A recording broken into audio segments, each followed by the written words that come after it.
Hey there, hi there, everybody. Hello, hello. Welcome to the Baylor Show. How's it going? Mojira with a lovely, sweet 16. Thanks for 16 months. Hey there, Tiny Turtle Teeth. Throwing Tour. Nice shirt, they say. Why, yes.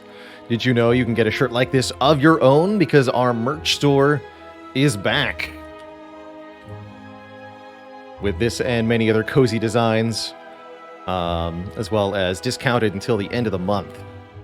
So happy to be able to offer the Baylor merch for those who are looking for something to commemorate the stream, or just to have a sort of a physical item that connects you with the community in some way. And yes, this is a play on the Waffle House logo, done in a similar fashion. What was I going to say? Oh, so as before, the merch is a way that supports the stream, although I really don't emphasize that part of it very much. If you're counting things like the percentage of your money that gets to me, then doing something like subscribing or using bits is far more effective. But if you want to support the stream and you want an item that reminds you of or connects you with the community, then the shirts are an awesome way to do that.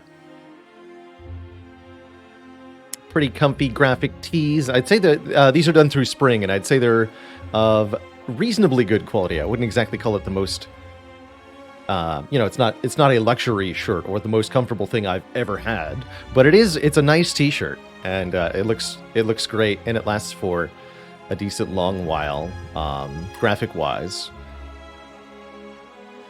So I do recommend our merch, and I will be getting some more. We got some new designs out with the current release of the merch store. I'm going to be getting copies of each of those pretty soon. Malkavian with the Prime sub and the 45 months of support. Nasty Drac asks, how do bits work? It's sort of a Twitch method of allowing you to directly donate. You purchase bits through Twitch, and then when cheered in a channel's chat room, 1 bit equals 1 cent US, or whatever the equivalent currency is.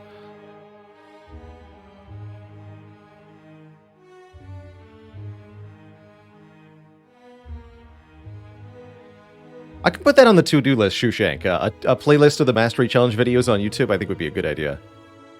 How's it going, Eric the Highlander? Welcome to the stream. Been watching lots of my Spire videos on YouTube, and they were super helpful.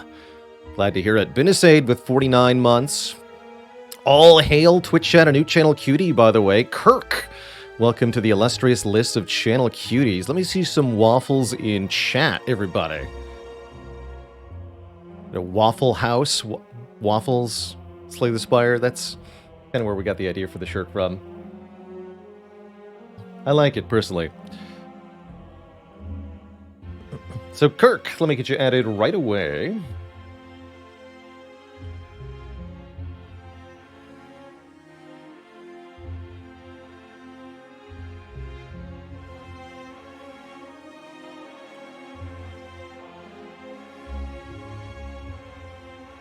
And then I'm going to try to catch up with Twitch chat a little bit. Before I started talking, Shushank said, first Baylor stream came from the YouTube and loving the Spire content. Welcome, welcome. Kids Neelock subbed with Prime. Thank you for the Prime sub. Tim as well. Thank you for 4 months in the Prime sub. And Dicity, thanks for the Prime sub. Welcome to the Cozy Sub Club. What's a channel cutie? Cuties are users who have had their usernames memorialized beneath the stream permanently as a thank you for spending so much time in the channel as to accumulate an incredible amount of channel points.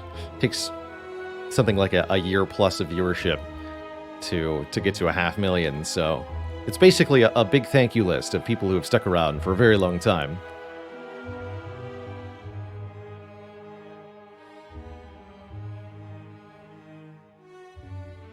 Ripnator boarding the train, thanks for 100 bits. Is it time for a Wacky Game Zero? I think we might have something like that. Although first, I heard there was a exceedingly difficult silent run that Zeknar ran into on his stream. Challenge is here, take this seed on silent and just survive Act 1. That's the only goal here. If we can get out of Act 1, we can call this the run consistently winnable from there with enough thinking and play lines. But the challenge is survive the first act. Can we do it on the first try? I don't know.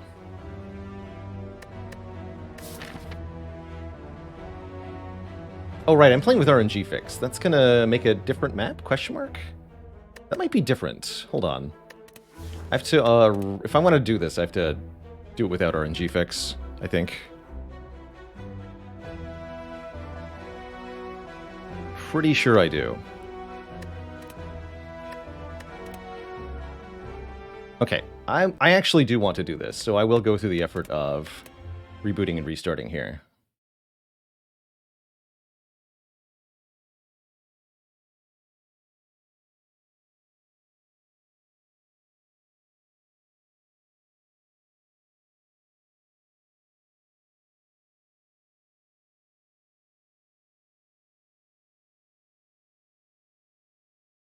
Okay. Is this the Zeknar seed? Yes. Will abandoning that run give you no Niao options? Playing a seeded run forces 4 Niao options. It might mean that I lose my bonuses on the next silent run, which I don't care about. But it won't affect replaying a seed.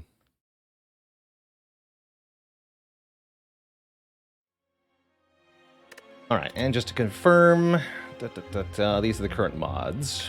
So, let's play standard silent, set the seed to this, and embark. Again, the challenge is get out of Act 1, and the only things that I know are that it's Slime Boss, and there are basically no potion drops.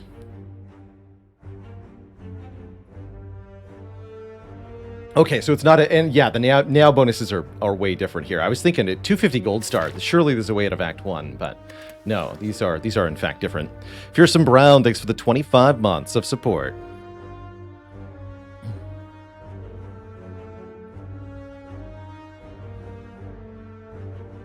Potion drops should more or less stay the same no matter the path. Knowing that there are so few potions feels like choosing 3 potions is probably the way to go here. So let's try that out. I'll take Distilled Chaos Duke Pot. A little bit of cheaty here. And I see that you can also take relatively few elites, knowing again that things are probably going to go to Garbage Town very quickly. I'm going to take an intentionally low strength path. Again, the goal is just to get out of Act 1 here, not get any further. Funny looking Ironclad, yeah. You might be a little confused with the... Let's update the title real quick here before I...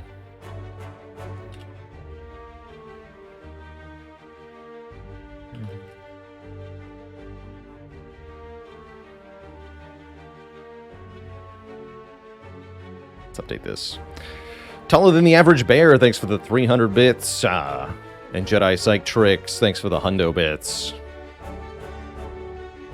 Yeah, and nobody has claimed this is an unbeatable Act 1. But I heard somebody say that that either Zeknar or somebody else couldn't see a way out of Act 1. So I just want to see if there is an easy one. Or if it is more difficult than just the base presented aspects here. How bad are the card rewards going to be?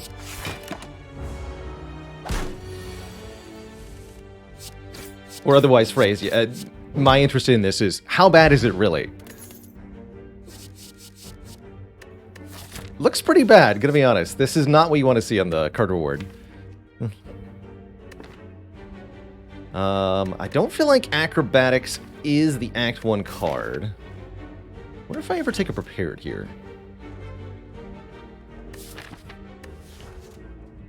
And Mr. Ninja also joining the illustrious list of channel cuties, trying to sneak it in there. I see, I see. Welcome, welcome. Let me see some waffles in chat for our second cutie today.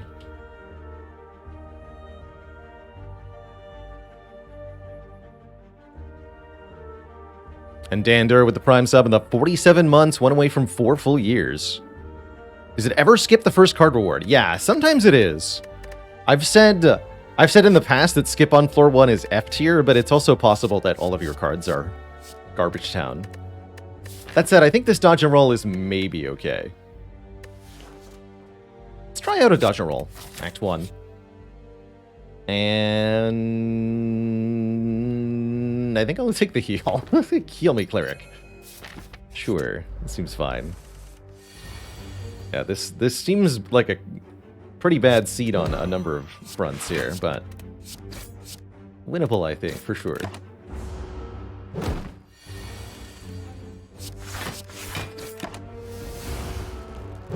If I didn't know this was really tough, would I have still taken the heal? No, I would be taking a more aggressive map path. I'd be taking a different Yao bonus. There's a lot of like hindsight knowledge already being applied here to give me a solid advantage. And sometimes with the harder seeds in Slay the Spire, that is kind of what is required. I'll take a poison stab happily. Let's lose the distilled chaos, take the regen pots.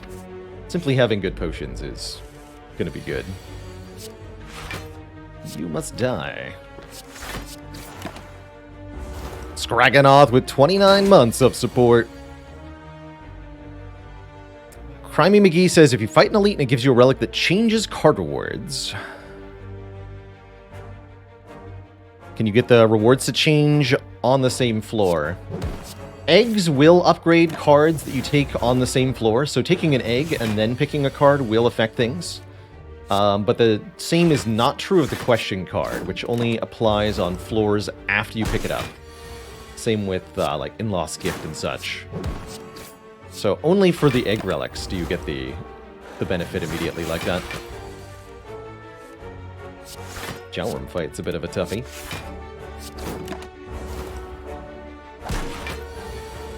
Here we go. So I think that regen potion might be the only potion we get. And we're offered, again, no damage whatsoever. You can start to see why this is looking really tough. Again, going into Slime Boss, this is not what you need. Terrifying. I'm going to skip these, but I don't like it. Kind of worried if we're going to even get to that shop. Maybe I should have taken more combats? Hell. Alright. I'll take Golden Idol for 6 max health. That seems fine. I will upgrade Poison Stab.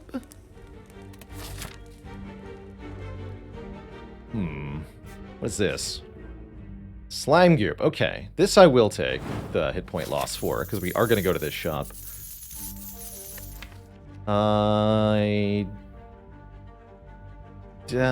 man. This is not good. I only have 1 damage card for my first 3 combats. We're already, like, halfway through the act here. This better be a damn good relic, but I know it's not going to be.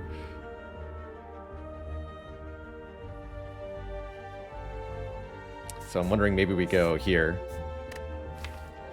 Don't take an upgrade. Do take a fight. We can use the regen potion in the fight, although I know I'm not getting a potion.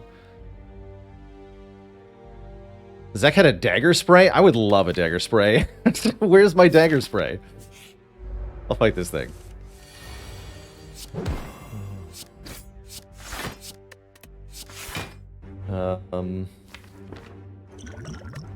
We've established this is not happening, so whatever.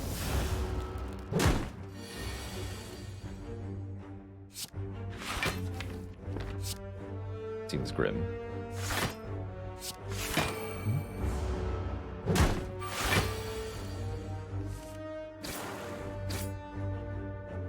We're going to 40, splits at 34. So if I strike, we'll split. Let's play this instead. Better? Garbage. This is already terrible. We're missing 15 health, so I might as well use the regen potion now. Looks like we're in for a long fight. We go to 34, that barely doesn't split. That's good. Splits at 33. Yeah, not 34. I just realized that. Looks like we're doing it now.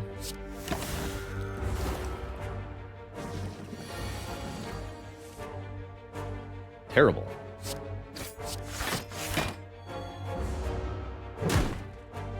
Would love a dagger spray at this point. Okay, I got one of them.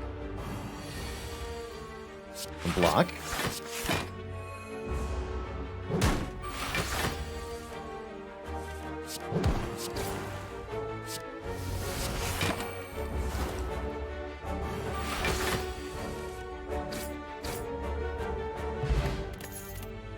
Okay, here's the actual damage. We definitely take this dagger spray, knowing that slime boss is coming up.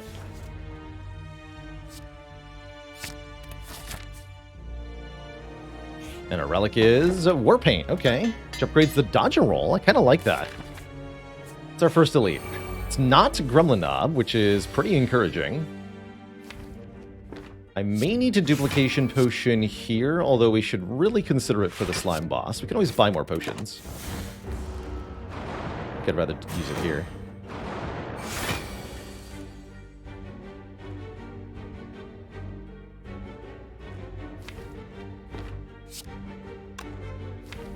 So if I do pot dagger spray, we deal 16 to all. We also bottom deck the dagger spray. Burka, thanks for 13 months. You're welcome for the high quality content. And Just Blank with 11 months.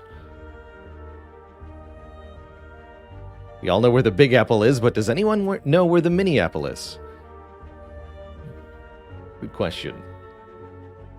You can also dupe pot the Poison Stab? Seems questionable.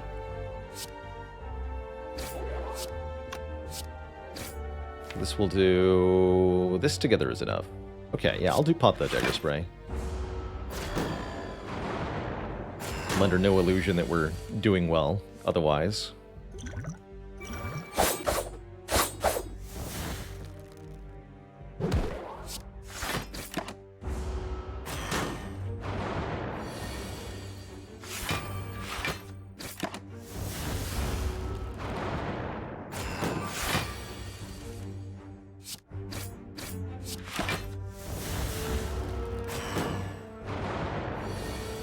Dodge and roll putting in pretty good work.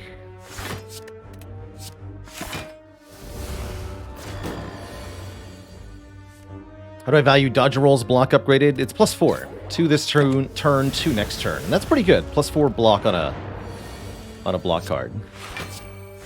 It's quite nice.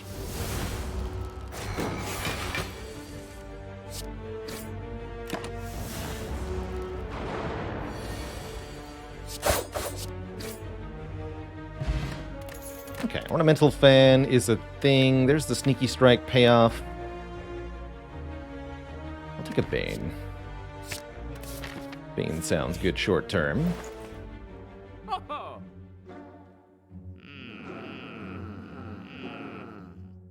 Okay, but I do see some slime boss killing things here.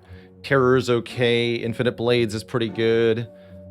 Shiv Potion's pretty good.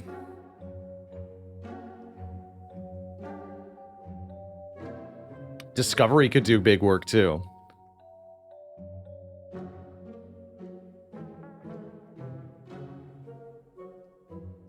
Not sure about Terror. I mean, it's really good as a card. It's just not that good against Slime Boss.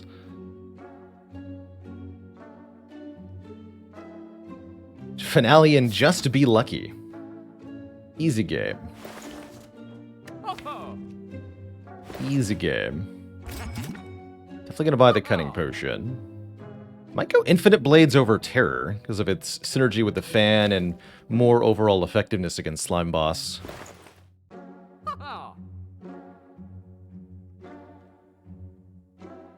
I can't do Discovery Swift Potion. But I can do Infinite Blade Swift Potion. Let's do that. Geranoi with 20 months of support. Do I dare remove a card for 7 HP here? I don't think I do. External Hard Drive, thanks for the Prime sub, and the 9 months. Yay. Let's take one more event, because I'm crazy like that. Surprise, it's Gremlins. Excellent. Just what I wanted.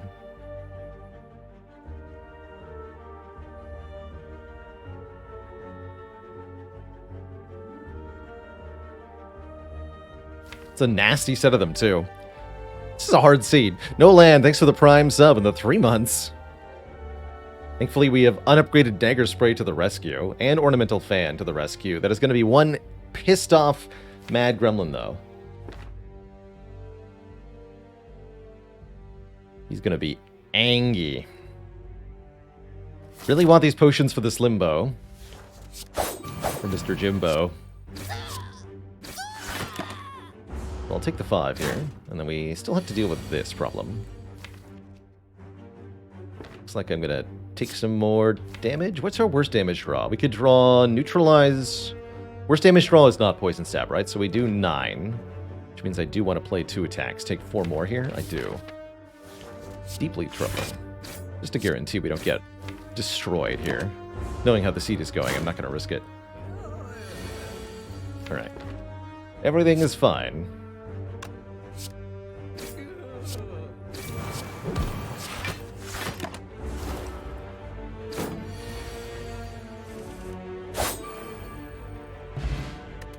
Yeah, 80% potion chance currently. Well-laid plans versus calculated gamble. I will take a plans.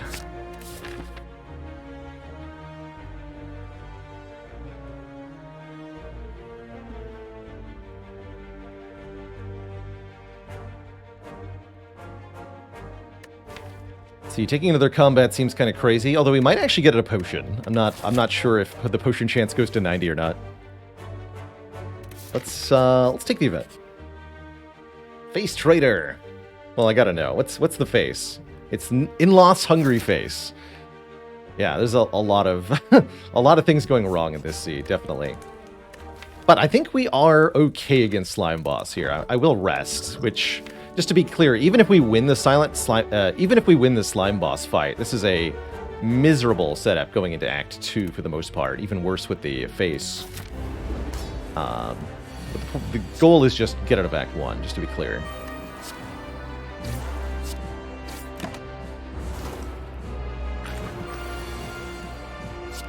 Okay, that's encouraging.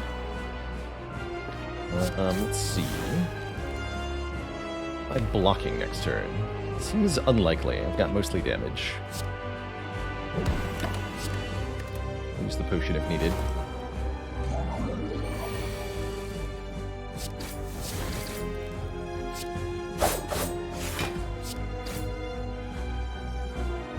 Is needed, and it's not even a good split.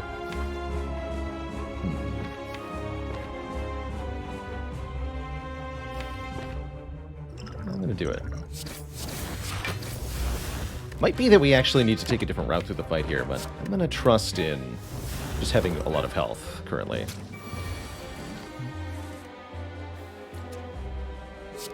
Let's target the one that makes us weak. Can always block with the Ornamental Fan.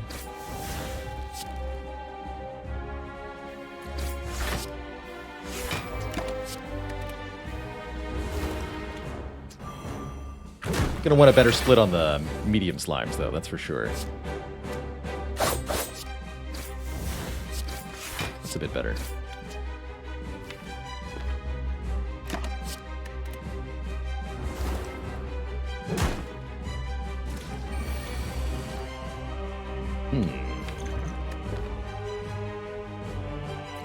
Yikes, I say. Keep Shiv here. No, I'm gonna keep Bane. Spooky. Very spooky.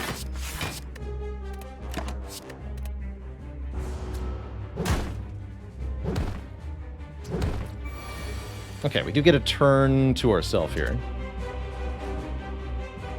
Do it like this.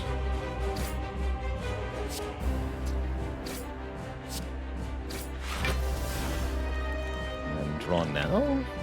Is that actually helping me? I don't think it is.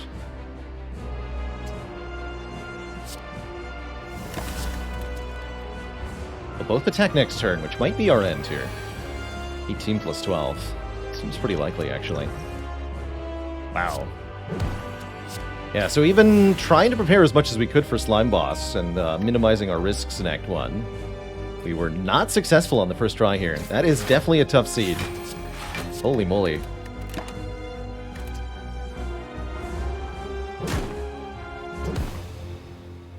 GG. Yeah, I'm not surprised to lose that one. I knew going in it was going to be a tough time. I wanted to see how bad it was, and the answer is it's pretty bad. It's pretty bad. I didn't see any easy to put together synergies. You don't get many potions. The fights you run into are brutal.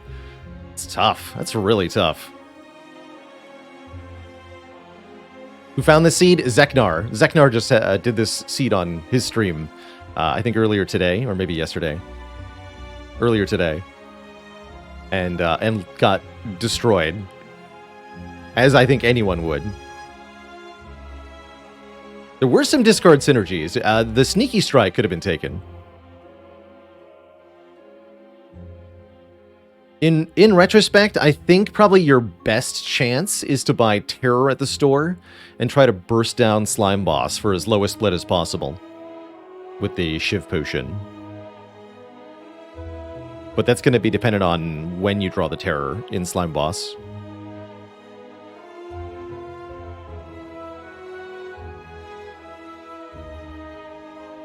And yeah, that was just found organically, just by playing random seeds.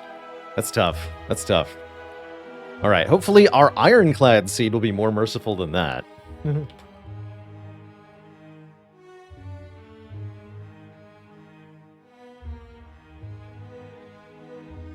Because that's what we're doing here, is playing some Ironclad.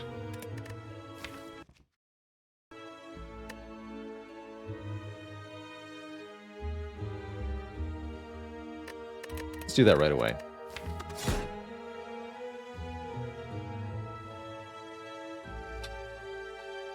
Yeah, the other option was try to get a better split with the draws we had in the Slime Boss fight, instead of splitting at 70. Oh yeah, reminder to re-enable RNG fix. Yeah, let's redo that for consistency. I'm still wanting to play with RNG fix.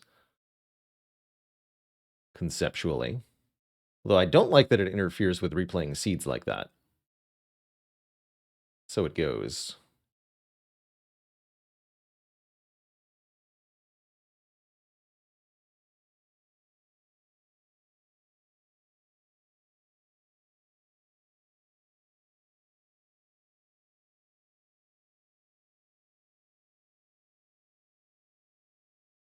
There you are. Any easy examples of what RNG fix fixes? Yes. Always getting a combat after encountering a shrine event is an example of correlated randomness in Slay the Spire that you no longer see if you have RNG fix enabled. Or another easy example is seeing Cultist as your first combat means that you're overwhelmingly likely to face a combat from your first event node as well. Or more accurately, if you don't see Cultist, you know that the first question mark room will not be a combat. That's another example of correlated randomness in vanilla Slay the Spire. Basically, by observing some random outcomes, you can predict other future outcomes that are intended to be random, kind of allowing you to cheat the game's randomness. Wouldn't necessarily call it a game bug, the Fake 10, more like an unintended consequence of the way the game utilizes RNG. Brixmeyer, thanks for 27 months in the Prime sub.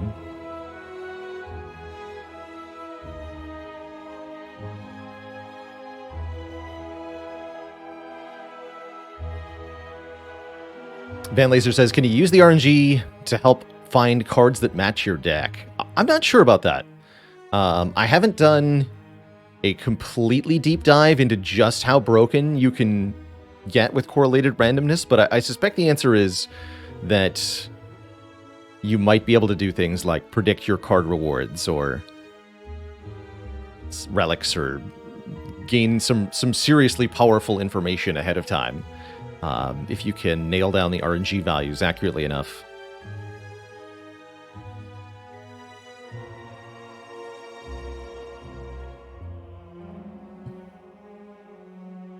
As there's no official rule set that I'm aware of for Slay the Spire win streaking, other than that you have to stream your runs so that everybody can watch and make, see that you're probably not cheating.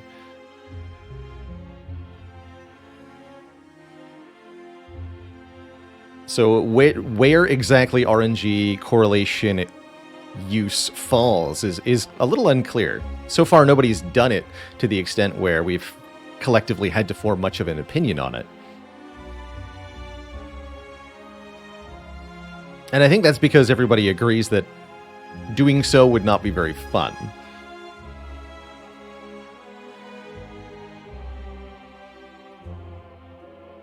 And frankly, I find the whole aspect of decision-making and consequences that evolve as a result of interpreting correlated randomness to be sheer shenanigans. It shouldn't be part of the game. You shouldn't be allowed to predict the RNG outcomes in any way, shape, or form. That's the point of them being random.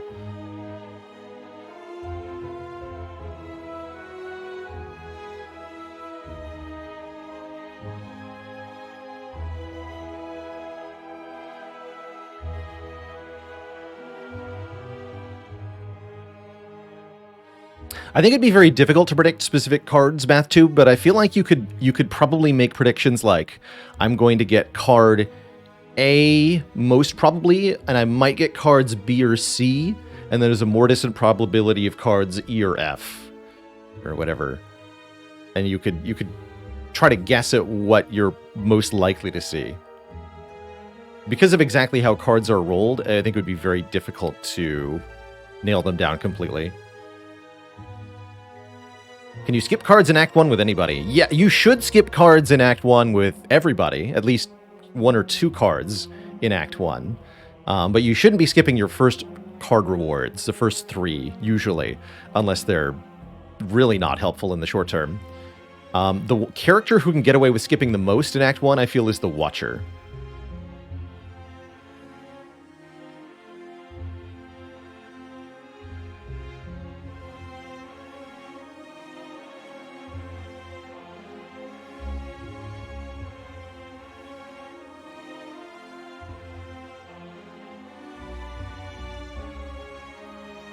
Is this something so core to the programming that it can't be patched out? No, you can patch it out with RNG Fix, a mod that we use to remove that correlated randomness.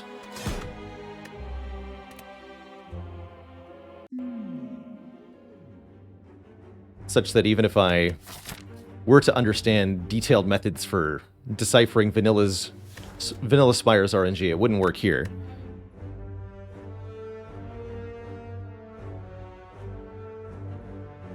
Merle says, I had a Watcher run where the only card I took in Act 1 was Wallop, killed 3 elites and Hexa, no problem. Yeah, and actually, we once demonstrated on the stream, I took a non-Ascension Watcher. The challenge was, how far can you get without taking any cards? And the answer was, I beat the heart.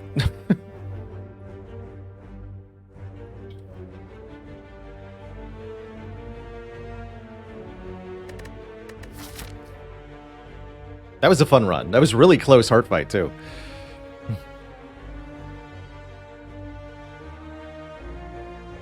So let's see. What's our Act 1 looking like here? We have Hexaghost waiting for us at the end of the act. We have a few early elites, although you can opt out. I see there are some paths to sneak through here. Kind of like this formation of elites, although there's also a lot of rest sites up this side. Interesting. Starting options are choose a card, common relic, lose our money for a rare card choice. This is pretty strong. Are we going to an Act 1 shop? Maybe. This is actually well positioned to let us buy potions for the Burning Elite. So that's food for thought. But I could definitely see taking the gold for a rare card and avoiding these garbage location shops. This looks like a very good gold for a rare card, actually, the more I think about it. That said, a common relic can definitely pay off pretty substantially with some additional help.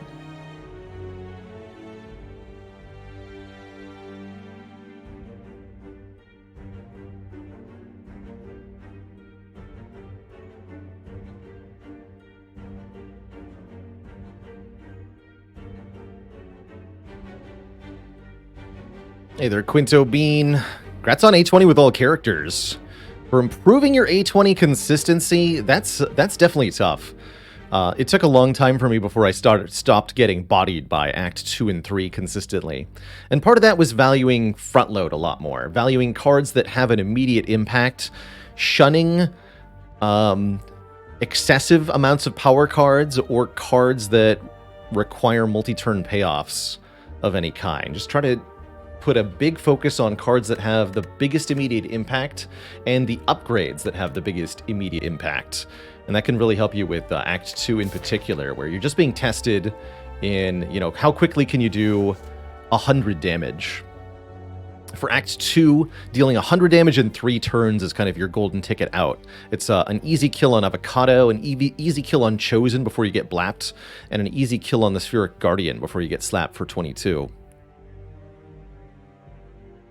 Yeah, valuing long-term too highly is definitely an easy thing to do in Spire. You're picking cards and trying to, like, put together this endgame build that you're envisioning. But the reality is you have to have your deck succeed at every single step of the journey in order to get to the endgame in the first place.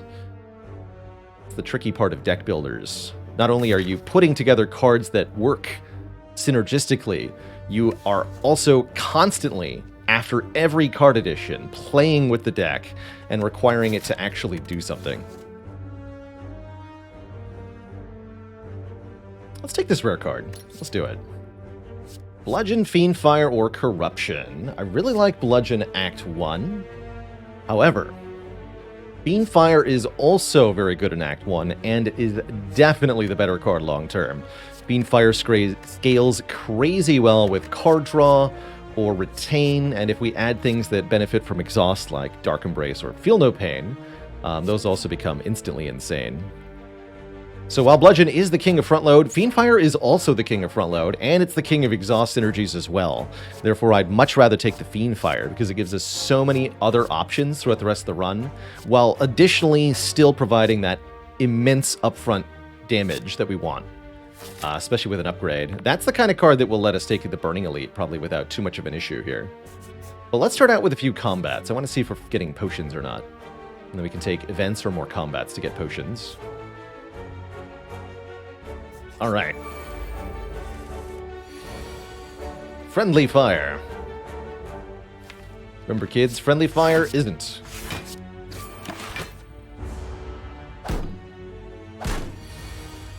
Ouch, my face.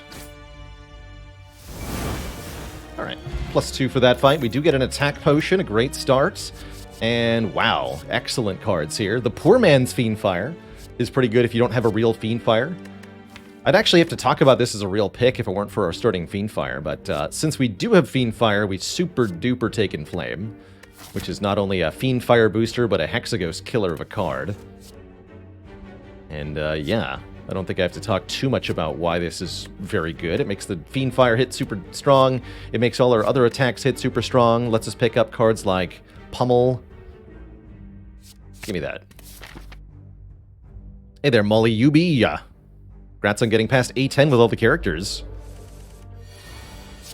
Here's to more victories for you in the future. Max Health Cultist, no problem with our Friend Fire. Let's see, 9 times 4 is only 36, so I will block.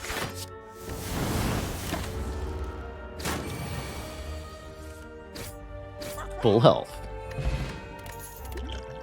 So unfortunately a weak potion. And there is a Searing Blow, hold on. 1, 2, 3, 4. That's not enough. 5 I would actually go for. But 4 is not enough. We do have 2 potions, so I'm down to take a couple events here. We could think about an extra elite, but that requires going through the shop, which is not going to be worth it unless the serpent appears or something. Metallicize feels too slow. When is the right time to pick it? It's okay in Act 1 and Act 2. Really good against Lagavulin, the Sentries, all of the Act 1 bosses, all of the Act 2 bosses. Rarely do I recommend trying to do a Metallicize deck, or whatever that might be to your brain.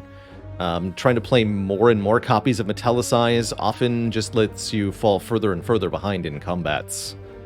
But it can be useful. Even late game in the heart fight, having that consistent block every turn can help a bit.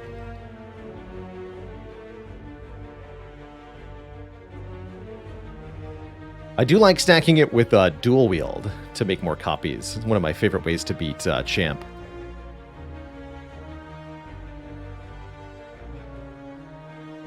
I like it especially in conjunction with the Orichalcum Relic, because they do synergize. They activate at the same time, so they can stack together. And that can be quite nice. Or if you have the Thread Needle. Dingus Butticus, thanks for the Prime sub and the 5 months. Still stinky at Spire, that's alright. Happens to us all. Do I want a Sword Boomerang here? It's a really good card with the Inflame. I don't love it that much. It's one of my least favorite strength scaling cards at the moment, but it does some work sometimes. Tavqua, thanks for the Prime sub on the 41 months. Euler's Prime sub. I'm going to skip. Has been a while. Heck. Has been a while since we've seared some blows. Haven't gotten that many good opportunities for it. But my face, sir. Here we go. Pommel Strike. Pommel Strike with Inflame and Friend Fire is excellent. With an upgrade, it can draw more cards, making the Fiend Fire hit even harder. There's also Carnage here for a powerful 2-cost attack, but we already have one in Fiend Fire. Let's take the thing that's synergistic. Heck yeah, Phil, I'm showing off the new merch. By the way, merch, Twitch chat, is back. Want a shirt like this, you can get it right there at baylord.com. As well as being discounted until the end of the month. Fiend Fire is kind of like a Searing Blow. You can upgrade it multiple times by adding more cards to your hand. Lauren Cates with the 3 months, just less than a pi month's worth of subbing. Can the merch ship outside of the US? Yes, but I will warn you that international shipping does end up being quite pricey. So you can get a merch shirt shipped to Europe or Asia, I believe, but you'll be paying a lot for one t-shirt. More than it's worth, certainly. The discount might help with that, making it a bit more affordable, but you're still looking at quite a bit, again, for just a single t-shirt. You'll have to buy 20 then, that's right. I'll take in Golden Idol here, give me more money, we can lose a bit of max health, go down to 68, I'm fine with that. Could think about losing current health, but I've got a relatively ambitious act planned out. I don't think I'm going to mess with that. Let's just lose max HP here. Go to 68 out of 68, gain more money, and match and keep. Uh-oh. This could be anything. We could get a rare card. We could get 2 curses. Let's see. First card is an Exhume. Let's do opposite corners. Second card, Whirlwind. That's what I'm talking about. What about this one now? Clumsy. If I click on a new card, we have a chance of getting a Clumsy, so I'm going to click back on Exhume here. And then this is a Bash. Let's go middle next. We got a Bash, apparently. And there's a Wild Strike. Do I want a Wild Strike? Not really. Take the Exhume, though. Alright, we got a rare card and a Bash. Cool.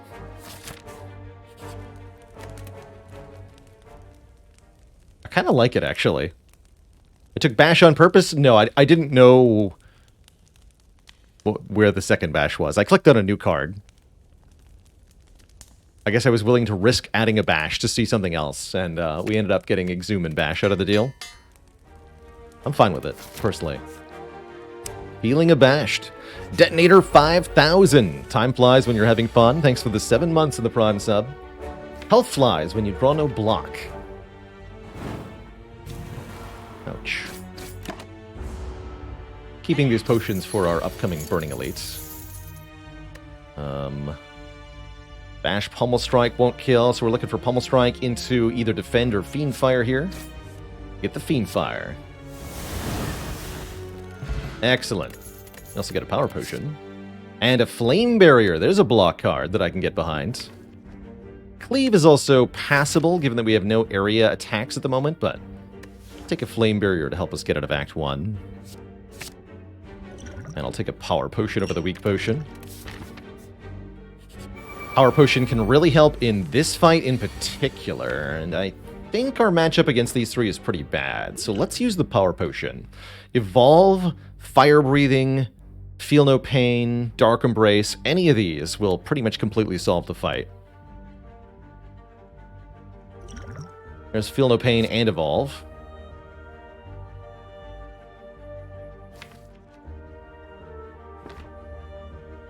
Both of those, I think, are better than the demon form.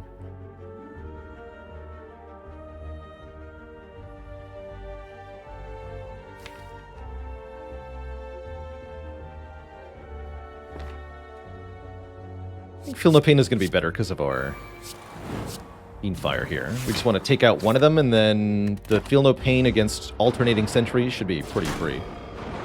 Although we will lose a few cards in the process. Some good cards, no less. That's okay. Pummel you. Fiend Fire you. So again, we've lost a lot of our good cards. We're actually going to be reliant on the dazes for block. Kind of funny. Well, I can also Exhume Fiend Fire. You know what? Let's do that. You're dead too.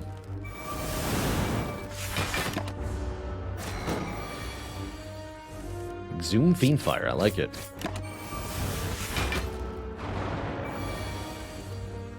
But now I have no cards.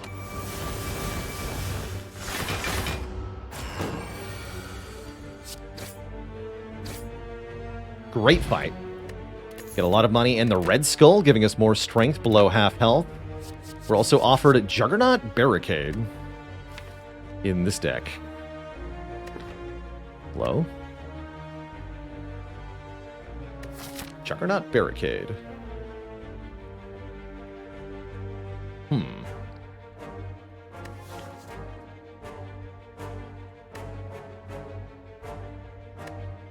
I'm tempted by Barricade. How did the seeded Silent Run go? We couldn't get it out of Act 1.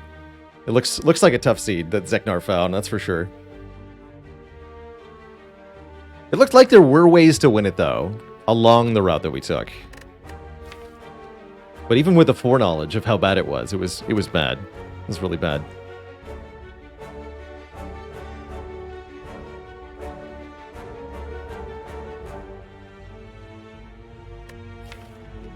Pretty hard for us to do anything with the Barricade now. It's mostly dead weight, in fact. Barring maybe the Lagavulin fight. But it could get crazy later. Juggernaut has no synergies now. Remember that we don't have a real Feel No Pain. That was a one from the Power Potion. So we have no synergy there.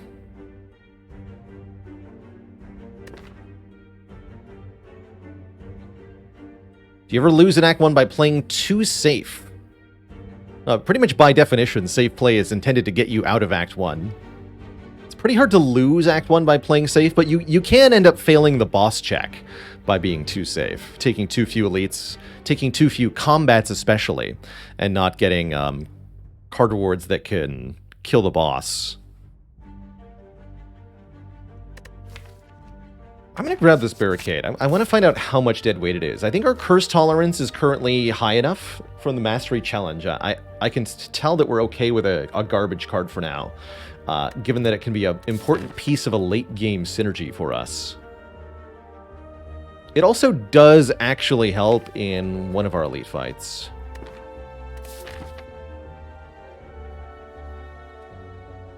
Do I want to go straight into an elite fight now? Get more events. Yeah. Oh. Easy game. And it is Lega. Although I might just Fiend Fire on turn 1 for 40 damage.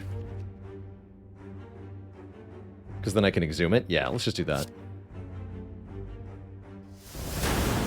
Could have tried to wait to put Barricade in play or something, but in practice, not likely to work. Ow. But my face, though. It's okay, we're fighting Hexaghost.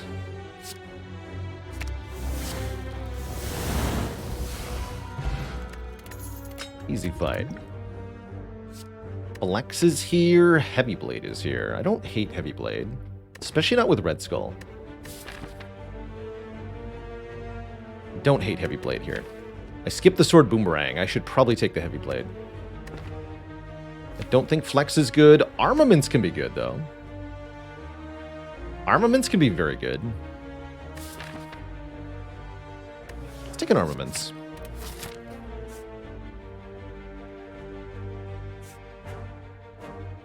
And I wanted the event, so let's do it. We've got extra health. Let's click. If I go below Red Skull value here, good. Damn it. Wait, that's not what I wanted? Take more of my health, please.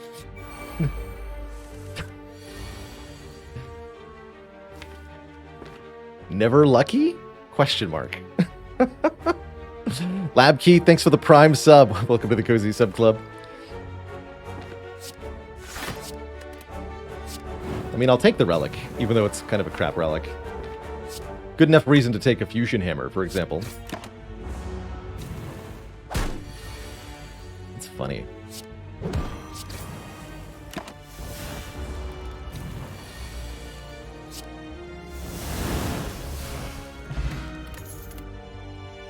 Battle Trance makes Fiend Fire and Armaments very happy, allowing us to draw lots more cards.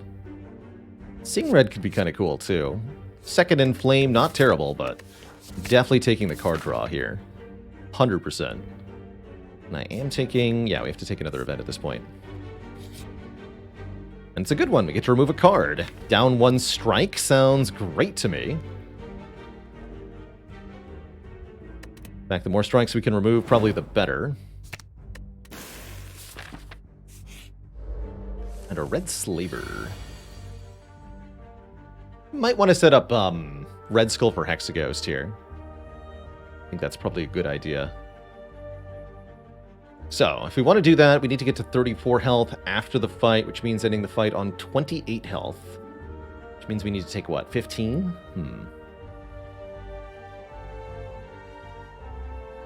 15.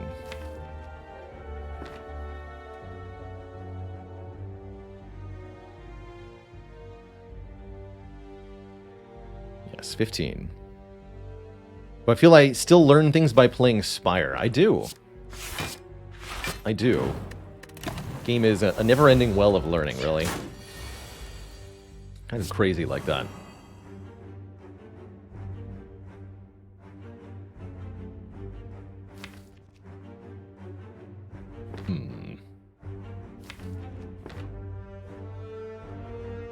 This is awkward. We're gonna get attacked for 21 next turn, probably. We can just kill next turn. Maybe I don't set up the Red Skull. Hexaghost will do it on turn 2 for us, I suppose. My other option is take 21. Well, take 16 here. 39 minus 16. Goes to 23 plus 6. We end up at 29. Going into Hexaghost. That's not too bad, I guess. Or we can have 45.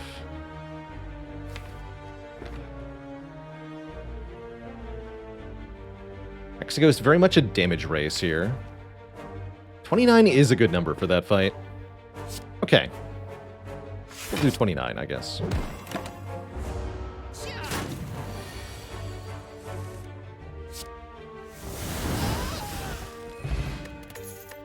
The plan is partially to beat Hexaghost by playing Fiendfire, probably twice.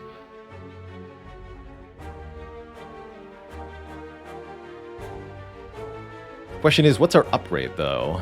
Is it Battle Trance, Inflame, or Armaments? I think it's Battle Trance over Pommel Strike, probably.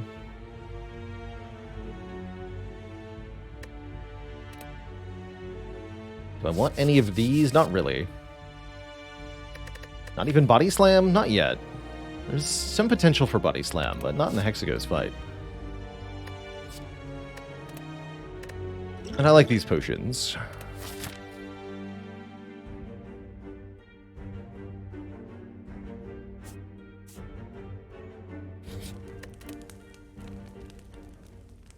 I really do like the Battle Trance for getting the bigger Fiendfires. I'm not feeling Armaments yet. Let's do Battle Trance, and if I need a multi-upgrade, we'll do Blessing of the Forge. Seems like Spire streamers try to aim around 18 cards after Act 1, is that true? My usual thinking is add 5 cards to the base deck. I definitely broke the rules here, but that's because they're good cards, and I didn't even actually want to add the Bash. And then if you can get removes, good, usually. Almost always, you'll take him if you get him. You don't get a lot of... Yeah, this is why we want a Red Skull. You don't get a lot of control over whether you get to remove or not, though. Do I just do this? This looks pretty good, right? This is 13 times 7. I could choose one card to keep. Arma's not a bad choice. I don't care about Barricade here.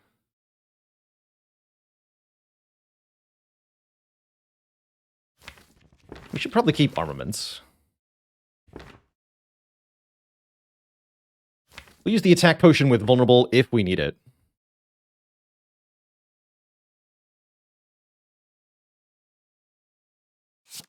I keep the Arma.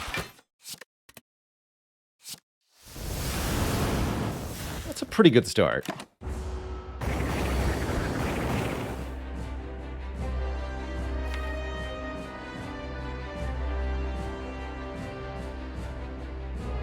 Probably gonna Forge Pot next turn, so we can do Upgraded Bash, Upgraded Defend, play the Exhume to get back Fiendfire.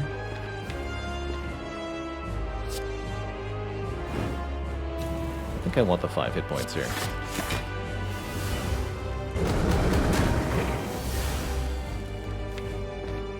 Yeah, I'm really gonna need that Vulnerable. I'm gonna delete a lot of cards soon.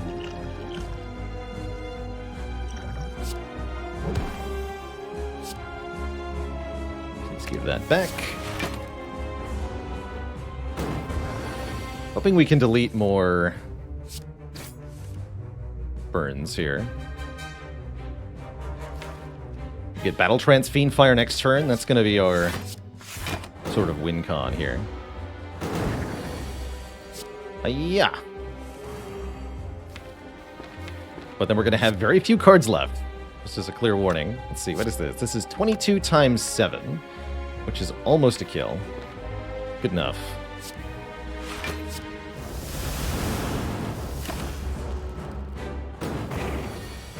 Or wait, was that actually just immediately a kill? I calculated that we could not lose any health. We did that. Goes off by 1 card, though. Either way, that was excellent. We defeat the Hexaghost, we keep one of our potions, and we get through to the next act.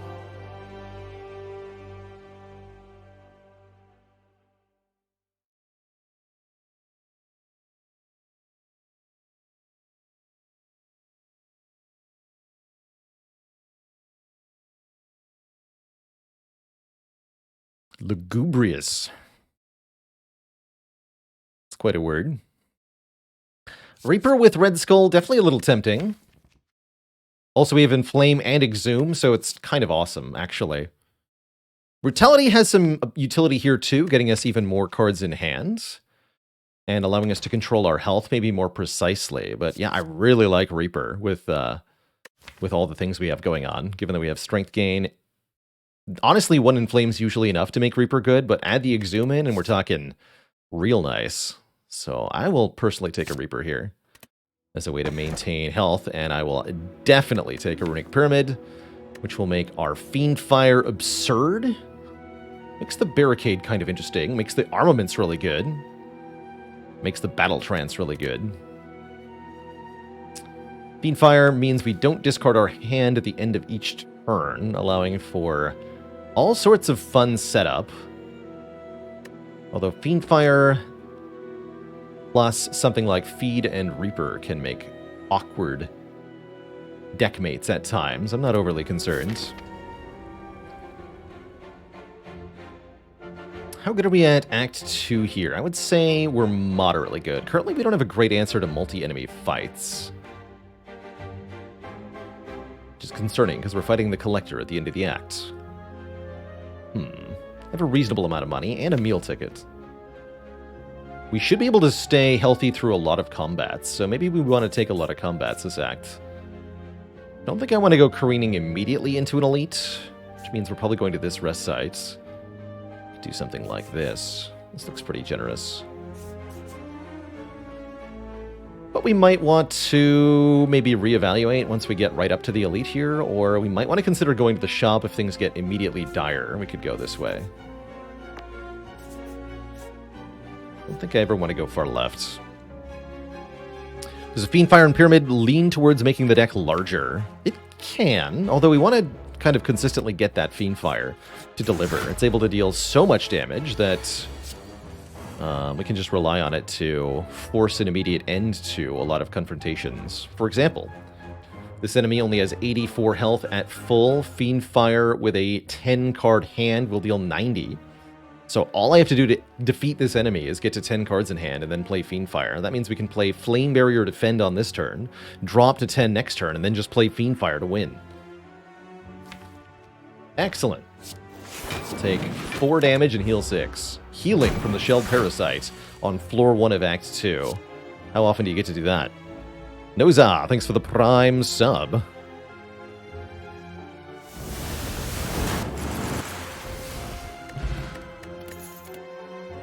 And I'll take another Inflame, because we have a Reaper.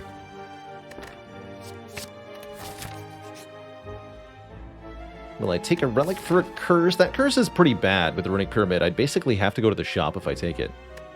That's how I feel. How about no? That's my opinion. How about no?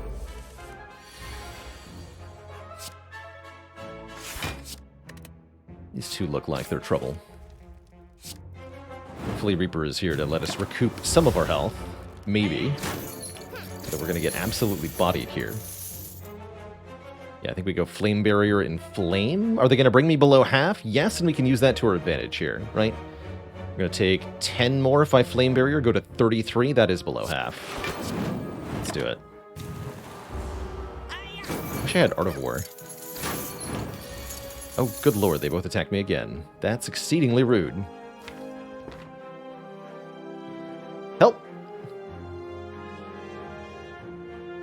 I guess I can Reaper Exhume Reaper. It's not the worst thing in the world. But I would take a lot of damage to the face.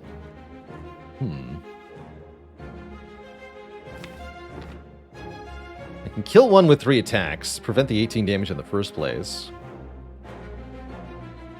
It's not as good as healing for 11 by 2, though.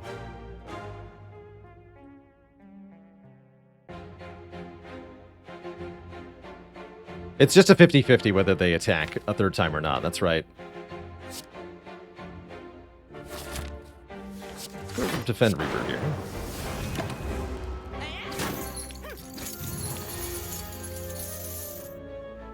Let's see, can I get them both next turn if I Exhume Reaper now? I think they'll get away, won't they?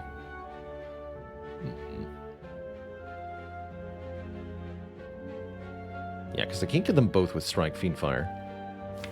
So I can't actually double Reaper. I should have thought about that. Bummer.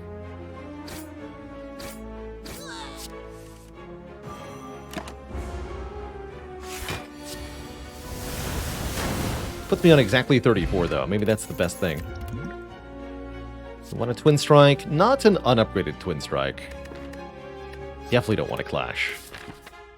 I don't think I'm going to this shop. I think we're going to go to that one. With loads of money. All I have to do is continue to not die. in combats. Doesn't look that hard. Let's see. 13 times 7. It's 91.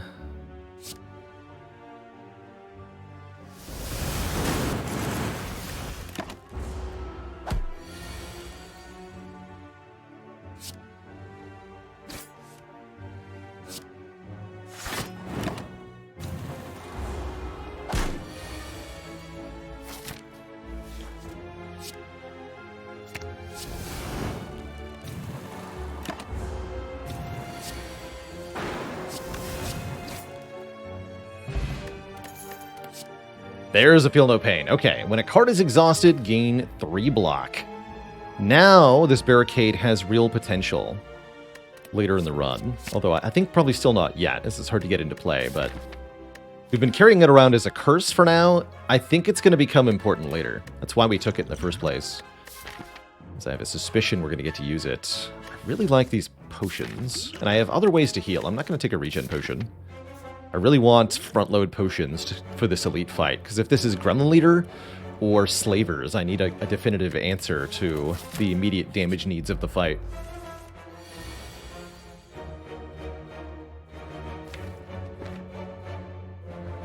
Let's do it.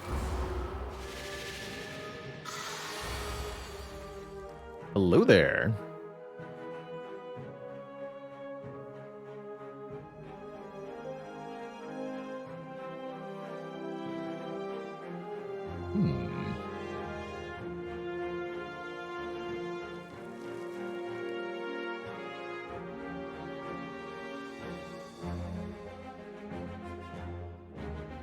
Not to gain strength.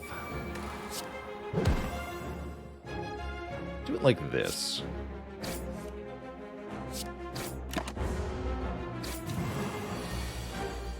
Excellent.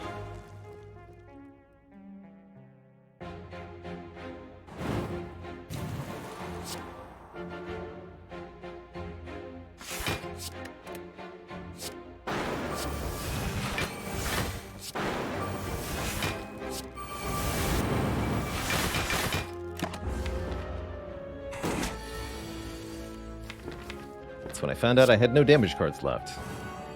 We're fine. All is well. I think. It's pretty fine.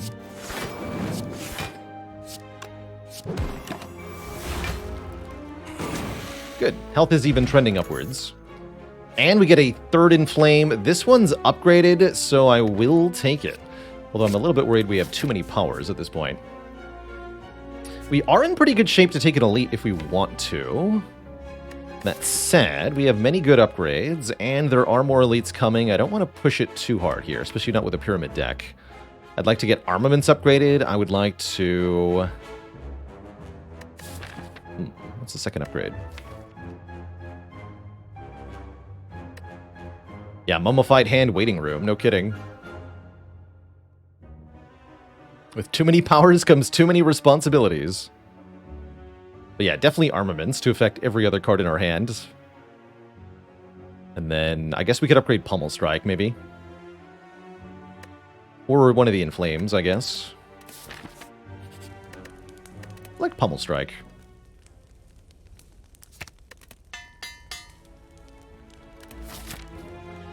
Could have opted out of this elite. Maybe it was correct to fight the elite after all. Oh well. Not going to stress it. We have a surprise visit from the merchant here, offering us a mummified hand. Convenient. Tez91, thanks for the Prime sub and the 18 months of support. Ask and ye shall receive, Twitch chat. Thanks for manifesting that. Could even consider Metallicize from this position. Currently, I'm going to remove a strike.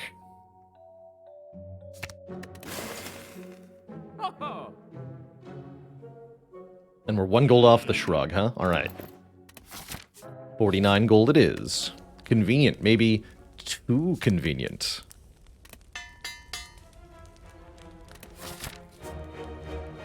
And then, we also got strength. Start each combat with 1 strength. Very good. Oh, that's right, they're tiny. Also, our hand is terrible. So yeah, potions. This is what the potions are for. Ouch.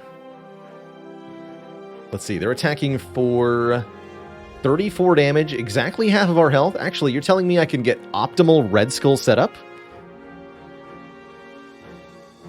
I guess I can also play the whole hand, right?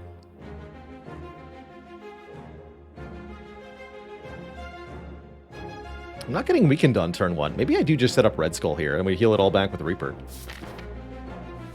I'm willing to try.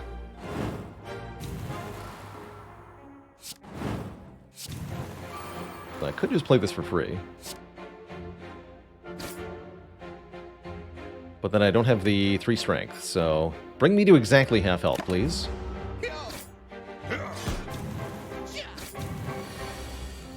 No Reaper. Alas. It's quite the bad draw.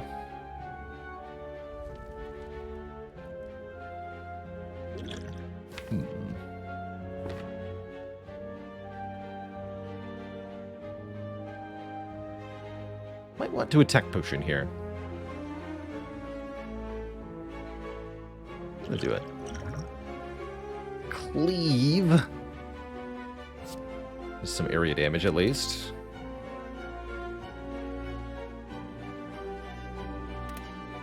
Cleave Strike kills the back guy. I can Flame Barrier. That's pretty good.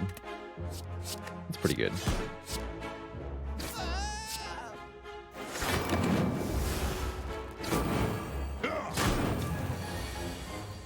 Okay, there's Reaper. And Exhume.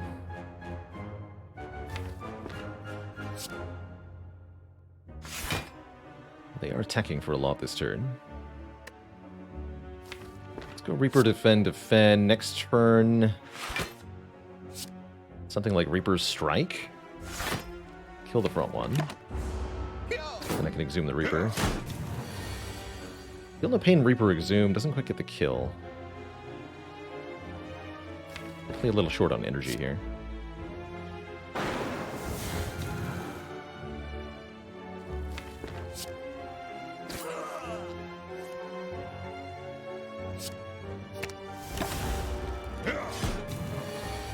I'm not weak. Okay, we end the fight with 56 health. We get a Nunchaku for a bit more energy, and a Fairy in a Bottle for a one-time resurrection. If we wanted the Sword Boomerang, here it is with an upgrade. There's also Power Through and Bloodletting. Bloodletting in particular looks very strong, allowing us to play Reaper more easily. Take a Bloodletting for sure here, and upgrade it immediately, because I think it's very strong.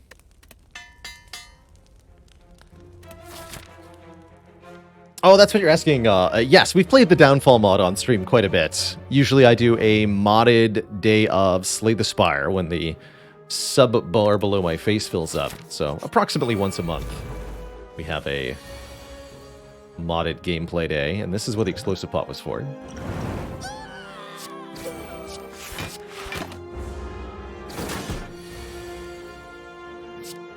Downfall definitely can be overcomplicated. That can... It's a totally valid criticism of it, I think. 3 double bash. Get bashed on, sir. What is this nonsense? There's Reaper. Now it's free. Good. To full health with me, I guess.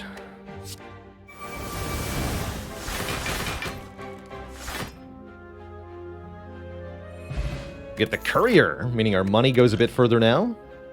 And I will take a Battle Trance, number 2 here, allowing us to fill up our hand more easily.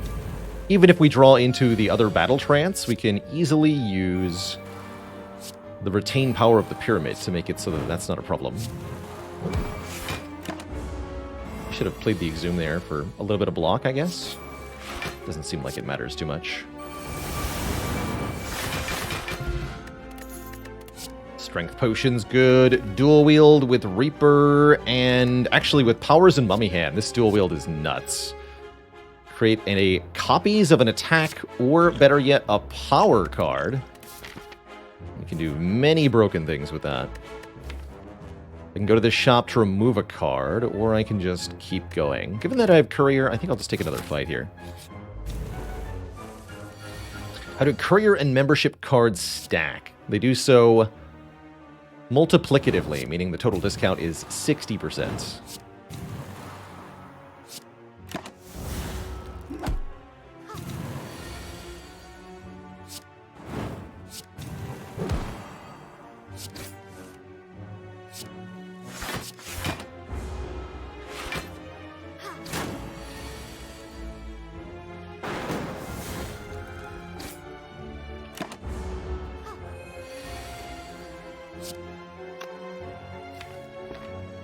Charge Nunchaku. I guess it matters for the collector fight.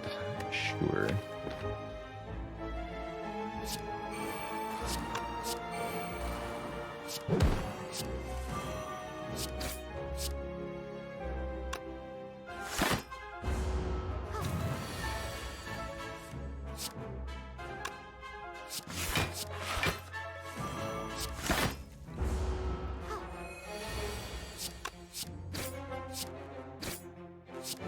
That's better.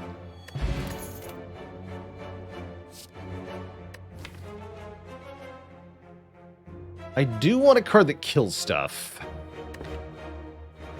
Welcome.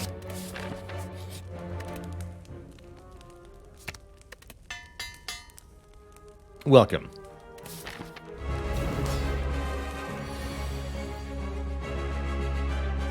It's like garbage turn one. Oh well. Don't think I need too much help in this fight. We have a fairy in a bottle even if the worst occurs, which is currently happening. Maybe.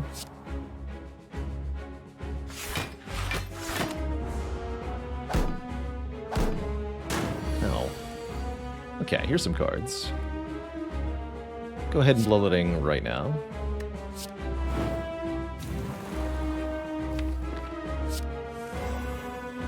Here we are.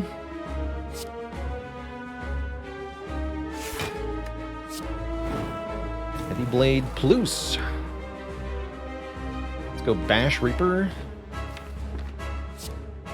Zoom the Reaper. So also play the Heavy Blade.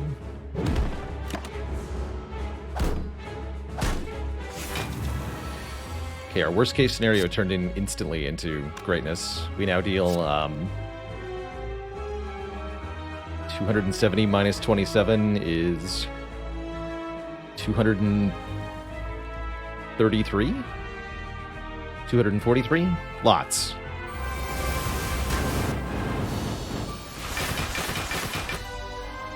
More than enough. Okay, well that ended quickly and decisively in our favor. We've got lots of good pieces for the late game now. And now that we have a Barricade and a Feel No Pain, we can start to think about Corruption. There's also Impervious and Limit Break. Limit Break is crazy good with all this strength, actually, especially given that we can exhume it to get it back. Play it again. All of them are great, actually.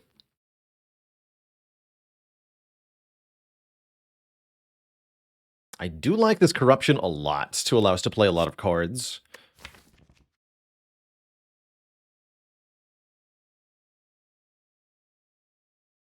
So having our skills be replayable is not bad. Limit Break seems unnecessary. I can kind of get behind that, especially we can dual wield Inflame if we want to. I really like Corruption the more I think about it. Take a Corruption here. We got Pandora's Box, Calling Bell, or Slaver's Collar. I actually do not hate Pandora's here, with 7 cards getting transformed.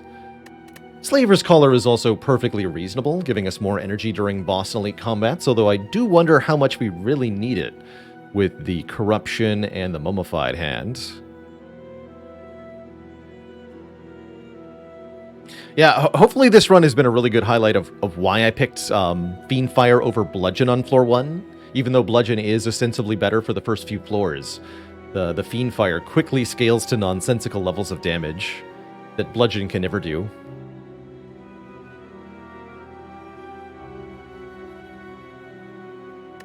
Three energy deck is scary, but with a Mummified Hand and a Corruption, we're not really a 3 energy deck.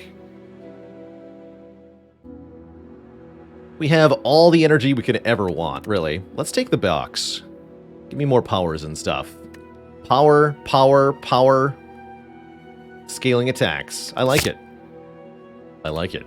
Although now we're a bit short on skills. Also, I'm not sure the evolves are actually any good, but here we are. Here we are.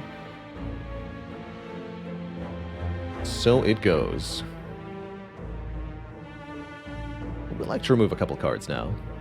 We should probably hit at least one shop. We can do 3 elites in a shop. Is that true? No. Yes. That is true. Here we go. That's the 3 elite in the shop path. That means no rest sites. Do I care about upgrading any of this garbage? Not really, because Armaments is here. We have 4 in Flames. Is that true? That is true. We have 4 in Flames. DP Nox, thanks for the Prime sub and the 5 months.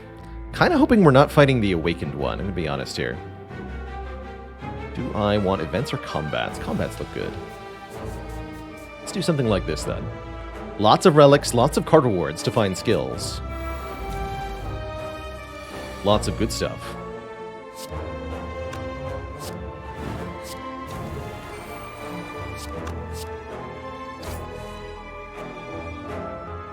Can lose all that.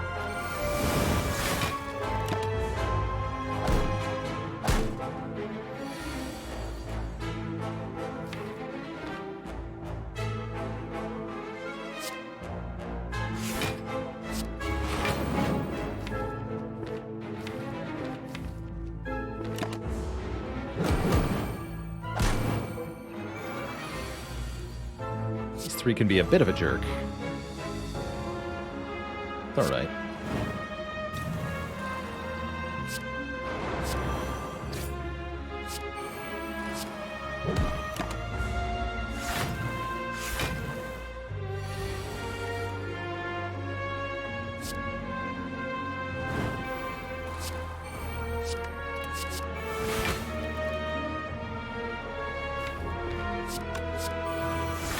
Oops.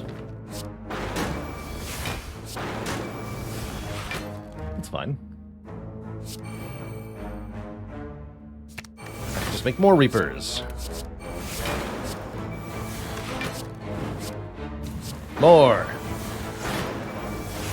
Yeah, so does it feel like we're lacking energy? Why Dog Studios? Thanks for the Prime sub and the 9 months of support. Have a shrug here.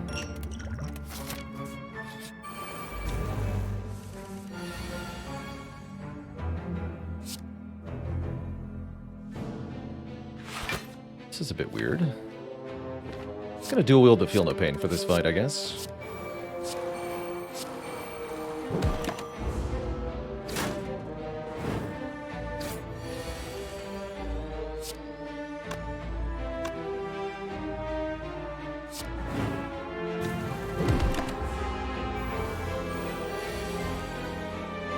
Who's you?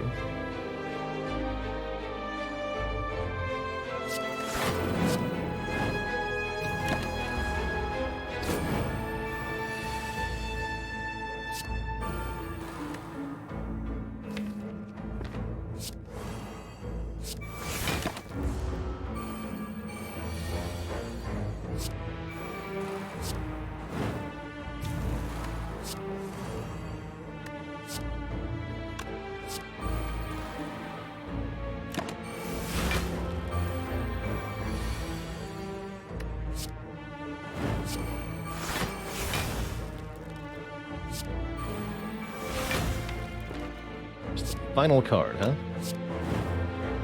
Curious.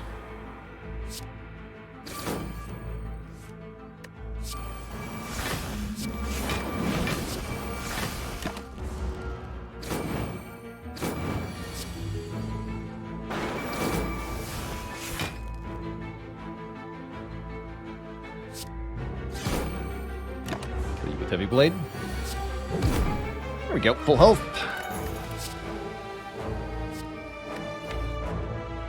Don't feel like we need a body slam at the moment.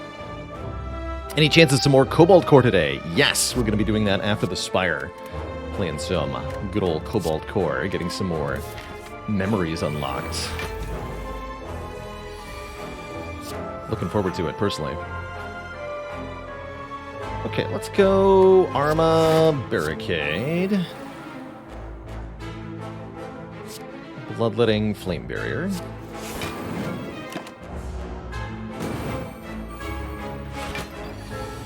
Pretty alright turn one.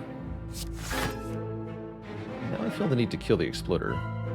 Maybe the Guardian.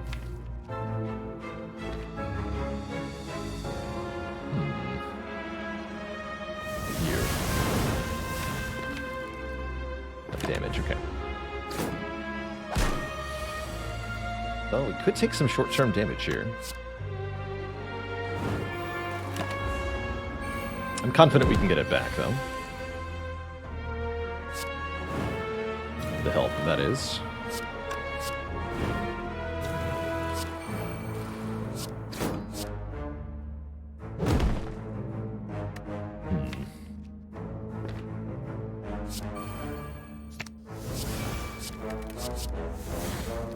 Alright.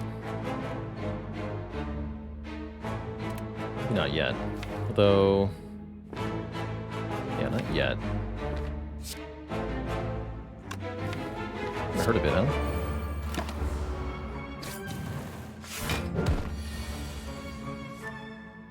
There we go.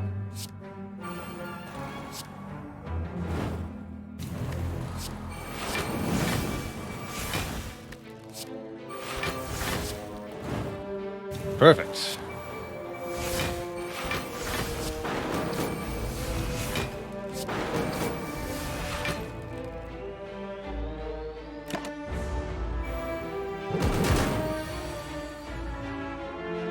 It's all my cards? Oh no.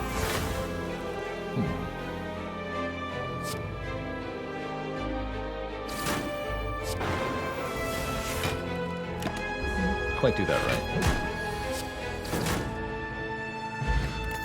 Close enough. Should maybe consider another armaments here. We definitely have a limited amount of skills since we got rid of all the defense. Magneto Head, thanks for the Prime sub and the 11 months. Almost an entire century. More skills, please. This could be a weird fight. What do you got? Better, I think. This enemy can try to curse us, which is not desirable.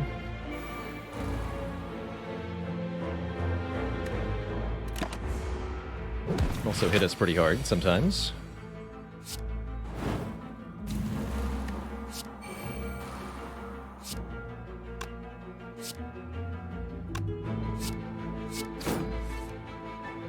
Okay.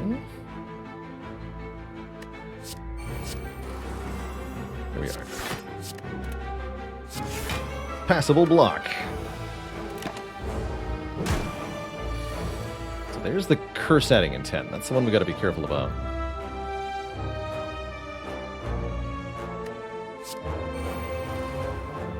Wish we could get a zoom here. I was worried you might do that.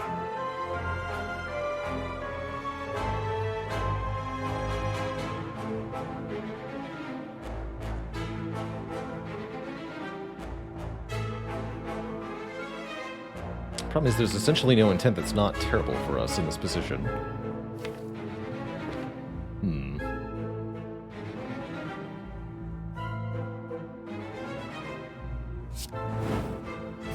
Gets Fiend Fire. That does make the most block.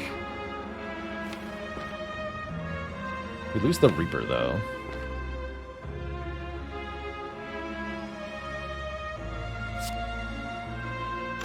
See, 23 times 6. It's not enough, right? It's only 138. We're a little bit short of a kill there. What if I Boomerang Fiend Fire? No, because of Malleable. Exhume first loses a card in hand. There's nothing in the exhaust pile, so it simply gets rid of itself. That also means it's not more blocked than just playing the Fiendfire. Oh, you can't see the exhaust pile, though. I am blocking it. That's fair. But yeah, there's nothing in the exhaust pile currently. What if I energy pot to go Heavy Blade Fiendfire? That would be... I think that is a kill. That looks like a kill.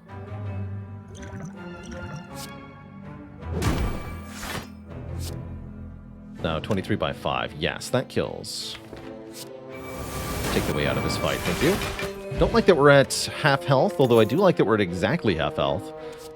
I carried this barricade all the way here for nothing. Guess I'll take a ghostly armor. So it goes. We also don't have to fight this elite if we don't want to. We might be scared after the jaw worms kill me. Ah! Uh-oh. Actually, I think this Pandora's box might have been a mistake, I'm gonna be honest. Looks bad. We're taking 34 plus 12 equals we're dead. Fairy in a bottle will save us here, but we are straight up dying to these three, and there's nothing we can do about it. Guess that means I don't even play the armaments, right? We go in Flame, Evolve, Thunderclap, Rampage.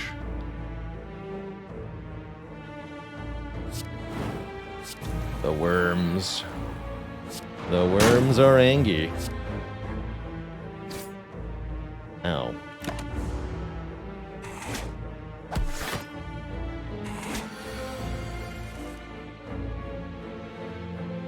Oh no. We're in real trouble now.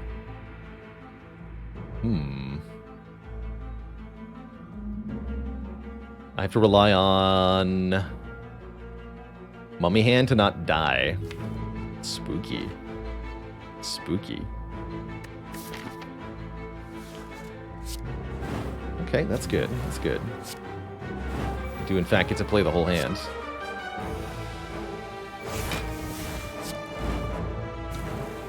Okay, we're not dead. We're just really, really, really close to dead.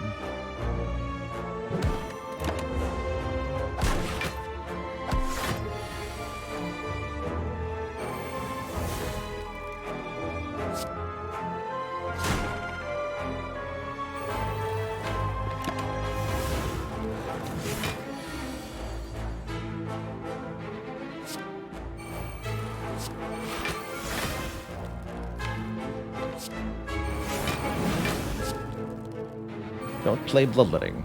Pro tip.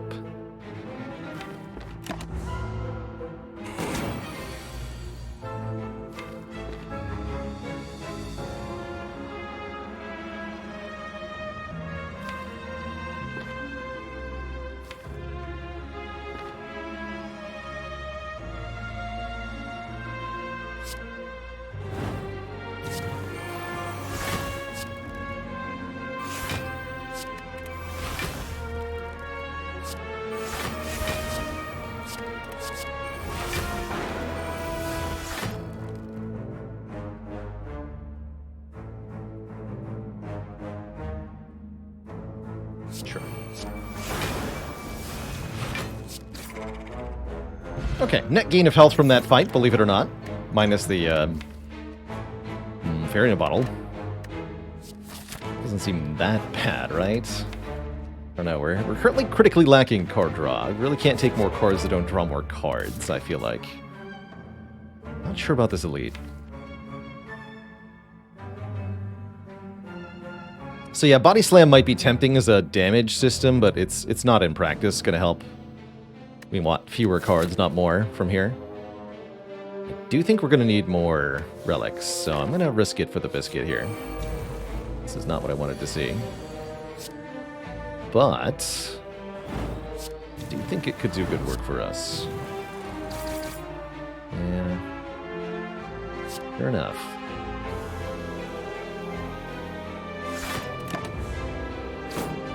This turn better be good. Could just be strike dead here. Sure looks like we are. Terrifying. Alright, burn that blood for more cards, I guess. Hey, there we go. Okay, that's a bit better. So we can do what? Corruption, then Arma, then Bloodletting.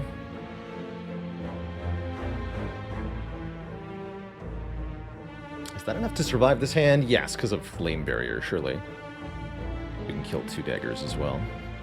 Okay, Corruption first. Makes just about everything free.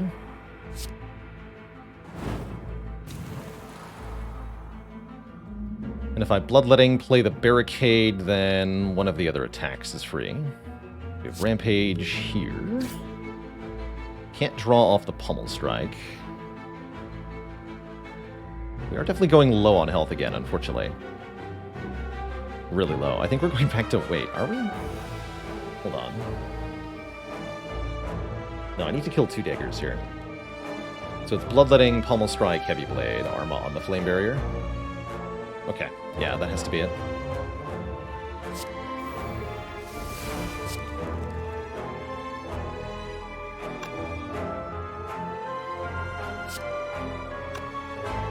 I think all of our damage could have killed Repto. Should have evaluated that, though. Hopefully this way we get to leave the fight with more health. Spooky, though. Definitely spooky.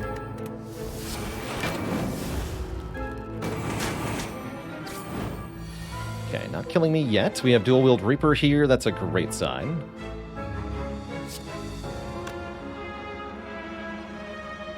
Although, I can't kill the dagger with the Reaper. Bash does it, though. Bash is good.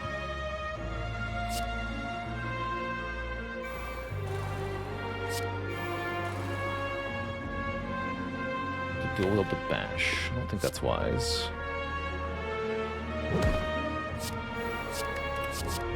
Yeah, here we go.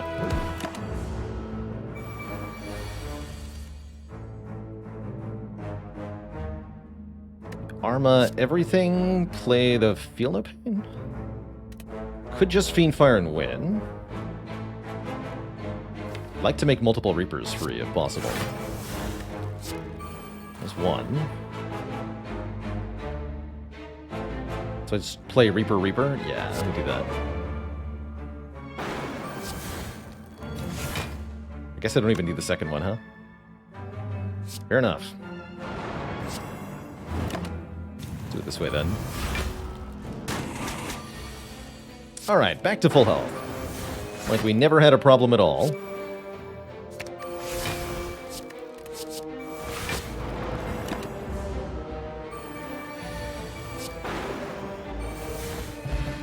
The boot is here.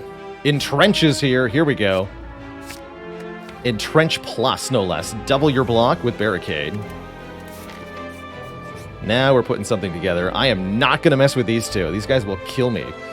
Super, super deadly. Well, they might kill me. We could kill them with Fiend Fire early, but we might also not. And because our deck is very vulnerable to bad draw orders currently, I'm not going to mess with one of the most dangerous fights in the game. No, thank you. Not today. Let's fight Mini Nemesis instead. It seems a lot less threatening overall. Until we get 45 on turn 2, and then it feels pretty threatening after all.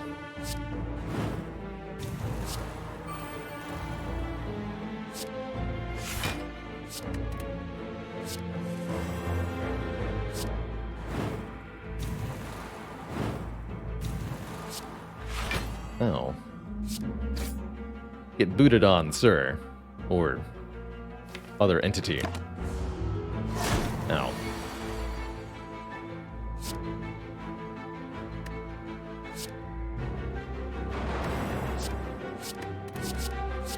Take that back.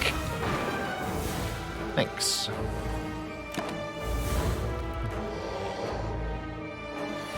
And I'll give it back to you if you want, sure. Have fun with my hit points.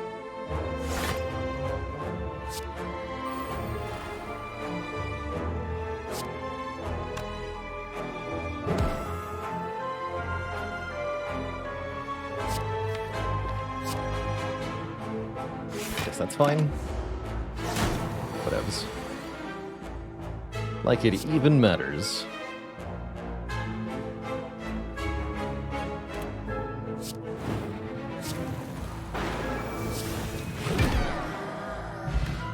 Back to full again.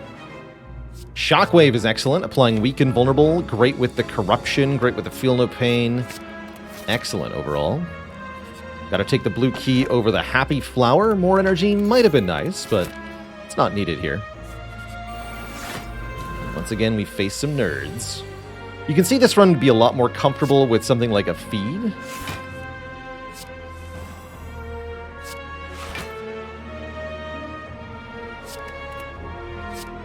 If we were able to have more max health, it wouldn't be so close to death all the time. Skid Marmy Mark, thanks for the Prime sub and the 6 months of support, a whole heck and a half year. Thank you, thank you.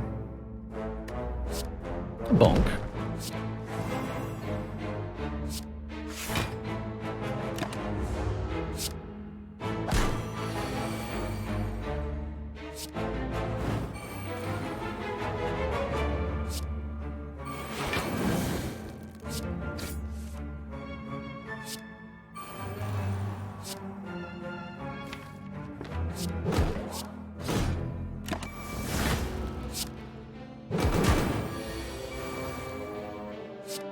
Yeah, it's just too many powers currently.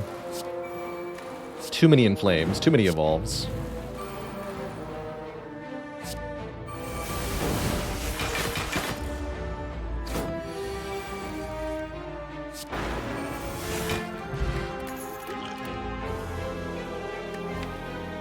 Power through goes with Fiend Fire. We also have the evolve. I really need block, so we're gonna take it. Well, I'm not 100% convinced by it.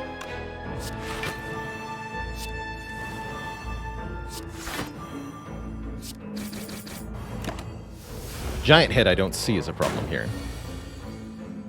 Especially not with early barricade. To actually successfully nail that, to land that, rather.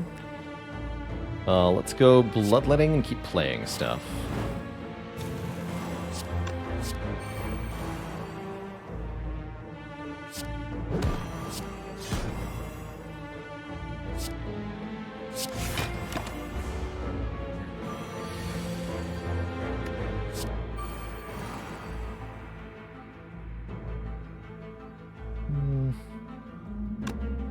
Shockwave and Drench, I guess.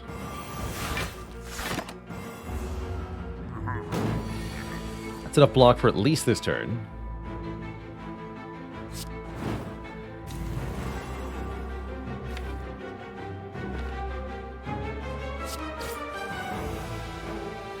There's corruption.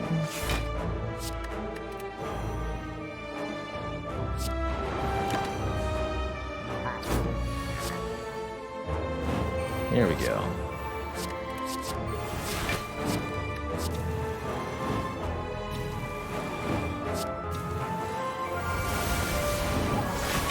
No problem. Unupgraded True Grit seems kind of weak, but maybe necessary. Still need more ways to block. Ways to delete attacks is good too. Sure. And we hit the shop with 490 gold. There's a freaking Dark Embrace and a Dolly's Mirror here. So I would say, Twitch chat, we have made it. This run is now OP enough that nothing can stop it. Not even the Awakened one. I also really like the Art of War here, giving us bonus energy after not playing an attack on our turn. Too many powers? Here's some more. Yeah, no kidding. I think I'm duping Entrench, by the way.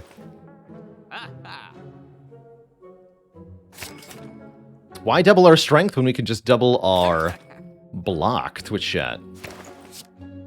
Toxic Egg is here. Dead Branch. Dead Branch, no! No, it's fine. I'm gonna lose Rampage. Yeah, we don't actually care that much about Dead Branch. Shrug's great. Sentinel's also good, but I can't afford it. I'm happy with this. Am Yo-Yo, thanks for the 25 months of support.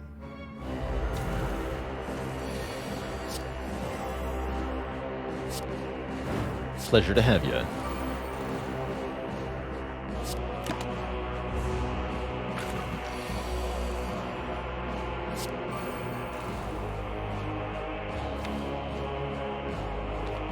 Hiya.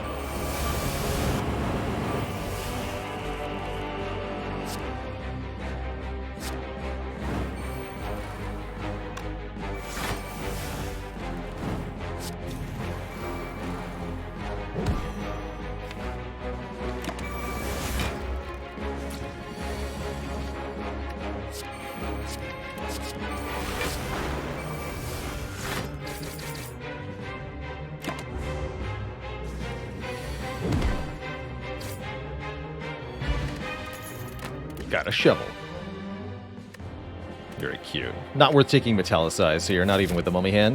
It's just too slow at doing what it does. Making block, of course, being what it does. I'll dual wield that Inflame.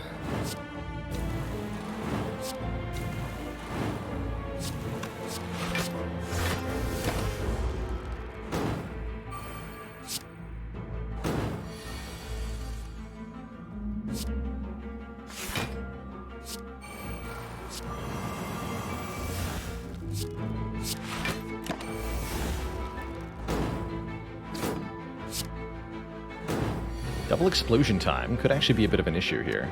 Looks like we're fine, though. We just play Fiendfire, and then we draw a lot more cards. Thank you, Dark Embrace, for drawing me 10 cards in this moment. Seems absurd, quite frankly.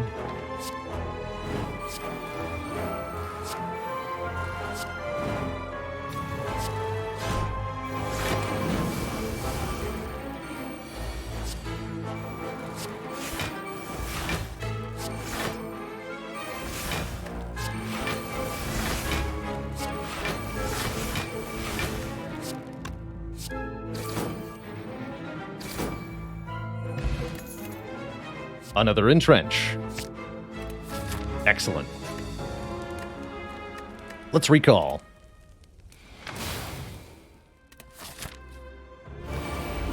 This deck feels illegal. It is illegal. This deck is great.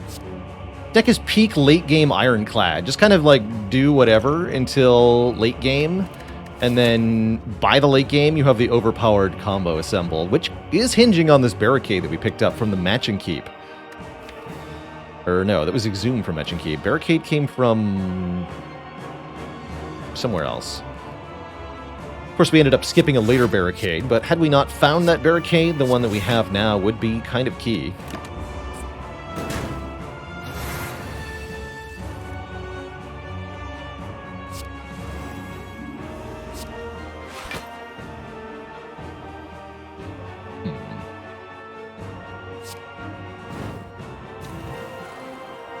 Dual wield. How about let's just not take any damage here. Rely on our 4 energy per turn and get some silly stuff done.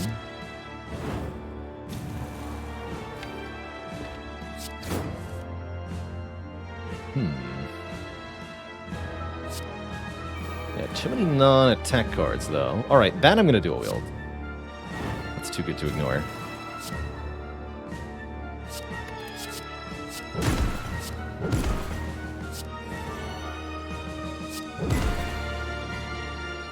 Nothing to exhume yet. Ow.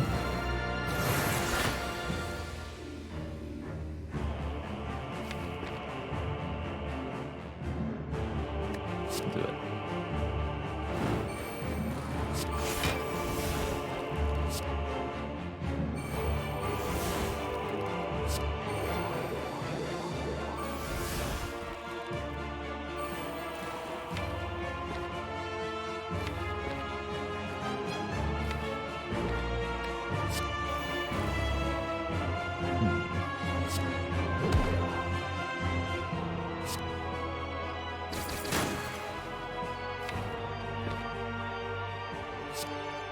Guess I'll do it this way.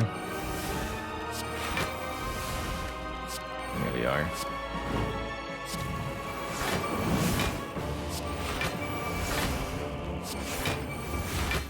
That's a lot of block. Perfect. Let's see, is dual wield still in the draw pile? It sure is. We can go back to full health easily.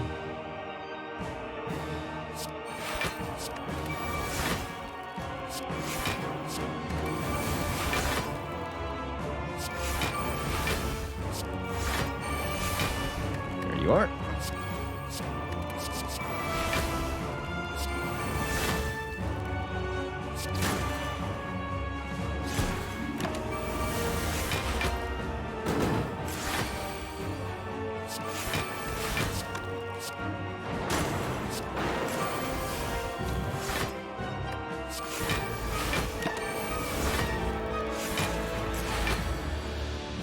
And yeah, no body slam in this deck. We've actually skipped it repeatedly.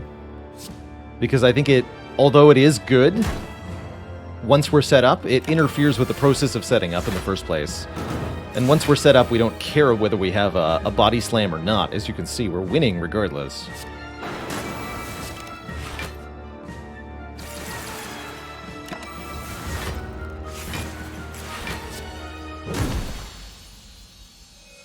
Okay, second boss is the Time Eater. No Awakened one after all. There was no need for concern, as it turns out.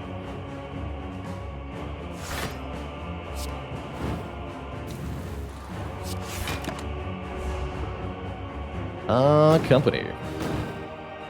Yeah, this makes life a lot easier, not having to deal with the Awakened one. I think we'd be able to survive even if we weren't, even if we were fighting the Awakened one, but I think it would be really tricky.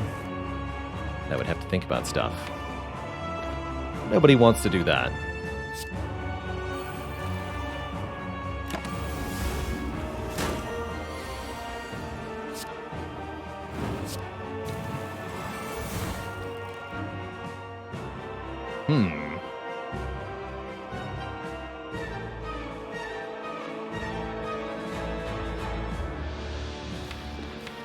Feels a bit early to Fiendfire, but I'm tempted to. Draw into all the good stuff. Although I lose dual wield and such. I guess I could dual wield the Fiendfire. No, I can't, because then I can't play it.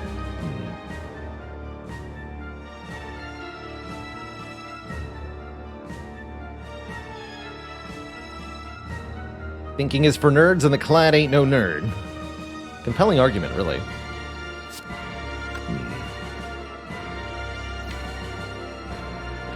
Could use the attack potion. I don't hate that idea. It's decent for the shield and spear, though.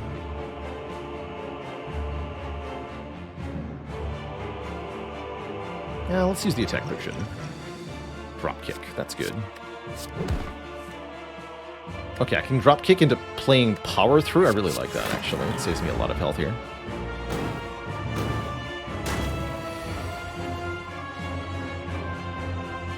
And now I'm going to go Bloodletting, Dual Wield, Fiendfire.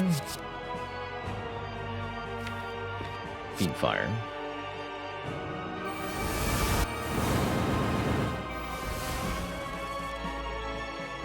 That's more like it.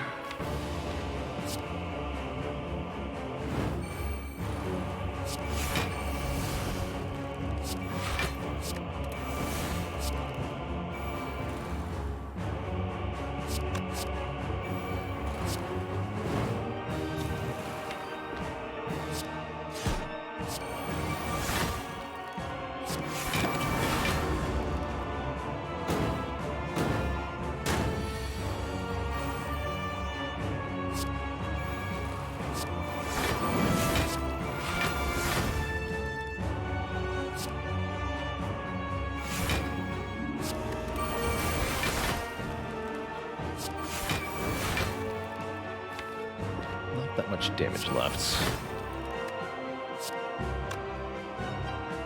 I want my health back anyway. Let's do a little Reaper here. Get back all my health right now.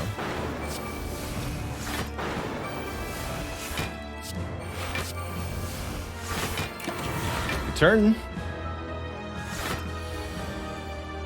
Easy game.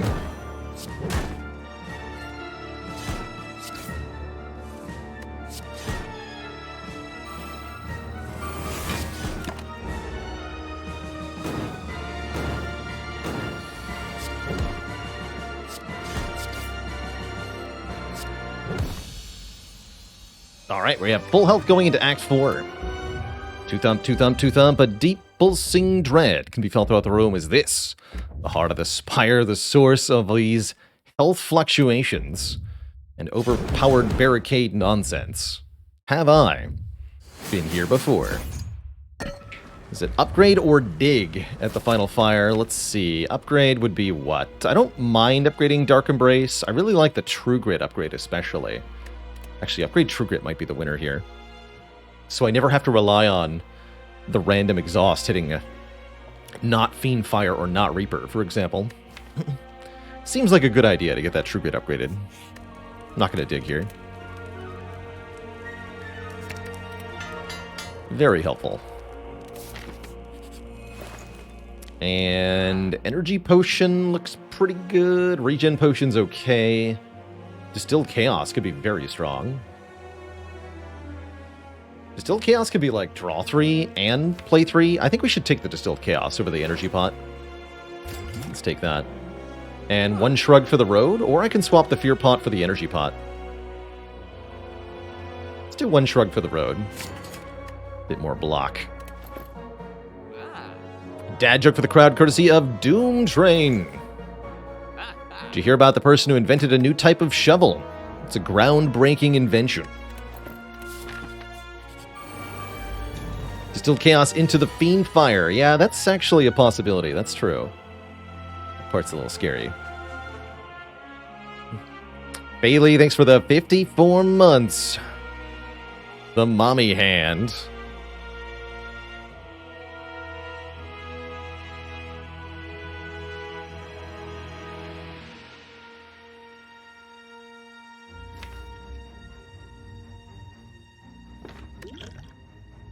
I guess let's go Pummel? Go Pummel here. Oh my, okay.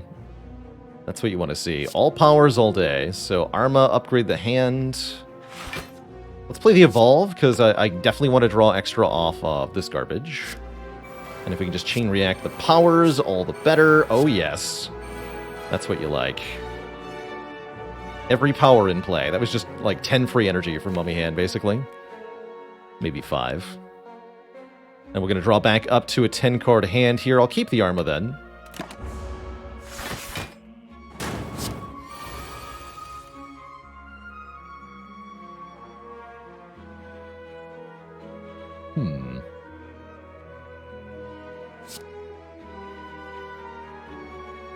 Spooky.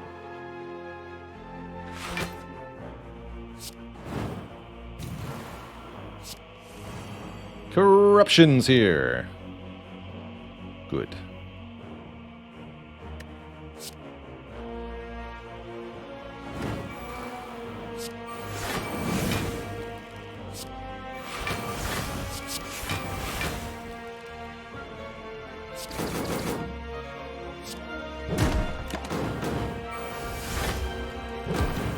Full block exactly, by the way. Kind of cool. Still missing... No, we have Barricade in play. Just want as much block as possible here.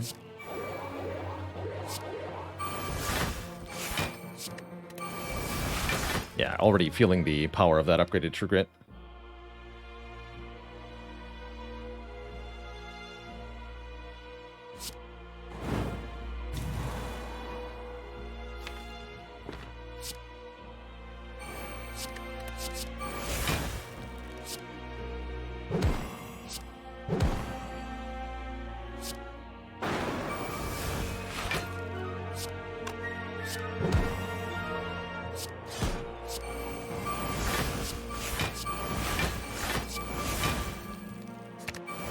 Block, by the way. Alright, seems good. Make that 700 block.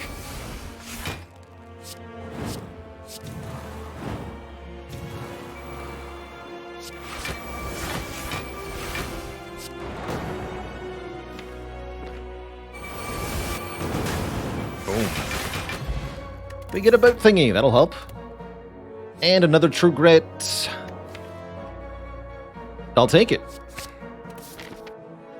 We have almost 40 cards going into the heart here. 2 reasonable potions and full HP. I couldn't ask for a much better draw, and I definitely couldn't ask for a better opening hand here. This is basically perfect as far as opening hand goes. And the big reason for that is we have Dual Wield and Feel No Pain here together. So what I'm allowed to do here on turn 1 is play Ghostly Armor, then Dual Wield the Feel No Pain, and then with Mummy Hand I'm allowed to play all 5 of these powers for no problem. No energy. We can keep the Distilled Chaos for later. But that means we're going to get 9 block per exhausted card. That's great with the barricade coming up. Do take a bit of Beat of Death, but we should be okay with the turn 2 Horn Cleat. I don't think we ever die here. It's multi-hit anyway. That's a little garbage. We can do Entrench, Evolve, Dark Embrace, then Distilled. I don't even have to Distill, but I think I want to. Does my win rate as defect with Mummy Hand? It's not 100%. But it is substantially higher than my win rate on defect without Dark Embrace. Or, sorry, without Mummy Hand. I was looking at Dark Embrace as I said that. Look at that, Entrench doubling the Horn Cleat. That's pretty good. I have to Entrench first, because otherwise we get less block from it. Owing to Beat of Death. Okay, actually, great turn to draw Flame Barrier.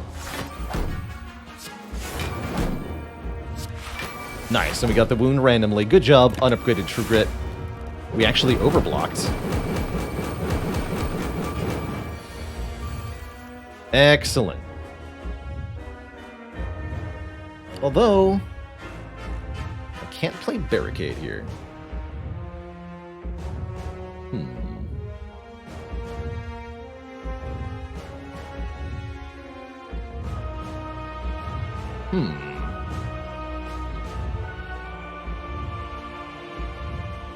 Maybe Slime, Power Through, Entrench?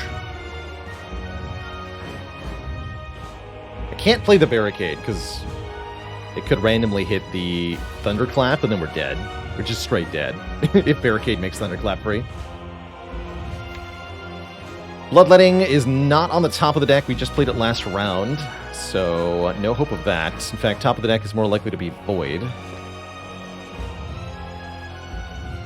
Which the Slime could draw. Slime Burst. Okay, that's not a Void, thank you. Let's just go Power Through Entrench. Next turn I can play the Barricade, then I can play Fiend Fire for 9x9 block, so we full block. So we're never dead in the next 3 turns if I do this. That's pretty good. Block for 36. Don't play Battle Trance.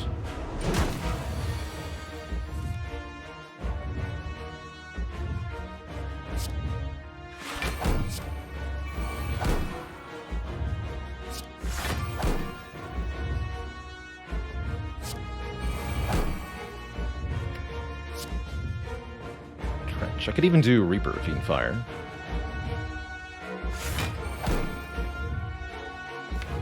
Although, not if I draw the Void.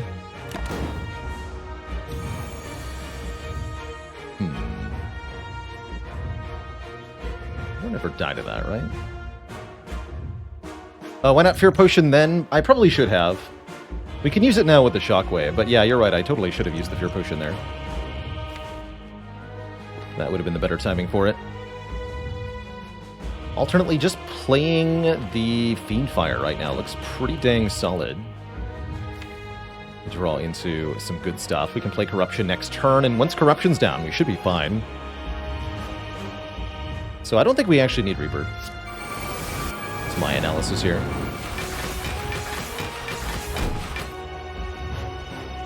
And if we do, we can Exhume it.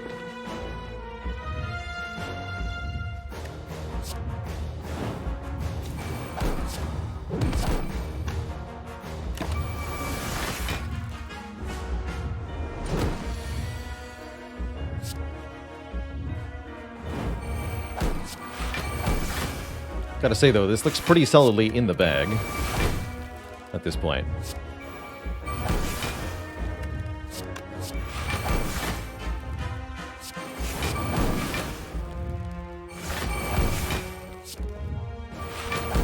Because I have, you know, 999 block. Seems pretty good. Alright. Be gone, fiends!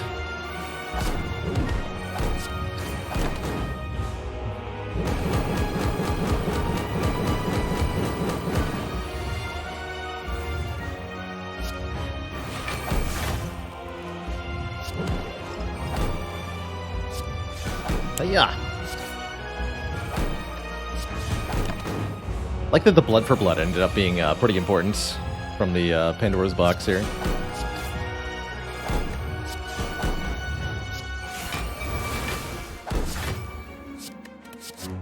GG.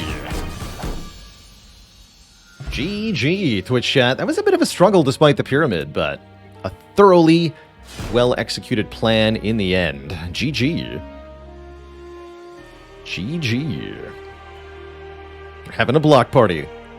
The Saint with 36 months. Thanks for 3 years of support. And Shmamarin with 31 months. Thank you, thank you. Luigi Head with 1.5 years as well. 18 months. Heck yeah. My only regret is that we only had 999 block to give. GG.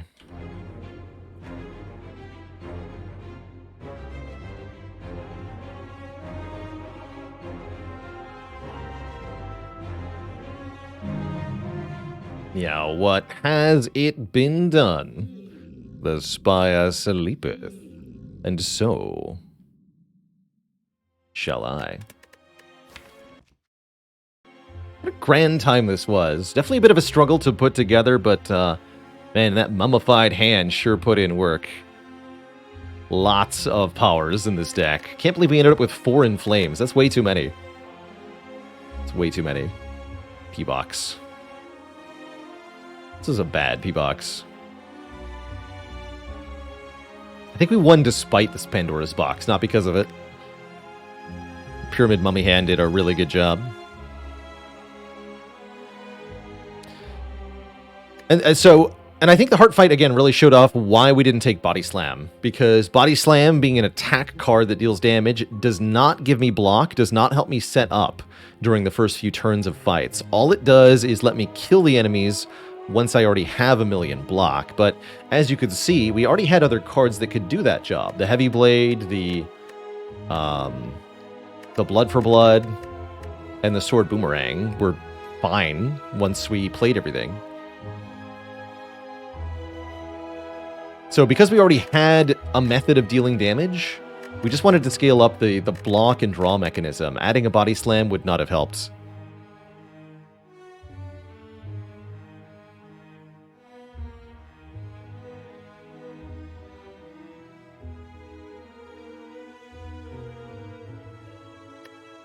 That's my line of thinking anyway. Next up, we're going to do another Ironclad run, but first, Twitch chat, I'm going to take a break here, refill the legs, stretch the water. So I'll be back in 5 or so minutes. And we're going to go again. BRB.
Alright, Twitch chat, we are back.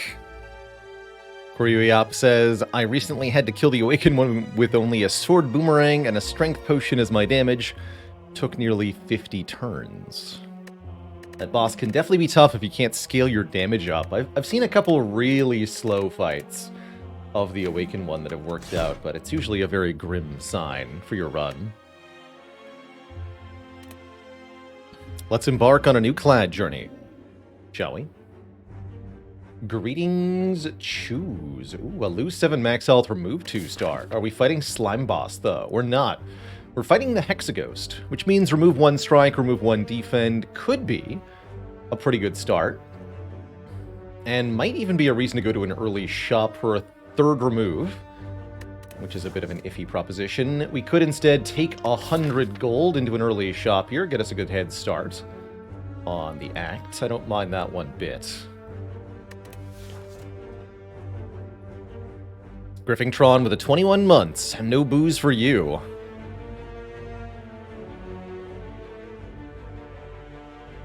Had to delete all your other attacks via Fiendfire to get enough block to not die. Oh, that's a tough one. That's a tough one.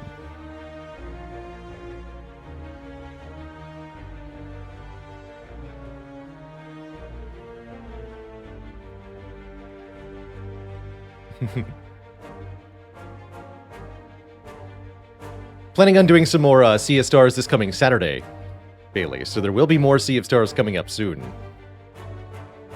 The week after that, though, Against the Storm is releasing to 1.0, so I do plan on spending a lot of stream time on Against the Storm. Might reset my progress in that game to take a look at the full changelog for 1.0. Microwave Brother, thanks for the 5 months.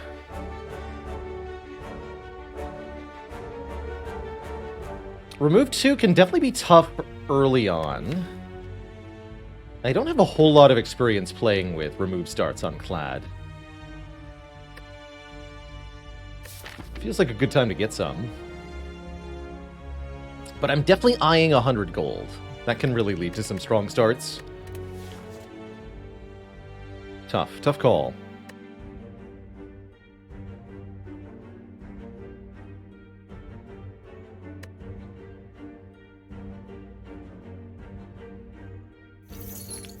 Take the money.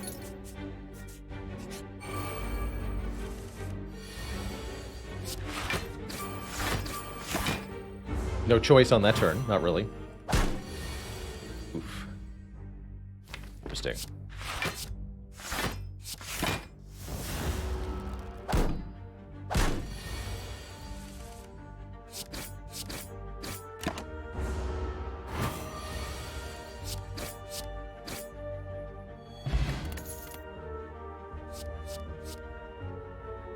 Perfectly fine floor 1 cards. I'll probably take Anger over the other 2 here, although Cleave is totally fine on floor 1 as well. Thorazine for breakfast. Thanks for the Prime sub. Welcome to the Cozy Sub Club. Is it possible to skip Niao's Blessing? You can achieve that effect by playing a custom mode run, as you don't get a Niao choice in custom mode. Not in a normal run, though, I don't think. Why Anger over Cleave? Because it's better single target damage, basically. Imagine you draw 3 strikes and the added card. With your 3 energy, you can do 24 damage with Strike, Strike, Strike, Anger, or you can do 20 damage with Strike, Strike, Cleave. 24 is more than 20. Take the Anger.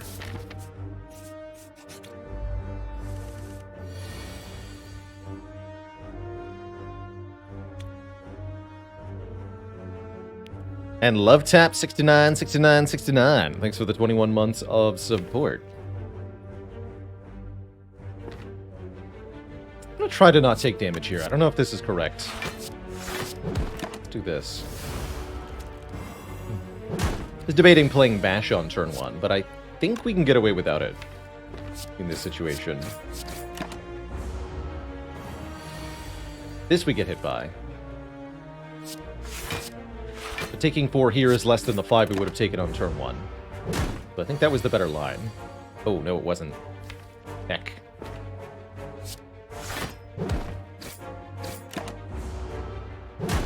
punished.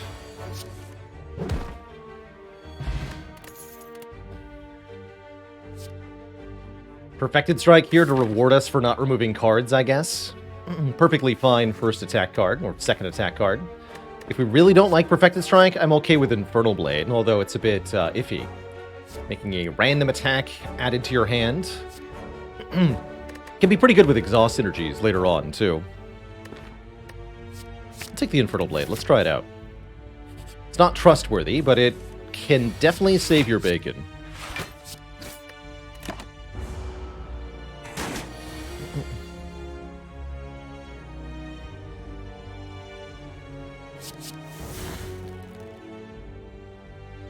Eight plus 21 plus 9. Exactly 38. Correct.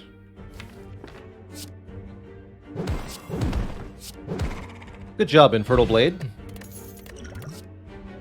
And immediately we get offered some exhaust synergy here. Feel no pain. Whenever we exhaust a card, block.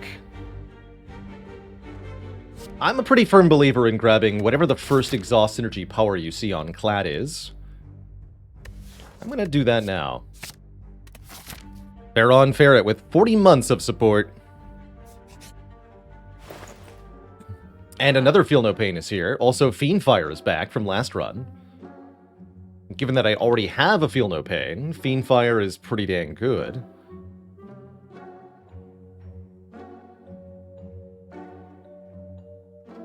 The Waffle could give us a few more hit points, although we're not missing very many.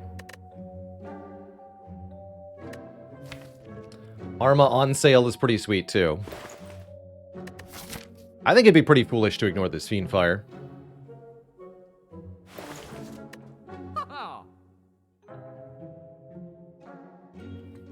The Waffles thing came about as a meme on the Relic specifically, Steve with a B. Early on, we had quite a few runs that were saved by this Relic, and so it became sort of a channel meme.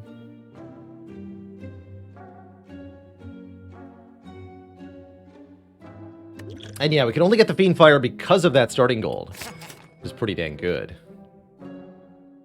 Could buy Strength Potion for this Elite. I don't need to. Let's just take another fight, hey?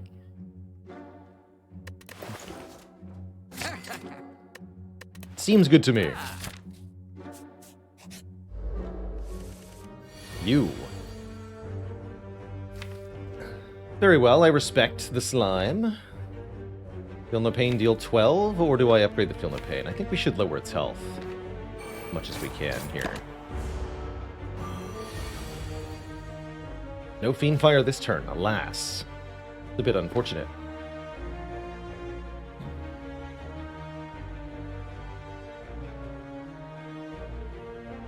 I guess the question then is, how many defense to play? If we assume Fiendfire will deal 28, that means it has a 32 health split next turn. That's not very good.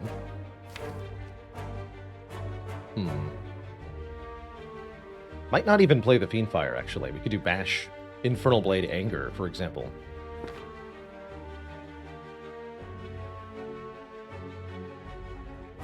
Takes a long time to get a half-mil channel points. It sure does. Yeah, it does. Go one strike here. No bash.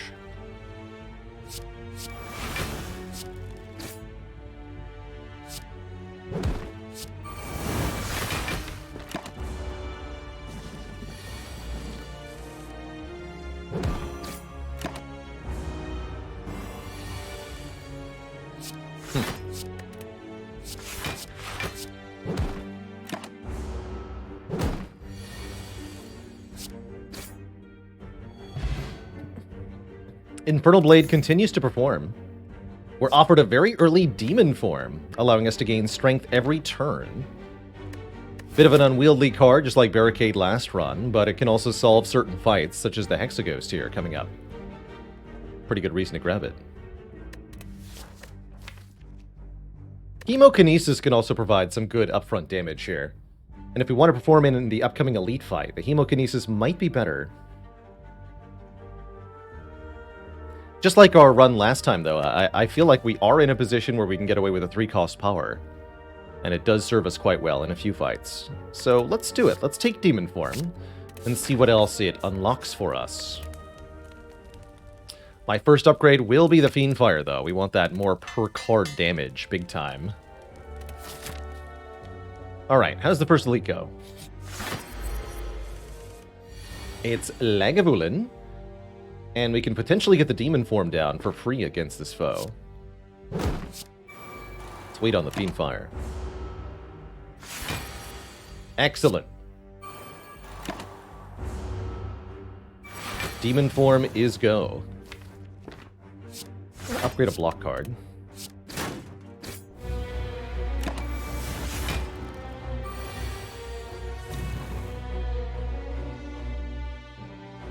Okay, we're pretty much stalling until Fiendfire arrives. No need to overcomplicate it. It's not here.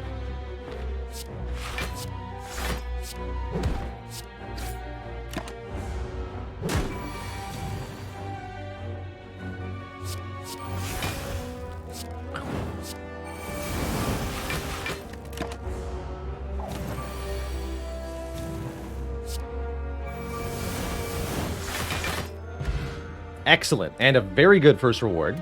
We get the Molten Egg, so all of our attack cards that we add are now upgraded, and we haven't added very many yet. It's actually been mostly powers and skills. Feel No Pain says, take the True Grit. And I think I probably agree. Although a Thunderclap Plus is not the worst thing in the world here. Is Sever Soul the worst Ironclad card? Far from it. I might nominate Clash or Havoc, although those have niche uses. Wild Strike is easily worse than Sever Soul.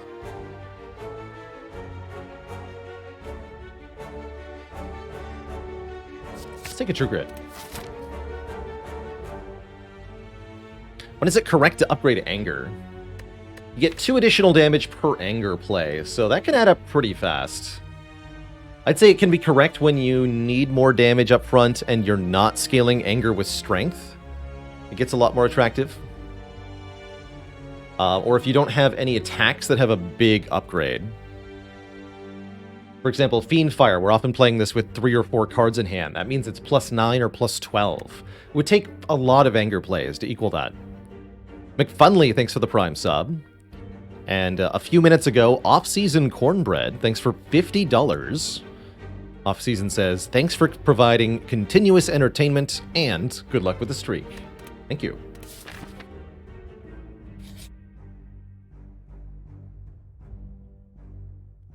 $12 cards, match them to keep them. Got a free rare for me this time? No, it's maybe a Parasite. It is. Uh-oh. Well, that's a bummer. What else you got? Inflame? Berserk.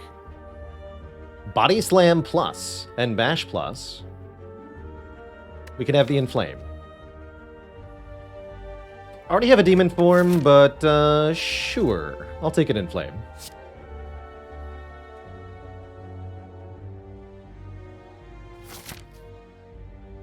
Don't love that exchange. We get a Parasite, we get an Inflame, but it's okay. We could have had worse things happen there.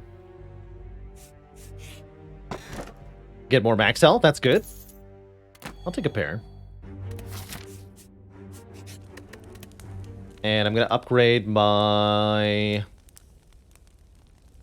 armaments? My demon form? Not sure. Let's get the True Grit upgrade early. I always regret not having that.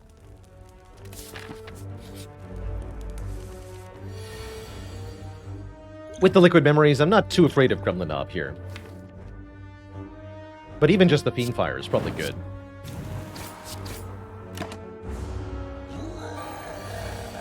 Yeah, because it's 12 damage per card, that means 48 damage here.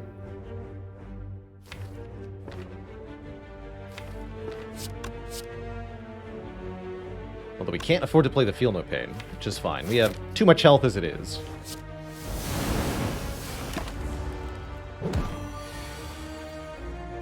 I can't deal 24 unless I use the Liquid Memories, which is probably worth it here.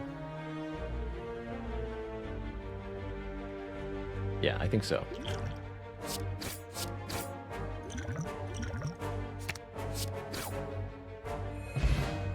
Get the pillow, healing us more when we sleep. Rampage Plus or Heavy Blade Plus. Actually, Heavy Blade Plus seems kind of awesome with Demon Form and Flame. Get in here, Heavy Blade. The Zephy with the Prime sub in the 3 months. If I end up working as a prison guard, I could be a Jailer Lord. And I said we had too many hit points. How about some free upgrades? Infernal Blade upgrade is really good, making it 0 cost.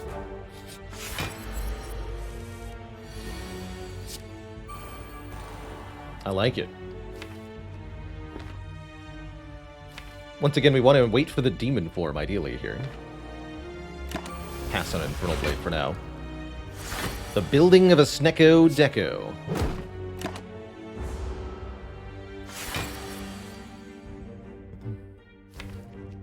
Uh-oh.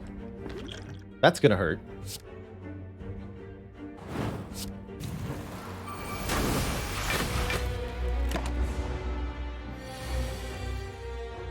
Might be bad enough to consider using a colorless potion here. Next turn could be similarly awkward, and we don't have the demon form down. I'm gonna use it. Trip is very good, so is Panic Button here. Although Panic Button realistically means we can't block next turn.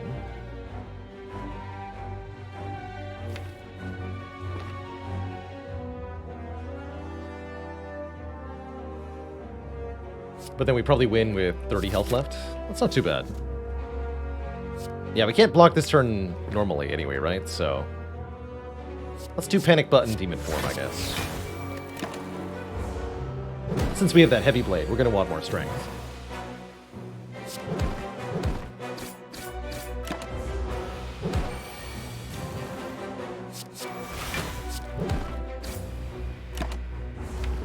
GG, nerd. Get bopped.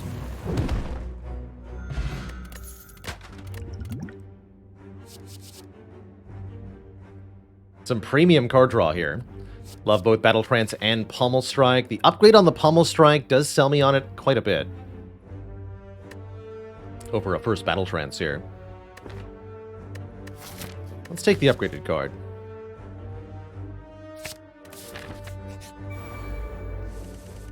Thief. Be gone, thief. Exactly 36 hit points, is that correct? That makes Hexaghost attack for 4x. Let's not do that.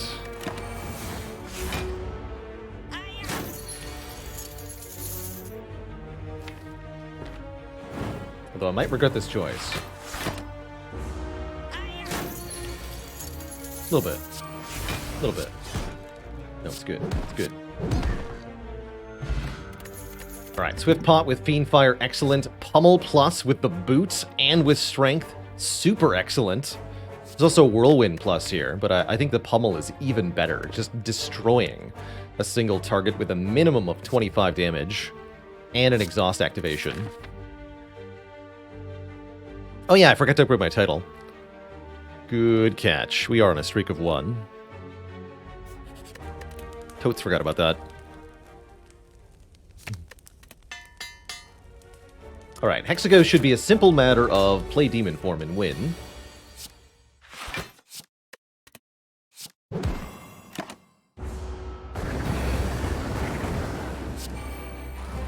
Ow. Although we can't die too early here.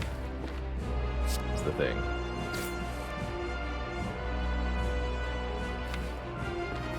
We're not ready for Fire yet.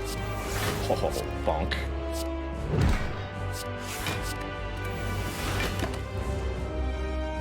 Good turn. Questionable turn. I think we're okay for now, though. Probably defend Heavy Blade. But playing the second in Flame is tempting, too. I don't want to redraw this in Flame. We should have a kill before the next multi-attack. We have lots of damage here. I think we're okay. Without using a potion. Never die to this hit. Do tons of damage. Pummel blocks, Bludgeon doesn't.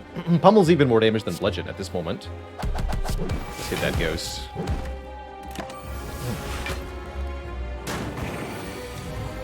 And then this does 84 damage. We're out of here. GG. A second upgraded Fiendfire or an Impervious are both here. I think given the amount of offense in the deck and our ability to find more offensive cards, we should probably take the premium defense card, the Impervious. Even if I found something like a Pyramid or a Snecko-Eye, I would want the Impervious over the second Fiendfire. So I'm pretty sure we take this. Never Berserk. This is decent. But we need some diversification. We've got damage, damage, damage, damage, damage, damage, damage, damage. Just a little bit of block. Give me the block. Elixir can be pretty cool with the Feel No Pain, but I think the current potions are very strong. Vulnerable on demand, plus more draw. So we'll leave this on the ground. As for the boss relics, no Pyramid again. We have instead 3 flavors of energy. Sozu gives us energy, but prevents us from getting more potions. Philostone gives us energy, but makes the enemies stronger. Dome gives us energy, but makes the enemies hard to see what they're doing. I guess I don't hate Philostone. Deck is well prepared for Philosopher's Stone opponents here. We have Impervious that can full block just about anything. If we're talking about the birds in Act 2, Pummel and Fiendfire shut them down. Don't like that we haven't removed any cards yet. The deck is definitely energy hungry, so pretty happy. I think we could reasonably get away with the Dome, but it would be awkward at certain times. And I really want to know when I'm allowed to play Demon Form versus when I have to play Impervious. So I'll take the Stone. Maybe we can find a Disarm.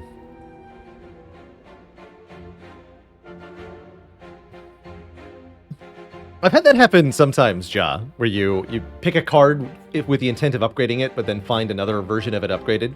Sometimes you just want to take the second copy and still upgrade the first one. Sometimes you want to take the second copy, try to remove the first one. And sometimes you just want to take the second copy and keep the unupgraded first one.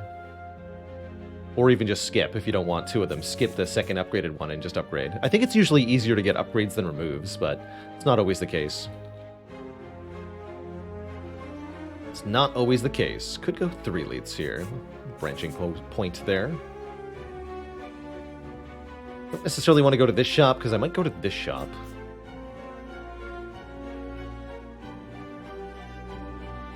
Fighting Collector, I'm definitely happy I didn't take Runic Dome. That boss is really hard. Without knowing what's going to happen. I don't feel like I'm that good at elites currently. We definitely might need to use the Regal Pillow if we brick a turn 1 draw here. Let's take the early shop. If nothing else, I want to remove a card. Yeah, this is what I was talking about. That's not good. Well, that's not bad either. Don't play Pummel because it does nothing.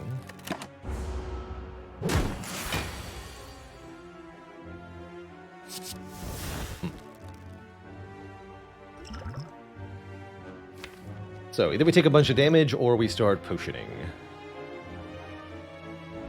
Kind of hard to avoid a bunch of damage here. It's additional 30 damage with the Fiendfire, too. I can immediately replenish the potion. I'm going to use it. Yeah, just 30 damage is still fine.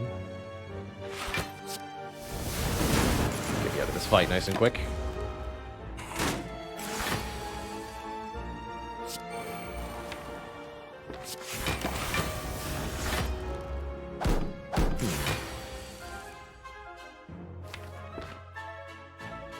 Although, did I need to consider the Fear Potion? Looks like maybe I did.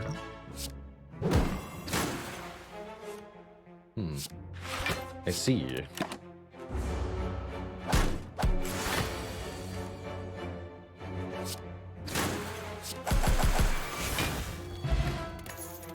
At least we still have that. Rage is passable. Sever Soul is actually not bad either because of our Feel No Pain.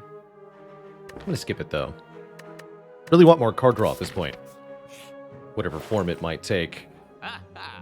Wouldn't call the medical kit card draw, although it is somewhat useful. Card remove is good. Regen potion's okay. Overall, not a good shop.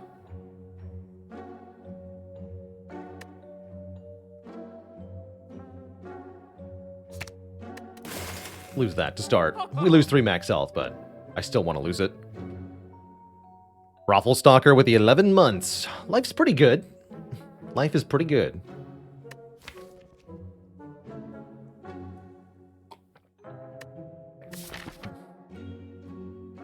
Currently, we're 1 pocket watch away from greatness, basically.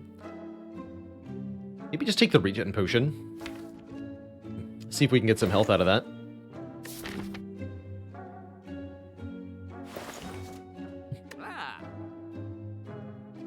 Guess medical kit could be a big deal later, huh?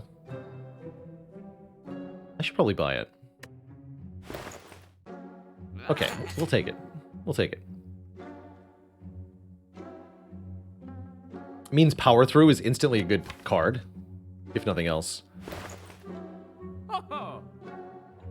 And I do think I want some immediate help here. So let's take the potion. This is not a terrible fight for it, I guess. Sure.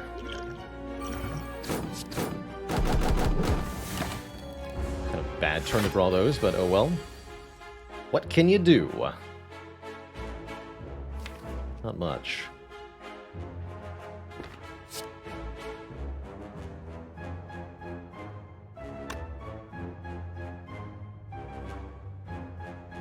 Arma defend heavy blade? No, we should probably play inflame, yeah? Do it like this then. Triple defend. Upgrade the inflame.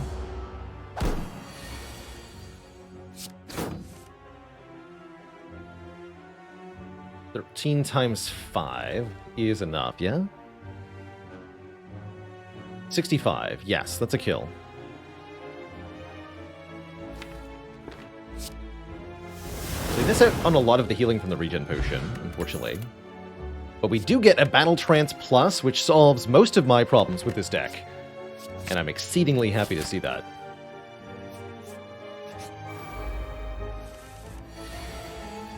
Ow. But my face, though.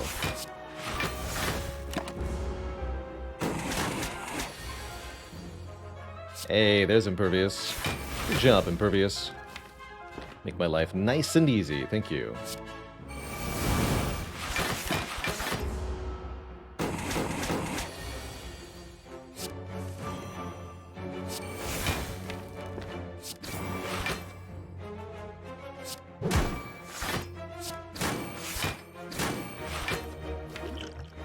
Heavy Blade will deal a base 14 plus 8, 22. Looks like enough. Goes to 18, yeah. Okay. Upgraded Twin Strike is okay with strength. It's far from the best attack, though.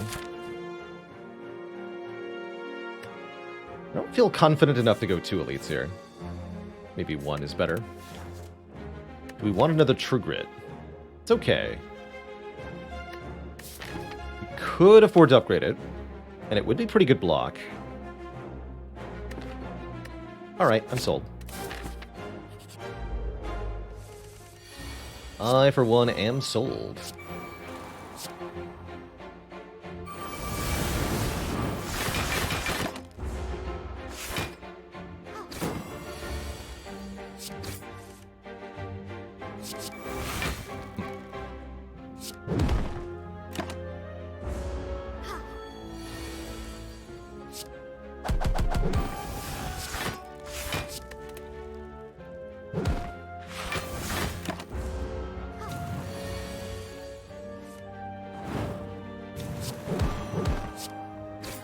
Healing. Ooh, Burning Pact is pretty sweet. I also really like Headbutt Plus to allow us to put a card back on top of the draw pile. In particular, being able to recur the Battle Trance or the Anger, or sometimes the Heavy Blade, is really valuable. Let's grab the Headbutt here. Especially going into an elite fight, we want some immediate impact stuff. Speaking of immediate impact, I think we could afford to upgrade one of our powers here, or we can upgrade this other True Grit. I do like having a Feel No Pain Plus in the long term. Especially with this elixir, I suppose. We want to kill the elite as quickly as possible. Maybe upgrading Inflame is our best bet, though. It's our only guaranteed strength. Upgrading the armaments is quite reasonable, given our card draw capabilities, although we don't have that many other cards to upgrade with the Arma. Most of the good stuff is already upgraded.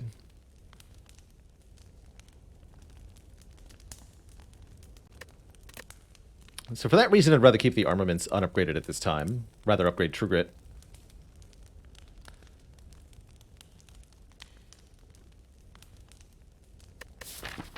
But I don't feel like the True Grit upgrade helps me here enough. Alright, I'll do Inflame.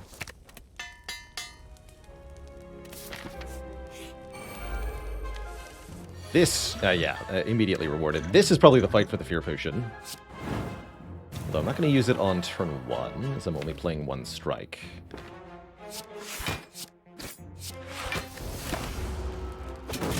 Oh. You are extra rude, huh? I see that.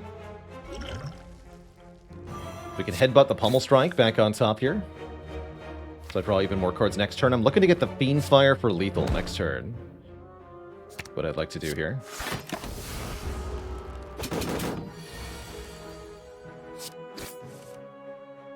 No such luck. Not quite, huh?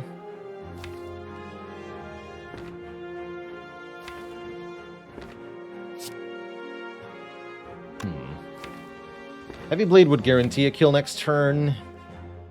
What's our worst draw? Defend, Strike, Ascender's Bane, Anger, Arma? As long as we draw the Fiendfire or the Battle Trance, we win. But there is a draw where we brick completely. And we get stabbed for 8 times 5. We won't die to that, at least. Spooky.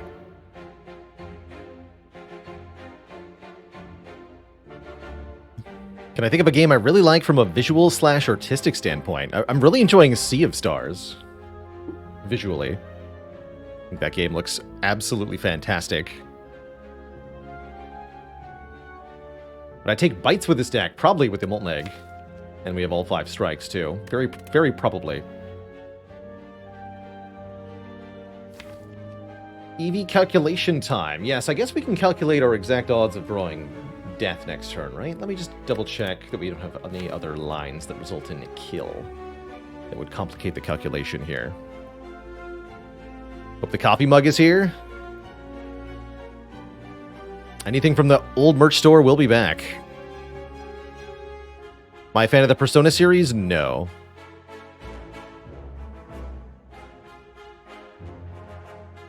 Generally not for JRPGs in general, although there are a few of that I have played and enjoyed reasonably. Let me see, that does 12, 18. These are 13. 18, 13, 13. It's only 44. Yeah, we can't kill unless we get the Fiendfire.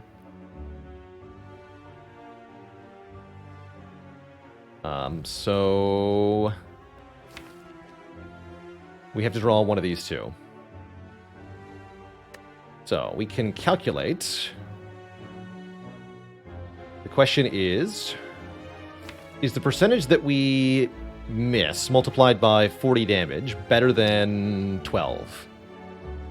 That's the math we have to do.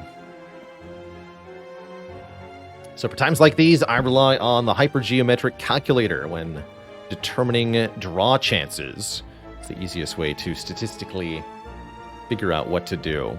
So population size is the number of cards that we're drawing from. There are 8 cards in the population. 2 of them are kills, Fiendfire and Battle Trance. We are drawing 5 of them.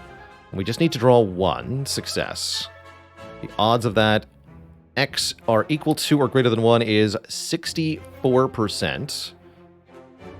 Or rather, X is less than 1, 35% chance of not getting there. I don't have capture set up for calc stuff like this at the moment. So what we do is multiply 40 times 0.35. Tells us we are expected to take 14 damage on average next turn. So that tells me that it's supposedly better to just play the heavy blade, take the extra 12, get the guaranteed kill. And we're favored, on average, we gain 2 health by playing heavy blade right now. Let's find out. Now, we would have saved 12. Get self-forming clay. Whenever we lose health, gain 3 block next turn. And actually, yes, 37%. Because the other way you can do it, we're just drawing 5 out of 8 cards, right? But there's 2 successes. That's why we had to do math. Brutality, self-forming clay. Hell yes. Draw more cards, take damage, but then turn that damage into more block. And I'm going to rest.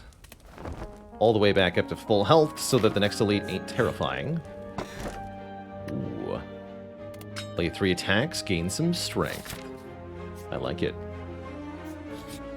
I like it a lot. This is why we rested, by the way. Terrible. Just terrible. But first, I don't want any of these cards on top.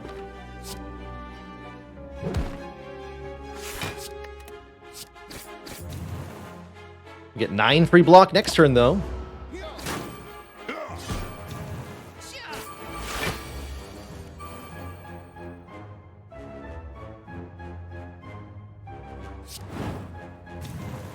Wondering if I want an Ancient Potion. Although with Collector coming up, it might be more useful in that fight.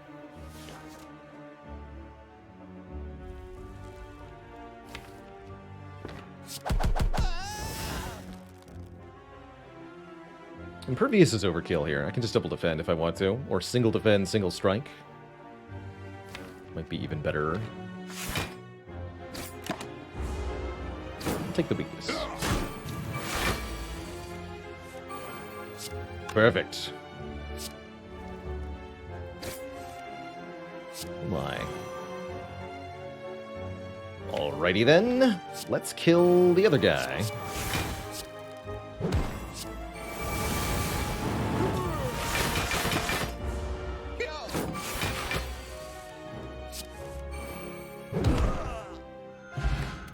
Centennial Puzzle. First time we lose health each combat, draw 3. And another pummel. Here we go. What went wrong with our math there?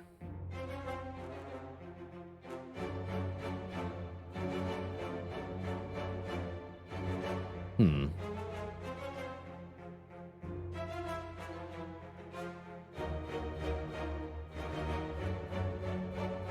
me double check what I put in the calculator. What did I do wrong here?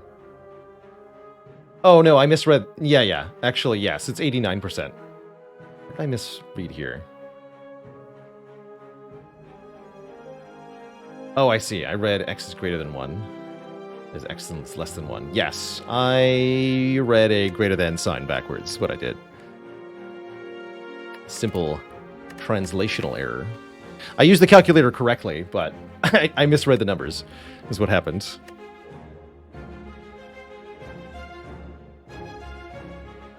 So yes, and I ended up making the wrong play because of it. That's pretty funny, actually.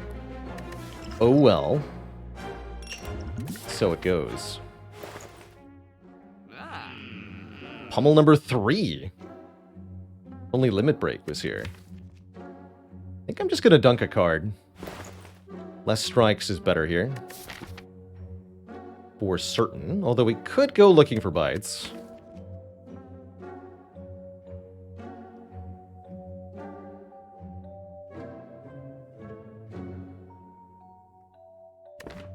Jonathan, thanks for the Prime sub in the 37 months. Still gonna dunk one. And if we get bites, that's good, I guess.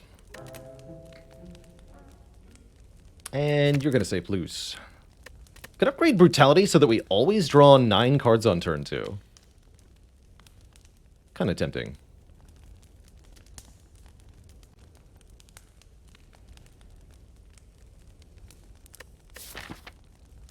Pretty tempting, actually. Make this appear on turn 1. Let's do it. And Joni Moe, thanks for the Prime sub in the 3 months. I do want events, though, right? Exactly. Remove more strikes. Now we're talking.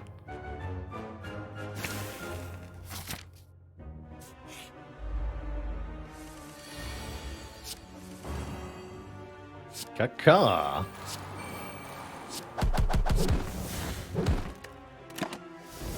Behold my card draw. The power.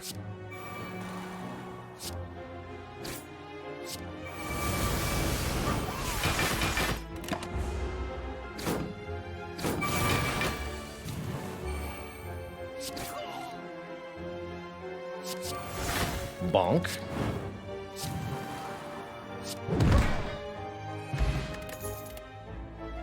Yoink.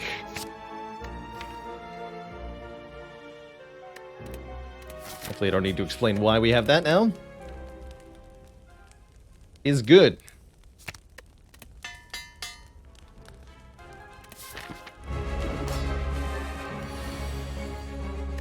This is less good. This will just use the boot. It's definitely not a good turn 1. I could play this for 1 strength. But no, we want to keep it as our finisher.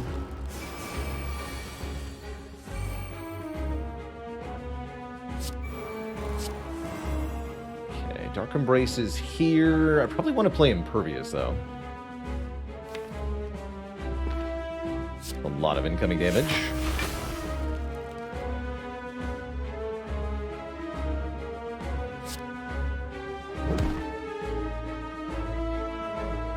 True good a strike here. Just want to get rid of cards.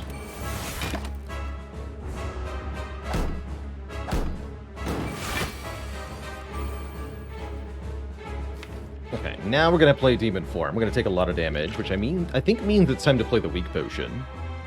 And then once we have also the Dark Embrace down, we should be okay. So I can play the Demon Form now, Headbutt Dark Embrace. Dark Embrace next turn, we should be okay. Hope so.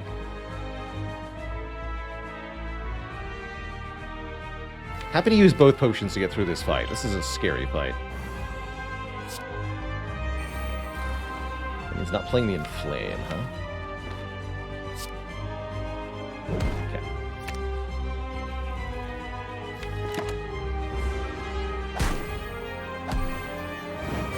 This is the debuff turn always. Arma can discount the Dark Embrace.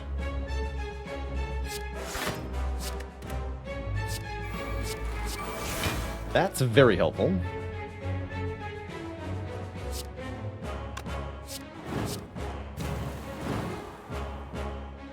$16, huh? Okay. And I should probably use this to block. I think it's Weaken, Weak, Vuln, Frail. Is the order for Collector here. I definitely feel like I need help. Let's just use it. I feel like the Elixir would have done better. My mistake. Okay, we should be able to draw into either Fiendfire or True Grit to block. Seems fine. We do get Fiendfire, so I can go Heavy Blade and Fiendfire. Keep the Heavy Blade around. We'll block for 3 times 8 as a full block. Actually, we can just Anger you. Heavy Blade, Fiendfire. That's still enough. If I play 2 other cards, we get 7x Exhaust. Yes, that's still exactly a full block. Let's do that. We can also bash Fiendfire. Probably even better.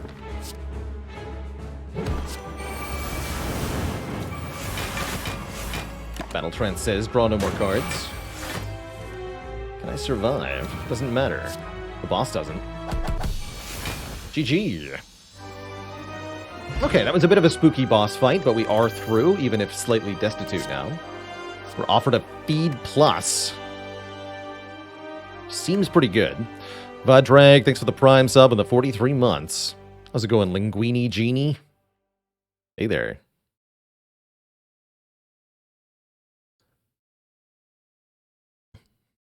Stream ready. Excellent, Faley. Thank you for the full link. Cannot wait to read through that after stream. But what about second demon form? Heck yeah.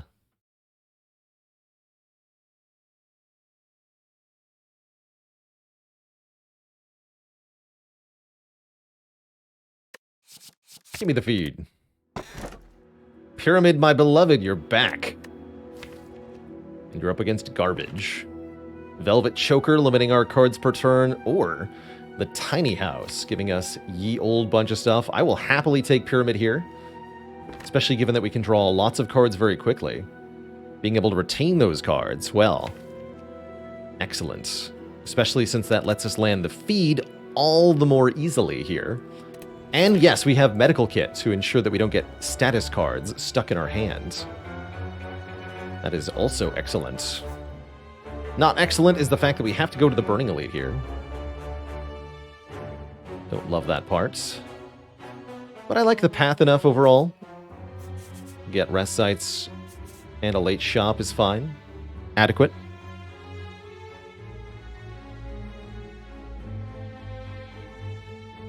Yeah, it's cool that community members helped out with a stat analysis. I'm really looking forward to digging through it.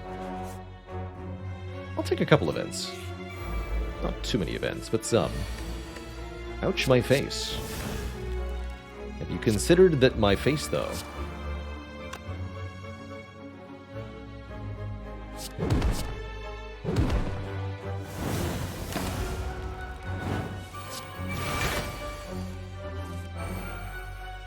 Wanted to get rid of Fiendfire early because of the feed that we're trying to land. Guess we don't get too demon form in this fight.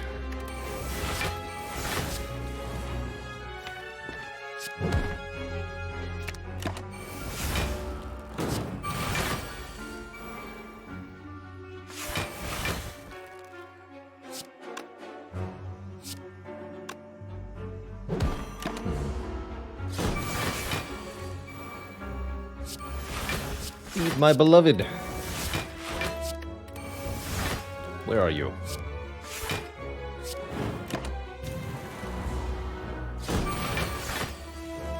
Yes. Good.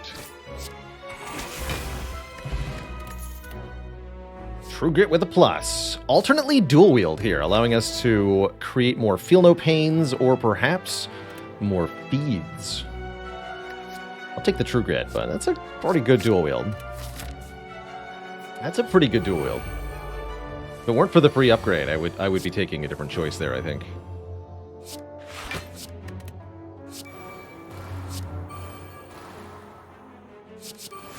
Yeah.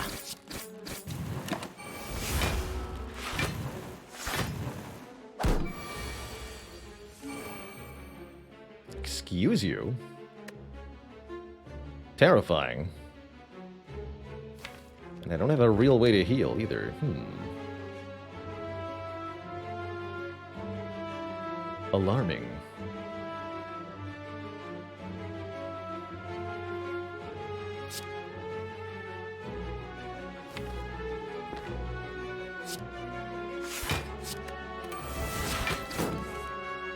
Okay. Should at least allow me to kill it. Good.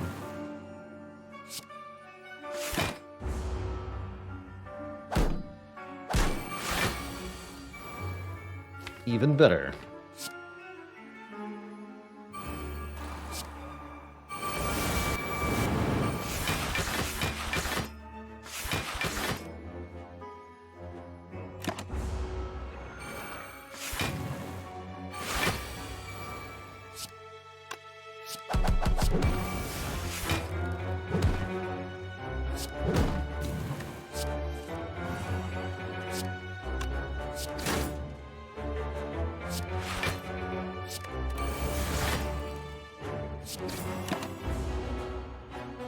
Which character do I think benefits the most from the Runic Pyramid?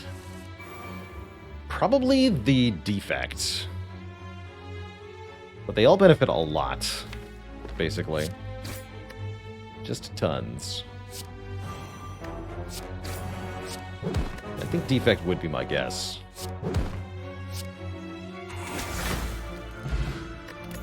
Health trending slightly upward. We're offered another upgraded True Grit, but there's a Shockwave here. I'll take a Shockwave. Don't have a Shockwave yet. Do any of my mods remove the travel to the boss portal event? No. No, I don't have any mods that would alter the gameplay in a way that benefits me. Dad joke for the crowd, courtesy of Mad Goji.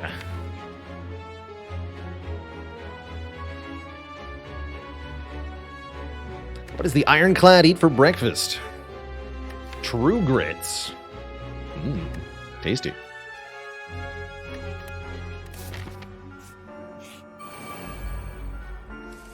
What's his favorite kind of coffee? An Imo Latte. Now, this is where dual wield feed would have paid off massive. I don't think I need to brutality here, do I? Let's try without for a minute. See if I regret this instantly or not. No? I do not.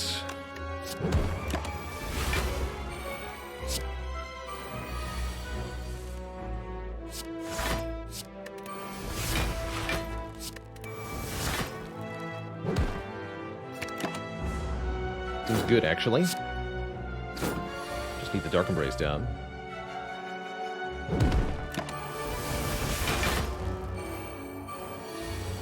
Here we are.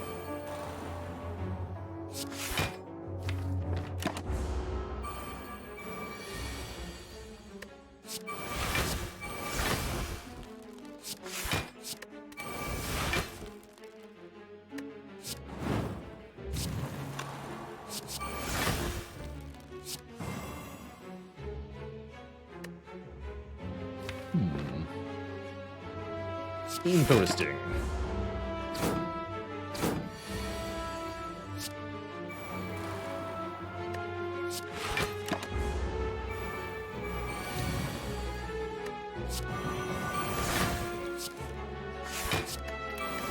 Heavy Blade can kill one.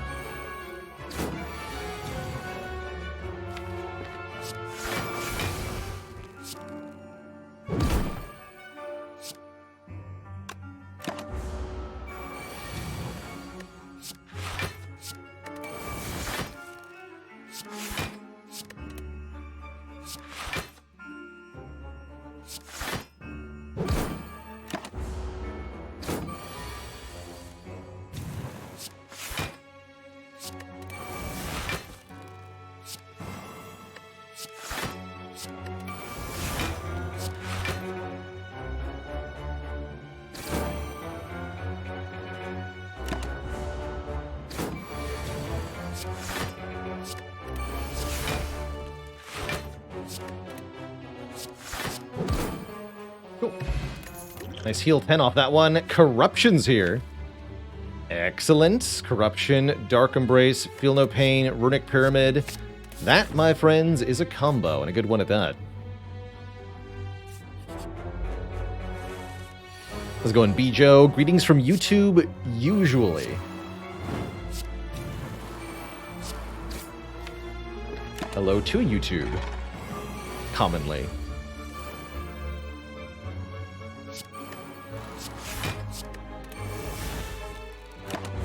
Branch. Need a branch.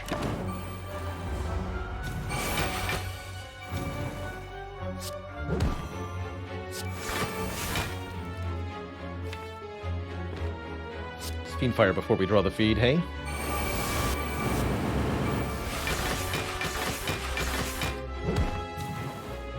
Otherwise, it will become a problem.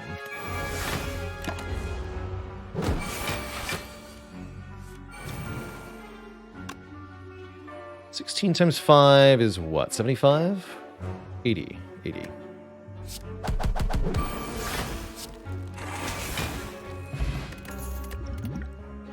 Uppercut, another way to apply weak and vulnerable with an upgrade on it too. Currently we only have Shockwave. I usually say one Shockwave is not enough. So I will take the uppercut here. This Molten Egg has done so much work. Don't trust it.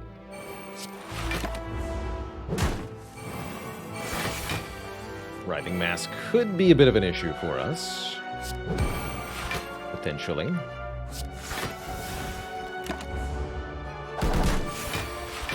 Each time we deal unblocked attack damage to this enemy, they change what they're doing. Can be a boon or a curse. Literally.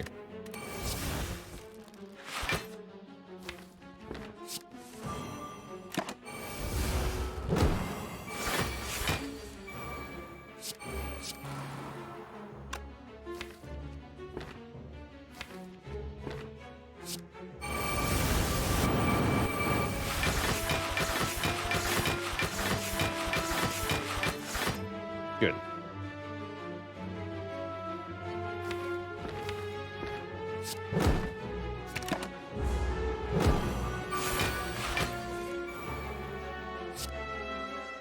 Have to stop this though.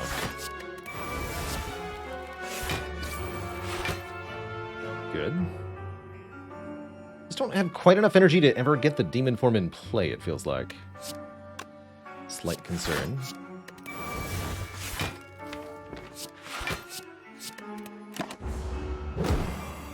Now we have no home either.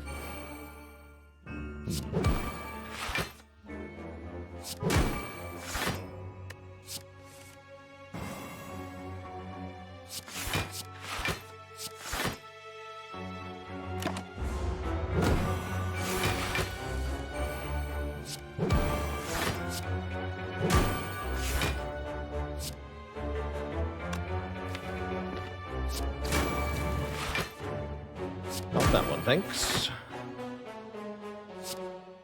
Not that one either. That's better. Okay, we can land feed next turn. Lose a little bit more health, but it's worth it. This enemy is annoying. Excellent. Spot weakness. There's a way to gain strength, especially effective with the Runic Pyramid, and it becomes free once corruption's in play. So I really like spot weakness here. Give me that. Our Burning Elite is Reptomancer, who is definitely spooky here. Goodness for boot. Could also kill the other dagger with feed here. That's not an unreasonable choice. This fight is very spooky. Let's just eat it. We don't gain max health from this, but we do kill it and gain 1 strength. Seems like a good idea.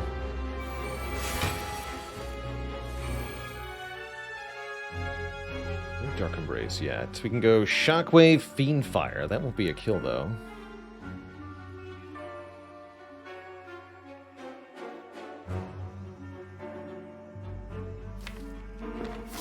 I like the Swift Potion here. That's what I've concluded. Yeah. That looks pretty good.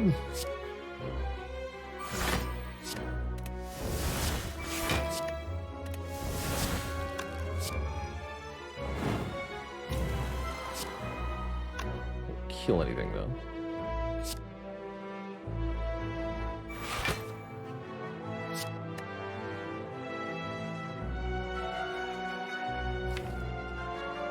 This is fine.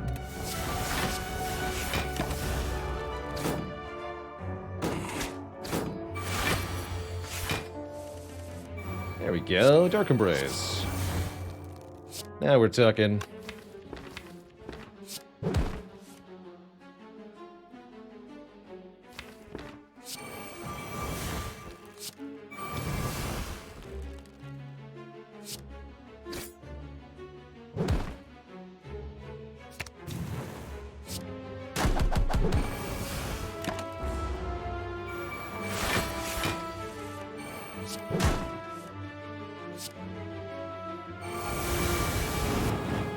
That went about as well as could be hoped. We lose 1 potion, but we get the incense burner, making us intangible on every 6th turn, and we get a freaking Reaper. So, yeah, life's good. Life is super good. Smix, thanks for the Prime sub and the 10 months of sub ports. Maybe I do want to take a fight over a fire at this point. This is max health and potentially a heal. Yeah. Heck. Upgrades. I'm here to fight the worms. And take a lot of damage. Ow.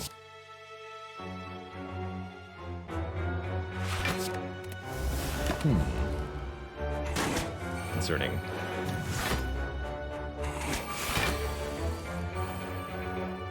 Not the fight for demon form. No, I don't think so.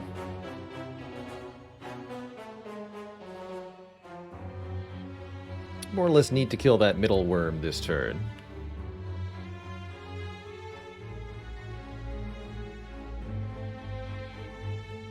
Croco Taco, thanks for the Prime sub and the 2 months of support.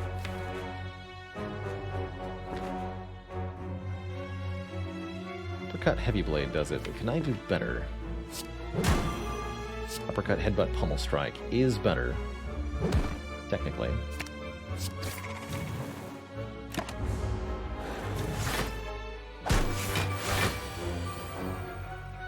You must cease this. Not being able to play Reaper here. I don't love that. Oh no, we can do better, right? We can do Bash Pummel. Or Heavy Blade Pummel. Heavy Blade Pummel's for good. There we go. Take a break, sir. Heck. With my face?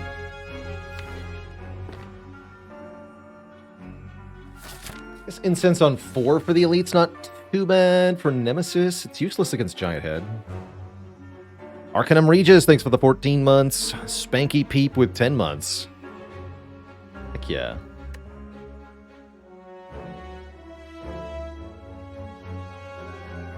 You can do Pummel Reaper Strike, get a little bit back.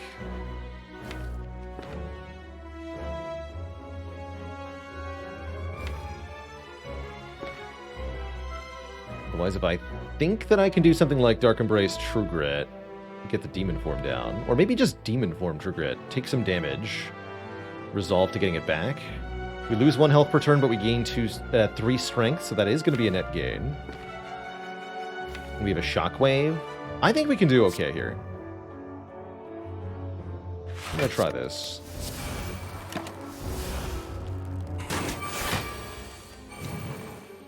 Yeah, and we're immune next turn as well. Just go Bash, Dark Embrace.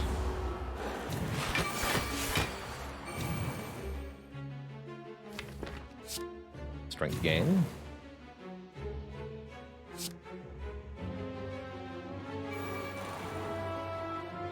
This is a lot, but not enough. Not yet.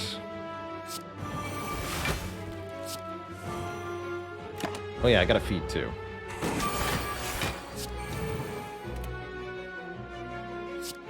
This does too much now, huh? Oh, shoot. I didn't think about that. Oh, well. I'll take the current health. I needs it. I needs it.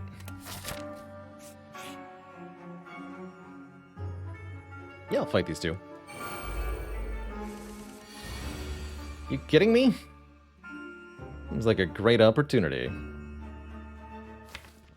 Don't need the demon form in this fight. What we do need is Brutality, Impervious Shockwave.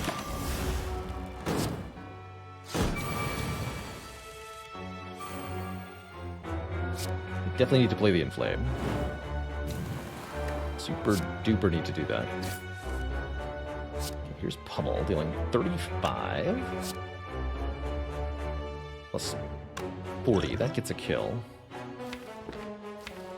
Good enough for me.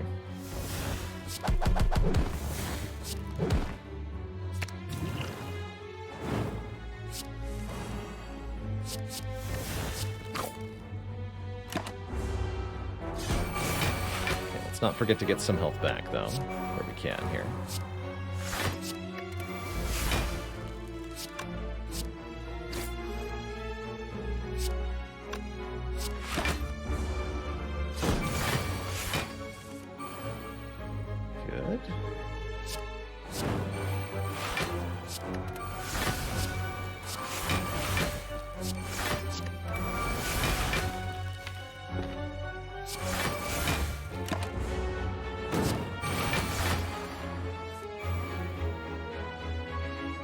Uppercut Reaper this turn, kill with Feed next turn.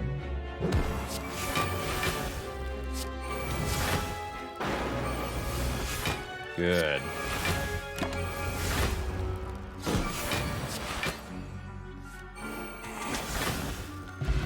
Gambling Chip lets us discard cards on turn 1 for more draw. Excellent.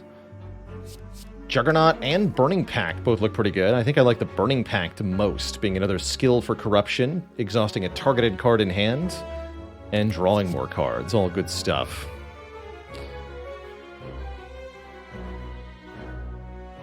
Is this deck in desperate need of card removes? I don't think so, especially not with the Gambling Chip. We would appreciate card removes, but they are not required.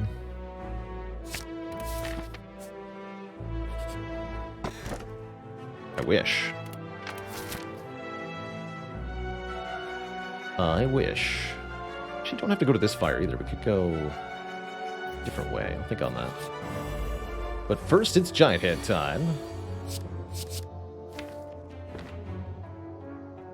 Please help me draw to this stuff. Excellent. Let's not play Brutality yet.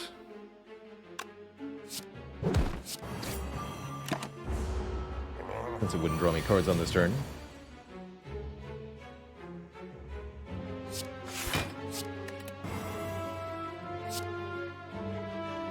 I'll lose the Brutality.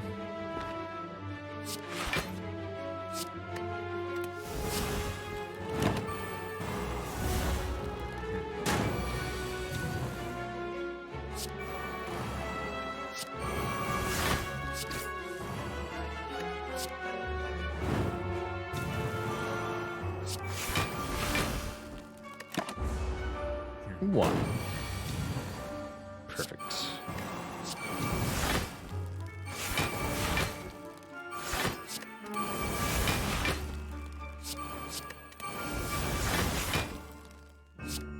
Bonk.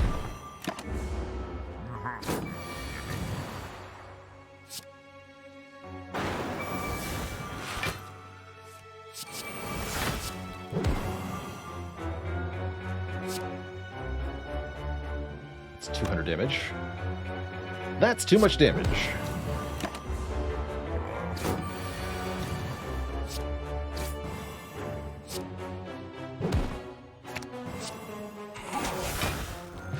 We chonky now.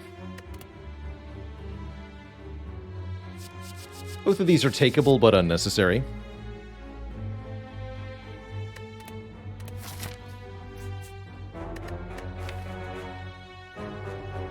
Yeah, I'll take the later shop, I guess. No.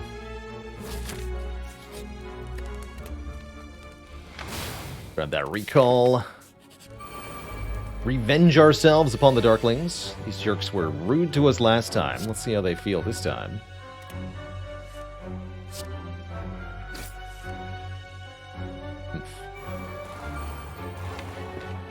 Take that Pummel Strike back, thank you.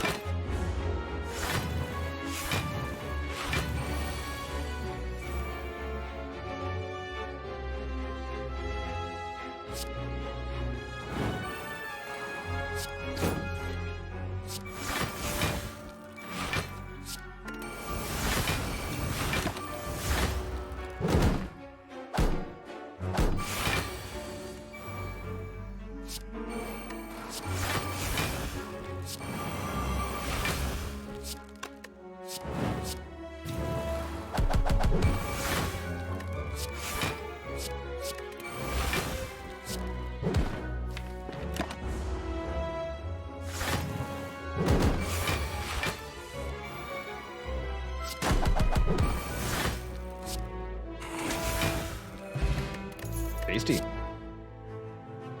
No need for any of this. Next of Geese, thanks for the 21 months. Happy blappening. Happy blappening. By the way, did y'all know that the merch store is back? You can get this cozy Baylor Lord shirt and many, many other designs on our website, baylorlord.com. Just 20% off until the end of the month. That's a big thank you to those who are loyal viewers.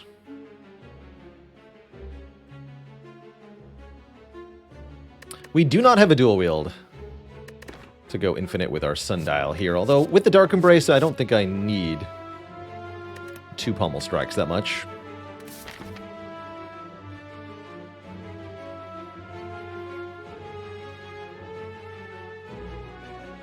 I have used a couple AI voice interruptions, BathTube, on the YouTube in the past. The one for the merch store is me, for real.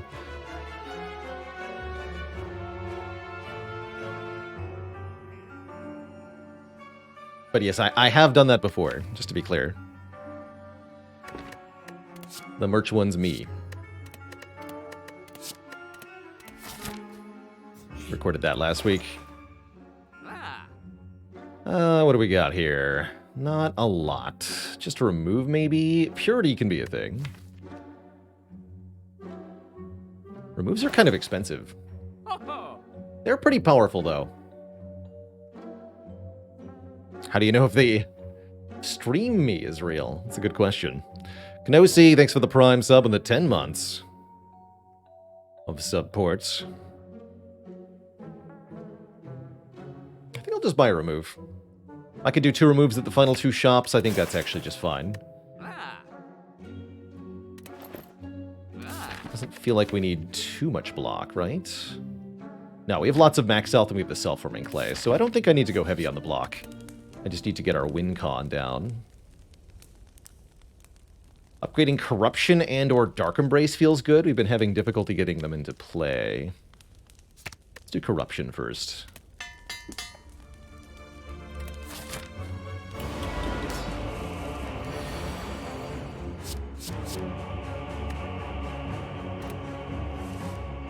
Not an overly fancy story behind the chair disappearing. Basically, I moved, got a new setup, and it didn't make any more sense to keep it.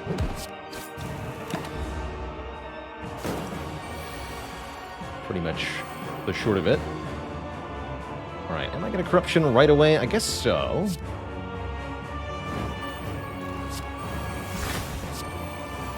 There's Demon Form.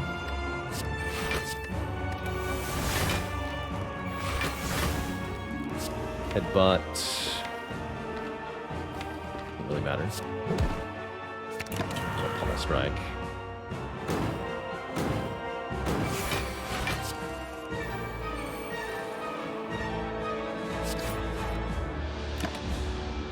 What you got?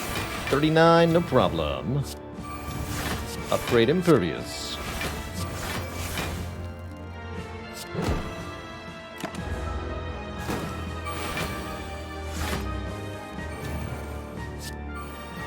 Prepare the blip blappening.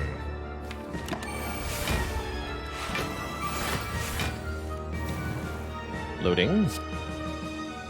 Now loading the blappening.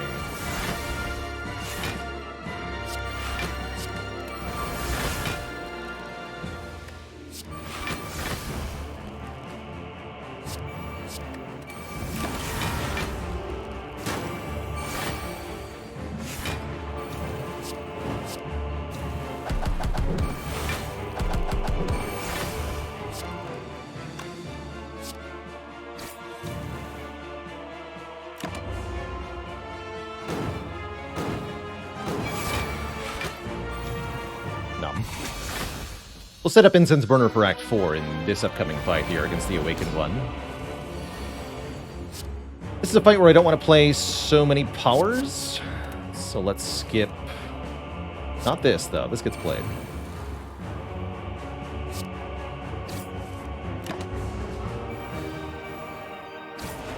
Skip the Brutality. Excuse you. First of all, how dare you?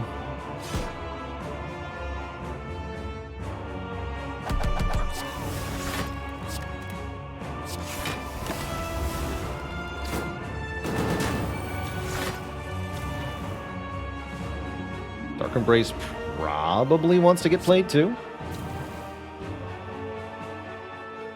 I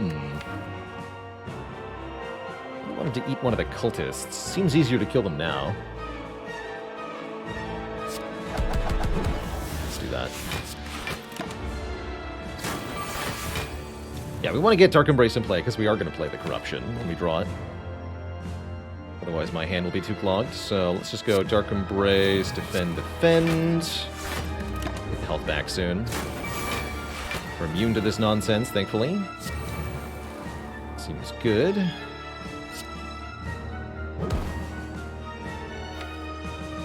Back that spot weakness then.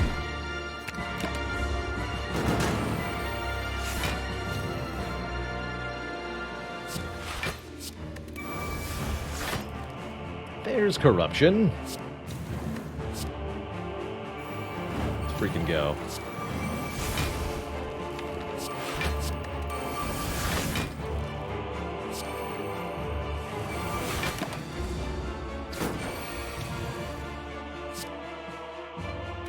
Quite enough. We should go for a kill soon here. Blocking this a hit is going to be tough.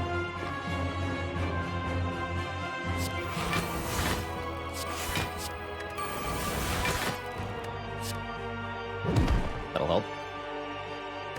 That'll help a ton, actually.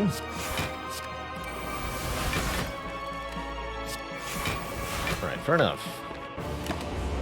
I'll land that spot weakness before I Reaper, though.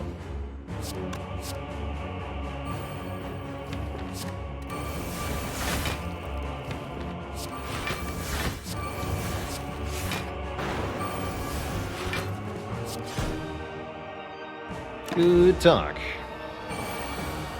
And my heavy blade does 194 damage. Pro tip.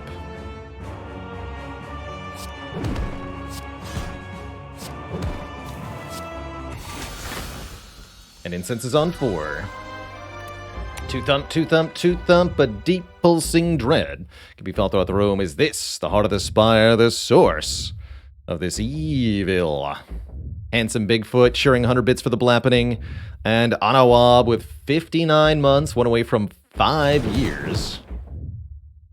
You deal 2 gigabytes of damage. The heart squirms and bleeds, but is ultimately still pounding. Do you not have enough RAM? Have I been here before?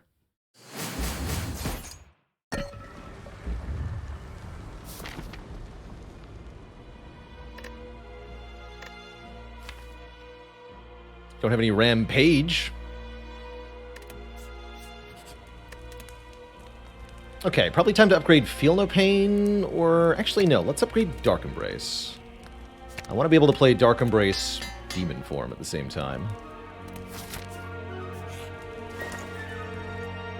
Frozen Eye lets me know the exact draw order of the deck. Alternately, Offering is just +2 energy one time. Offering is great. Speeds up the setup. Once we have all the powers down, we win. We've established that already.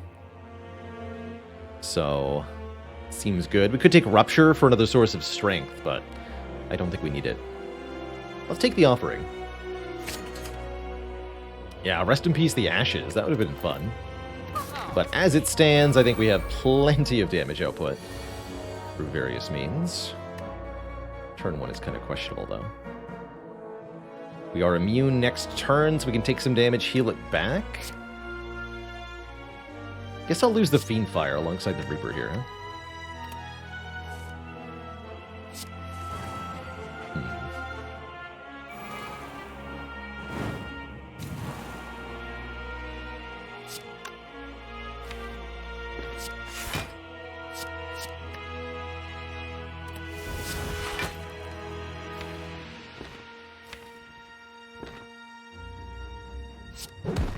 How about the Fiend Fire, actually? Go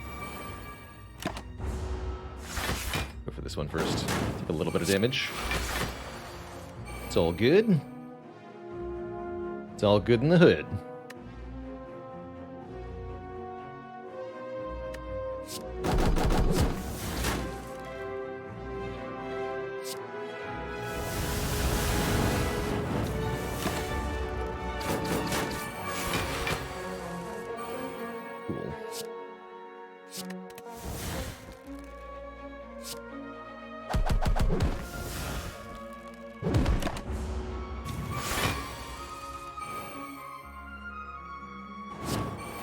Also do Corruption, Dark Embrace, Feel No Pain in one turn now.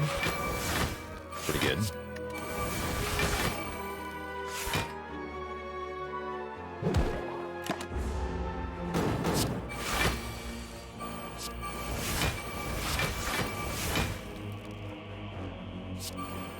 Shouldn't need that anymore. Don't play that. Maybe do.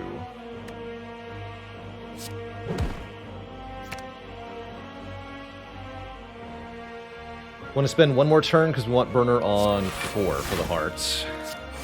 Let's wait one more turn here.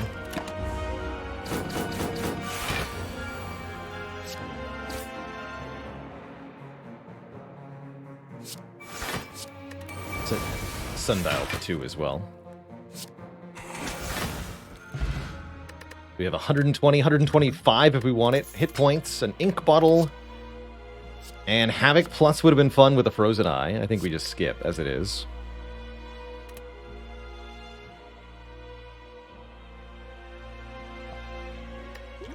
Block Pot better than 5 hit points. Strength Pot surely is the same. Early Dark Embrace, you'll love to see it.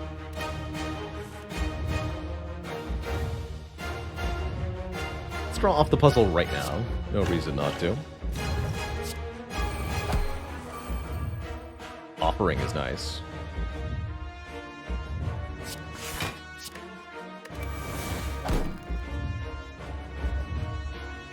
Very good cards overall.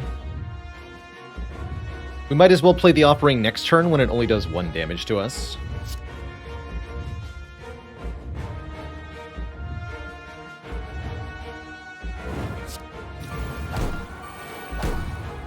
So I think we hold, spend not this last point of energy. Inwector, thanks for the 2 months. The tier 1 sub. Excellent, although it is a big nasty multi-attack next turn. We took the Philosopher's Stone and we never did actually find a good answer to the multi-attack of the heart. So this is going to hurt next turn quite a bit. Quite a bit.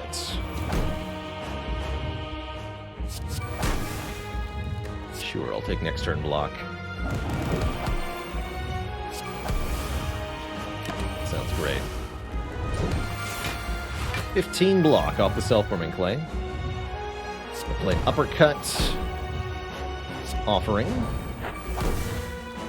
Ooh, Impervious.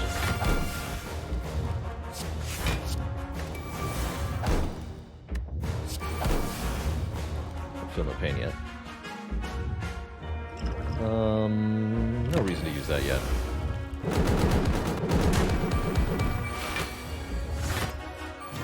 Now it's time to hit back.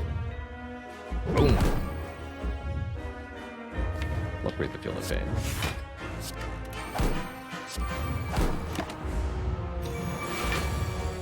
Five by 15. That's a spooky number.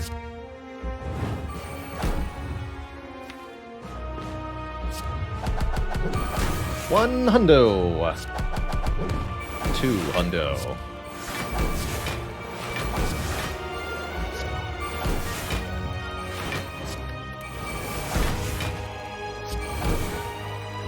Sundial value.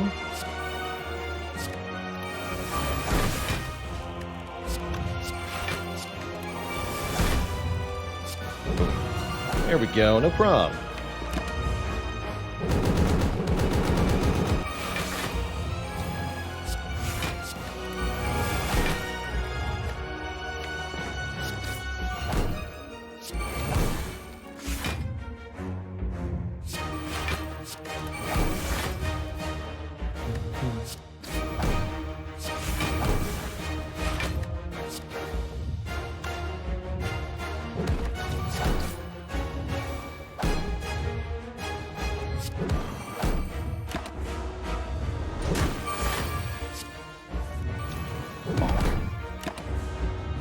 GG, Mr. Hart.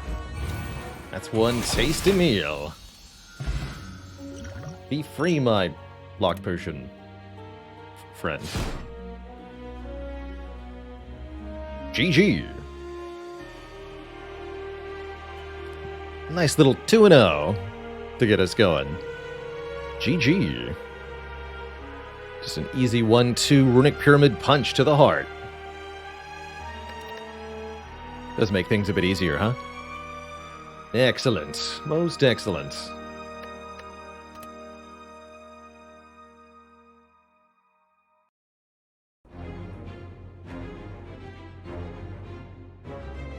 Vimto97, thanks for the Prime sub on the 10 months, the full metric year.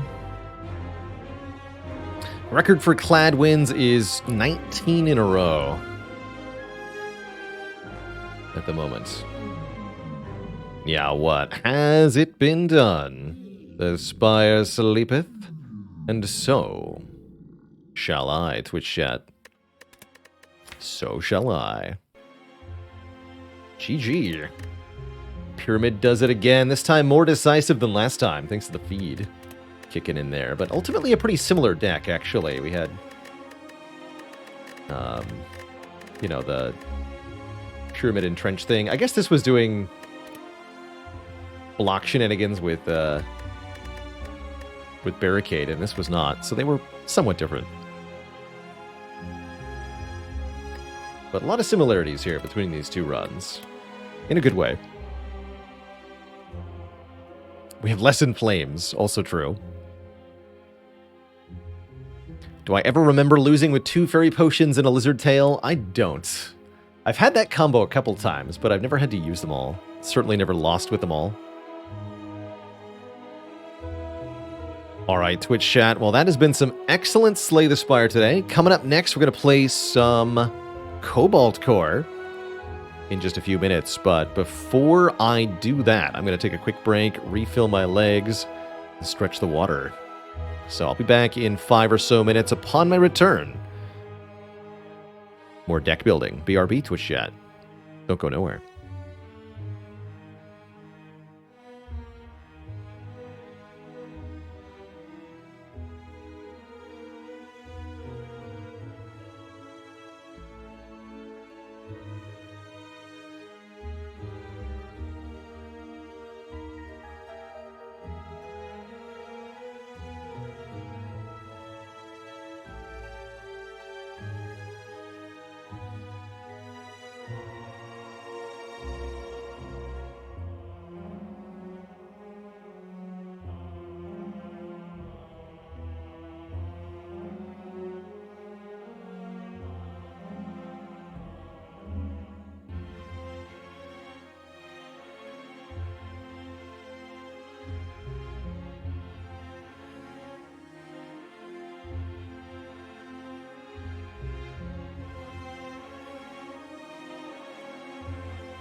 Alright, Twitch chat, we are back. Let us kick it over to some Cobalt Core. Cozy Core.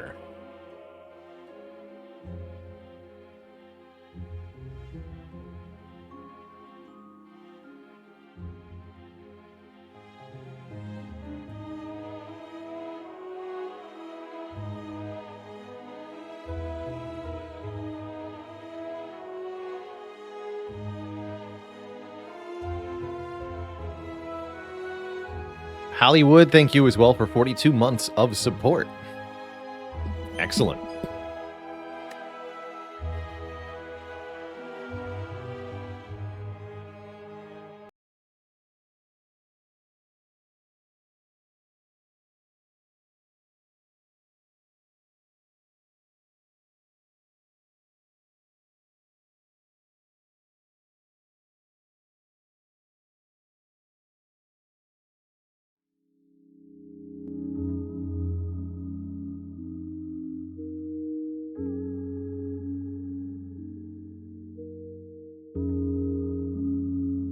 Welcome back to Cobalt Core, a recently released deck building roguelite that's kind of one part Slay the Spire, one part FTL Faster Than Light.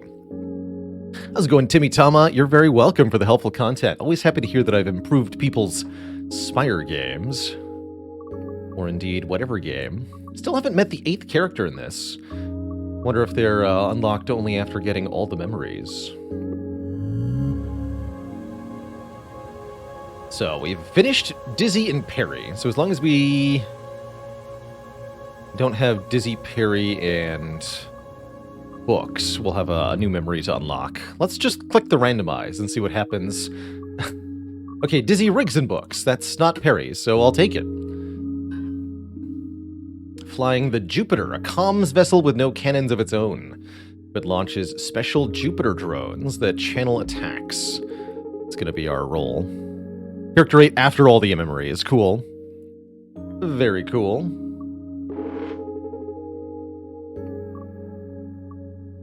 You don't actually get always offered the boss swap, interestingly. I'll take the common artifact. Fracture detection. A random enemy part is made brittle at the start of combat. Hey, Books. Hi, Mr. Dizzy. Those crystal shards you carry around all the time, can I see one? Sure thing, what for? I just wanted to hold it up against this device, called a Geiger counter. Okay, whew, all good. Here's your crystal back. Yay! They're not radioactive, probably.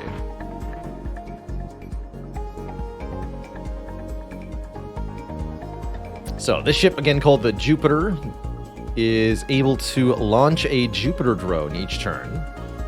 And Jupiter drones duplicate our attack, essentially. Alternately, we can just block. Let's get a second drone out.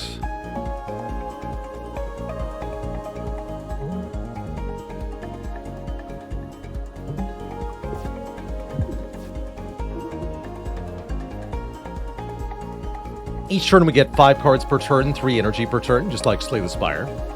The goal is to reduce the enemy health to 0. As far as I'm aware, there's no non-violent way to resolve combats. Shoot him. We can move our ship left or right with a status called Evade, allowing us to reposition and so ignore enemy attacks sometimes. Did I ever try Midnight Suns? No.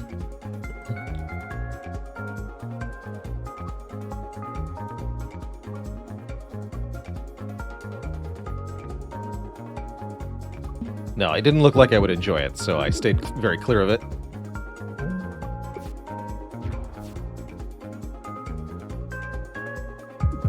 Boom. The brittle part takes double damage from all attacks. Every enemy is going to randomly have 1 brittle part here. Oh, right, I didn't have the crystal for that. I should have. Whoops. My bad.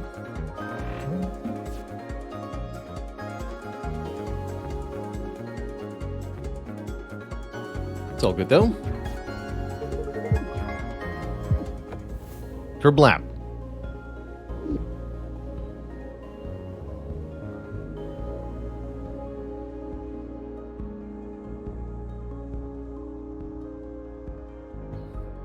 I really like the shield cards that Dizzy has access to. Boost Capacitor seems like a particularly strong one. You increase your max shield for the rest of combat. Stun Charge can be pretty good too, because with the Jupiter drone, it'll allow us to stun multiple enemy parts. Let's try out Stun Charge, actually. It seems really good.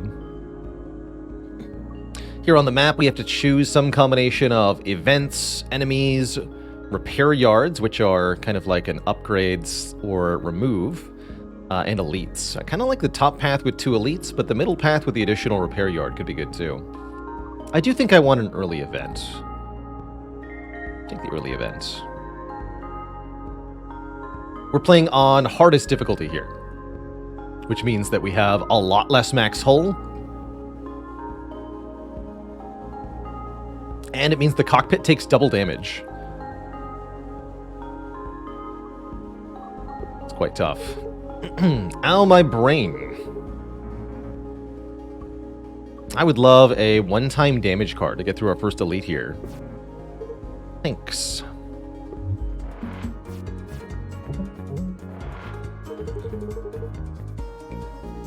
Alright, this ship summons enemy drones. That could complicate matters here.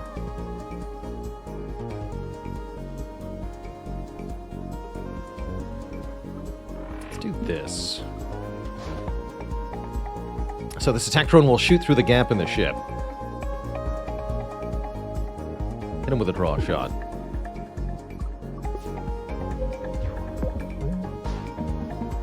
And then it summons an attack drone Mark II. Probably just want to replace that with Jupiter's moon here. Seems like a tough matchup for us, actually, this enemy.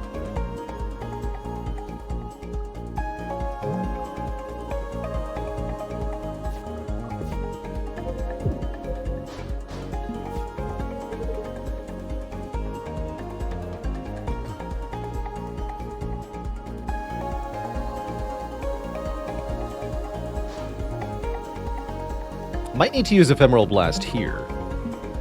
Guess we'll see in a moment. I'll hold on to it this round.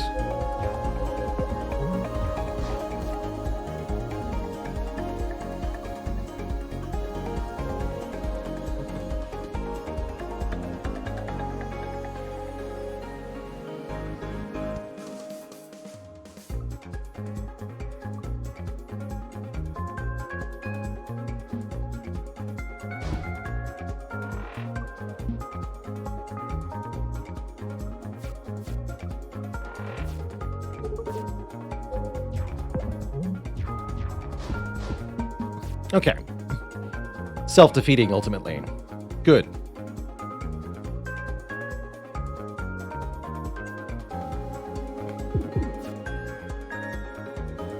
Ephemeral Blast would kill right now. I don't need to do that, though.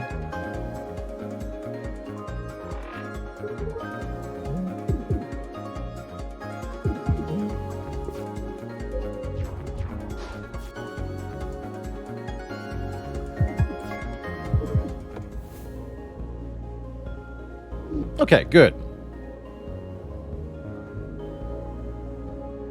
Could take a second crystal,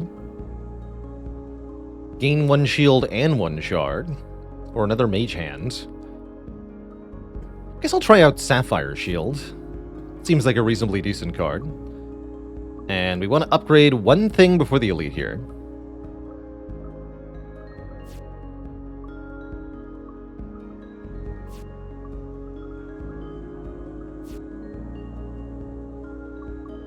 Get more damage on draw shot. Having an upgraded attack is not a bad idea.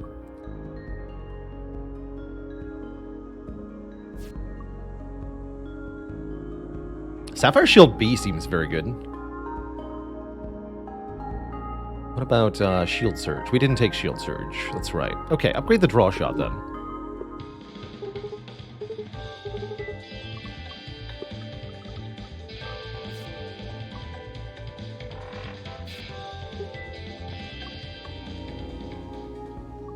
And I want the chance to go 2 elites. We might not actually do it. Kind of depends on how this fight goes. We're fighting George. How's it going, George? George's time to shine.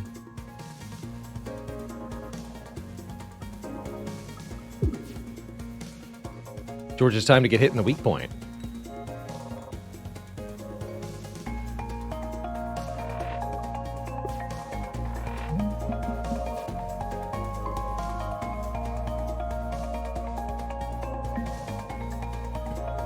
That's right, whenever the ship is hit, it will immediately shoot an attack.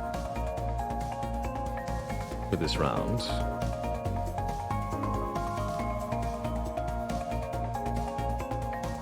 I don't think the stun charge will change that.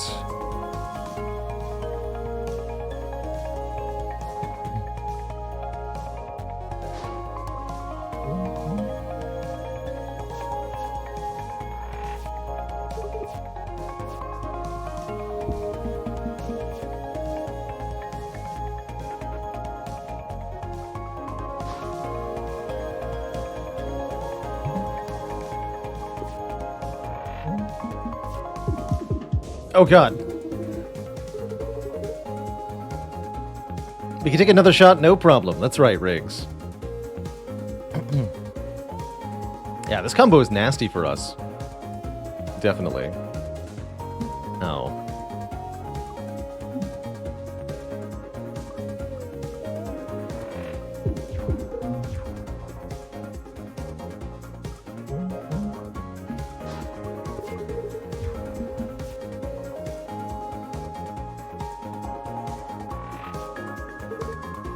Get him.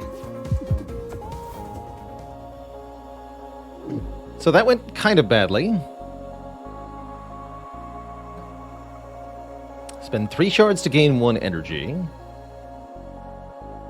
Attack for 3 damage if we've played 4 more cards on our turn, which is kind of hard to do. Or now or never. Gain 3 evade, lose it all next turn. I kind of like this card. Grab it now or never. Gain 2 evade on turn 1. I like that also.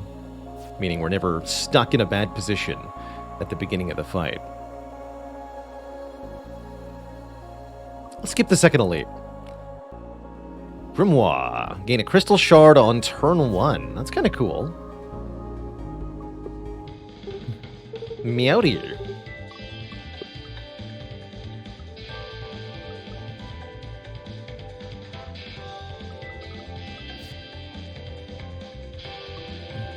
Zero cost now or never is kind of cool.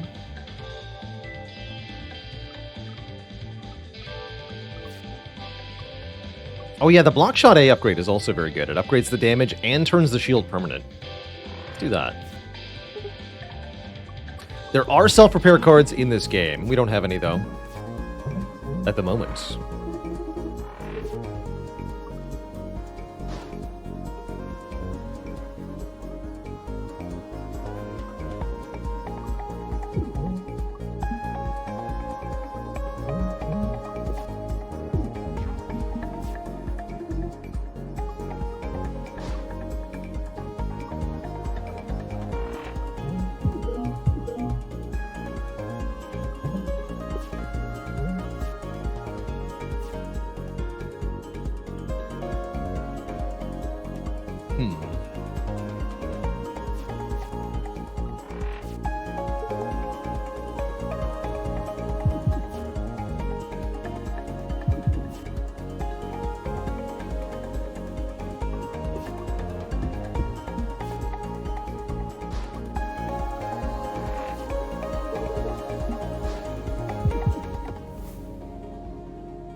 Love this ship.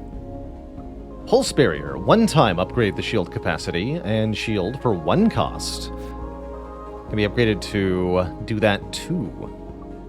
I really want to increase our max shield a lot, so let's do it. What are salutations?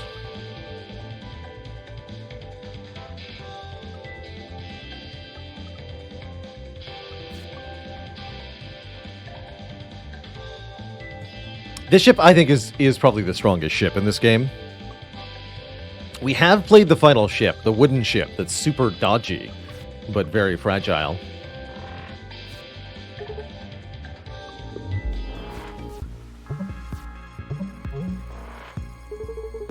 big crystal.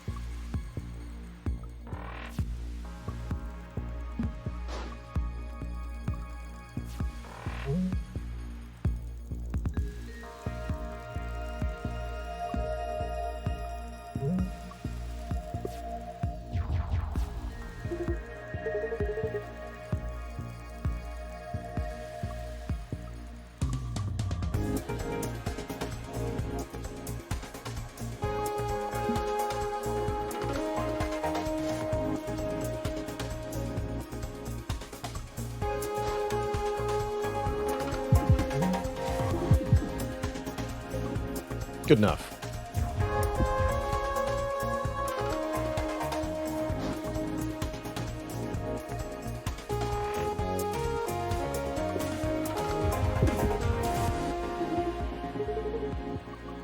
I'm okay taking hits on the wing.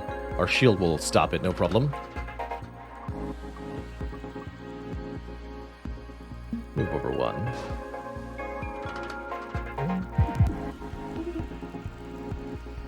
Good shot.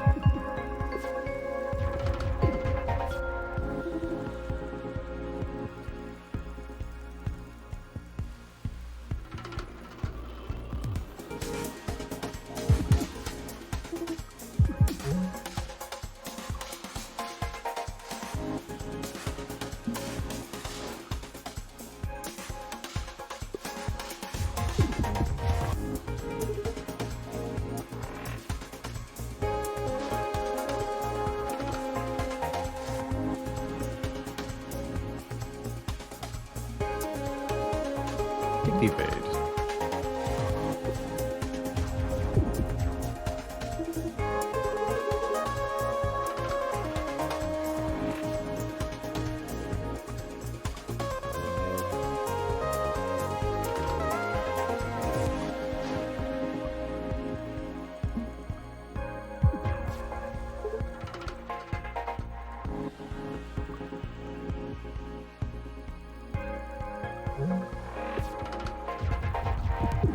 I don't believe this boss moves left or right much. Although they do eventually start hitting for a bit more than one or two, as you can see.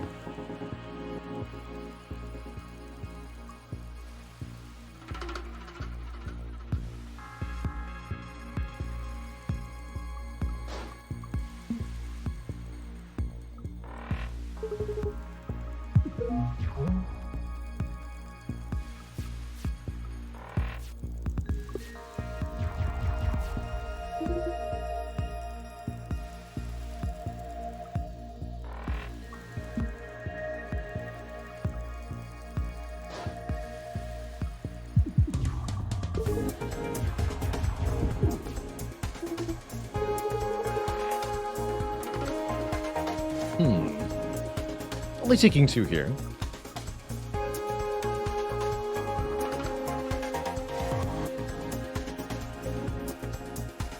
Moving over one doesn't seem like a bad idea. It doesn't seem like a good idea. Let's just do stun charge mage hand.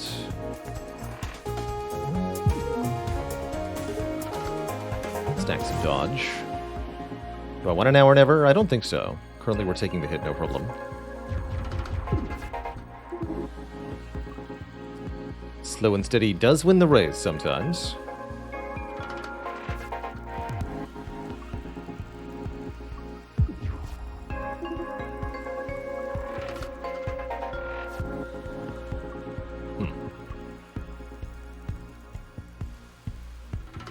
Only got one evade.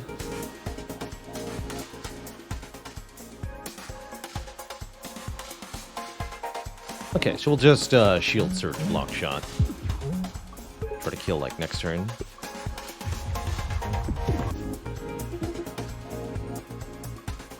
There we go. GG. We're through the first boss. We get some more hull. And we get a rare card. Gain one shard every turn. All kind of like powers here. Strafe means we fire after every move we make, which is quite interesting with the drones. Not feeling like this is a strafe run, but it could definitely try to take it. Or corrosion beam.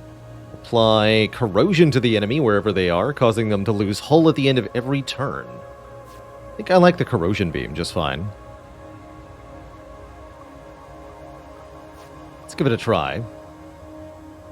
2 more cards per turn, but we have to pick every card we see. Start with 3 shield and 3 evade, make that 5 evade on turn 1, or just remove 3 cards. I think starting with 5 evade is really good, although that does kind of make me wish we had taken strafe. Is any run not a strafe run? Good question. I'm actually not 100% on whether corrosion beam gets duped or not. We're going to find out. Doesn't look like I need to have a drone at all. Yeah, I don't. So I don't think it gets duped. From the looks of it.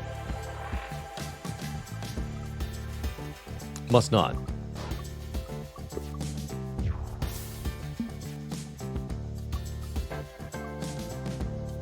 Probably a bit less exciting then, but still okay.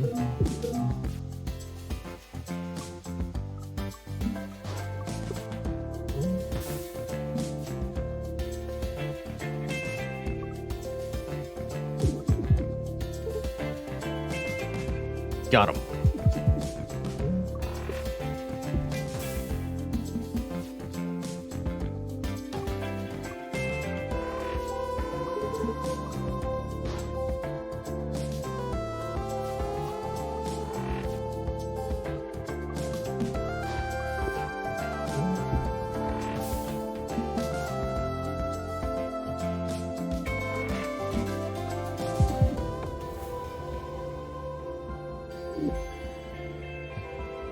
Another draw shot's okay, or button mash, giving us a lot of block and a lot of move all at once.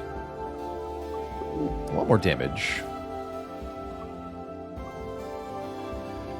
Definitely gonna go 2 elites this act. I like repair yard, elite, repair yard, elite, repair yard. For surezies here. Let's stop and look for cool stuff. Oh hey, we only have to lose 3 hit points to gain 1 of 3 artifacts this time. Let's do it. Let's look around for a bit.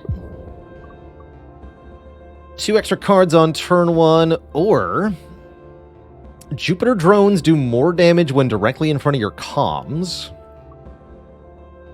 Or all of Dizzy's attacks deal 1 more damage. I've never seen Radar's subwoofer. Let's give it a try. We also need this for collection purposes. The Prophet Kane with the 14 months. Nothing special about it, but it is your 14 months. Special enough for me. Thank you, thank you. Alright, Corrosion Beam feels less good than I thought. Probably still worth an upgrade, though.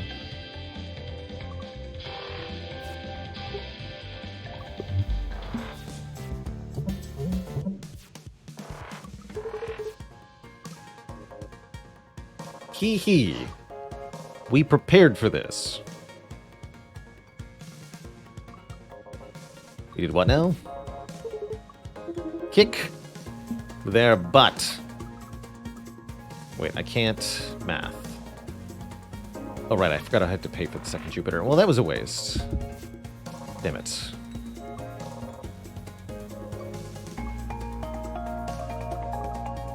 It's important not to get distracted.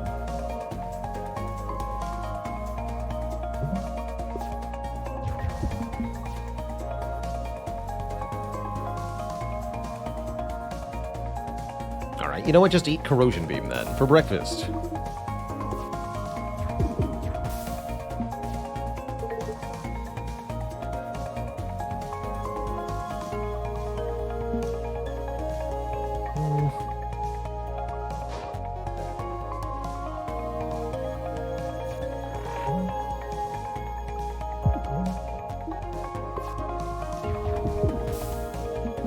Six.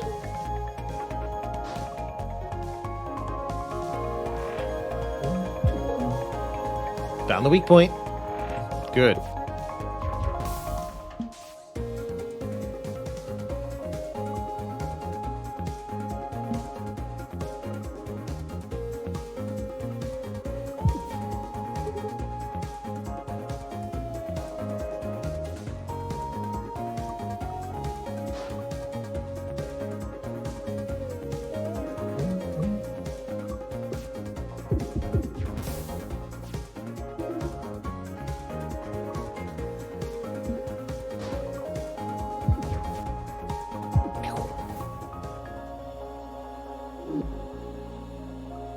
Shield gun. Attack for an amount equal to our shield. Ooh, I like that. We don't lose the shield, mind you. Or you can attack equal to your temp shield. Very powerful. What is Medusa Field? Instantly turn every object in the mid-row to geodes. Curious. First attack each turn pierces, or you can hold one more shard.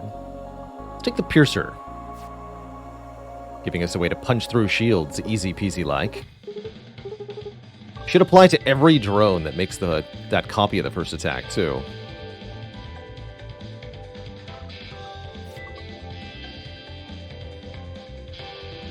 Mage Hand B is kind of cool.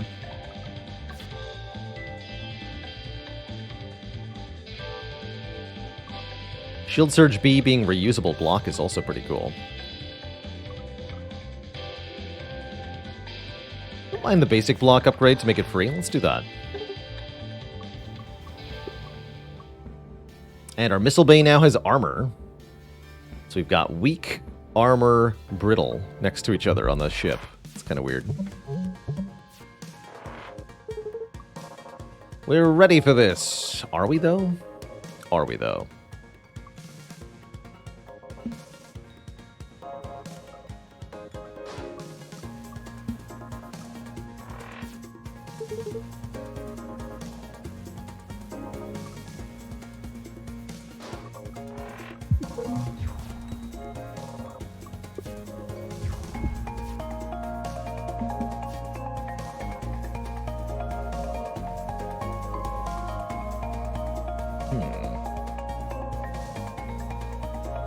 Might be wise to just corrosion beam this thing.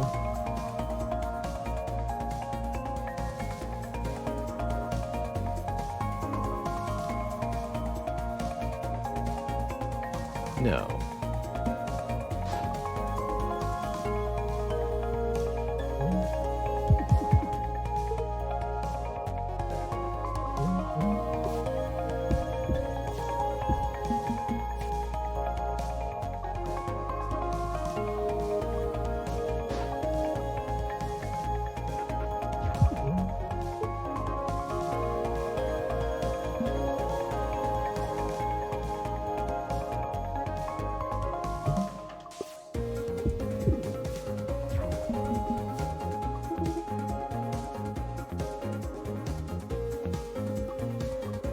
Double brittle. It's gonna hurt. My poor foe. Bang.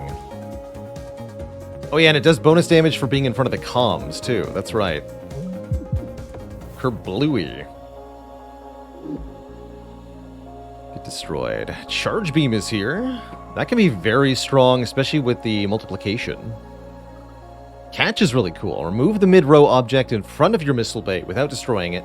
Turn it around and then put it into a release in your hand.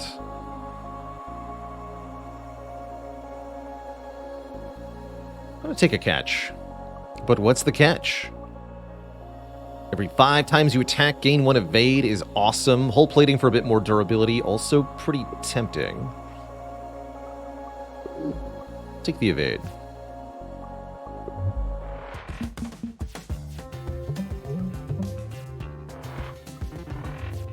Enemy ship detected.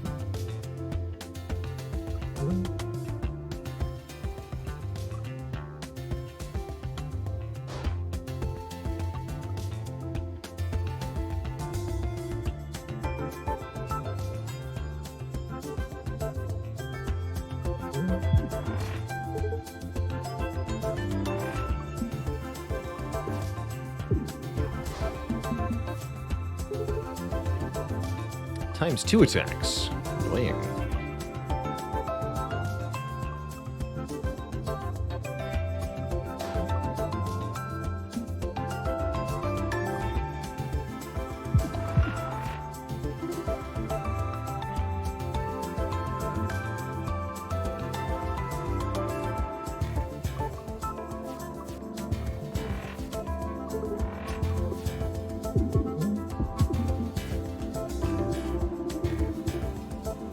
I'm going to invest in a ship armor company after this. This stuff is great. Okay.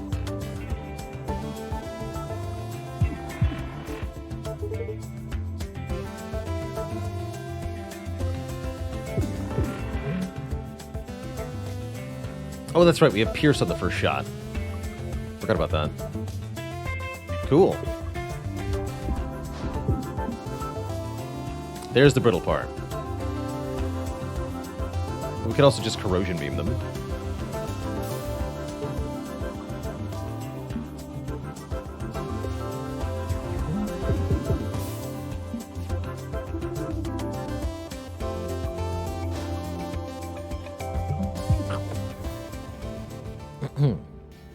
Excellent fight.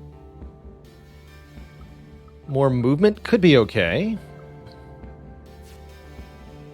Zero cost, draw 3 exhaust, huh?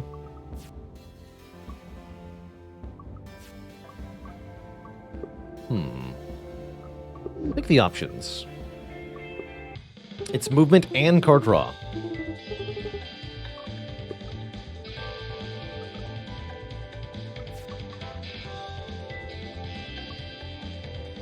Double catch. Interesting.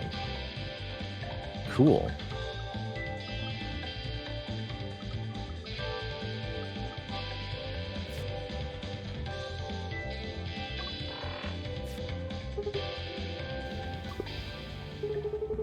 Why are you like this? I'm not this mean, am I?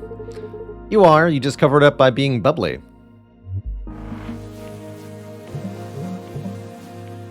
Battle against a Riggs.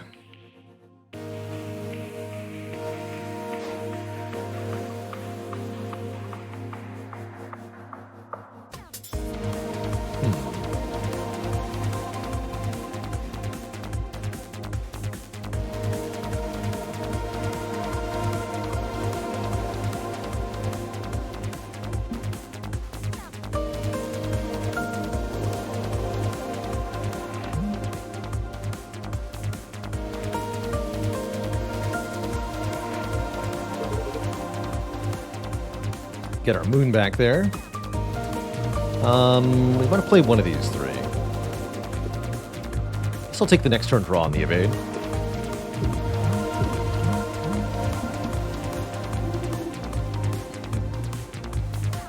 Okay, great stun charge turn.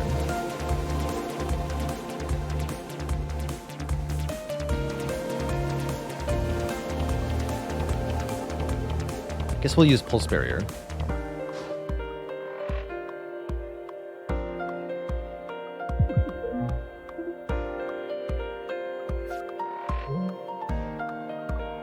Okay, now our shield gun can be plenty strong.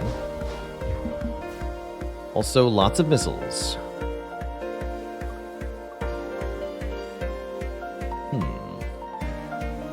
Probably line up the missile with our empty here, but that would mean this hits the comms.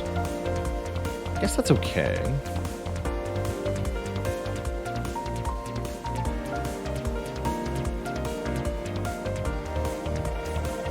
I can do Jupiter's Moon's attack for 12 with a shield gun, which will pierce through the shield too. Seems like a good move. And yeah, take 3, which we have shield for. Bang.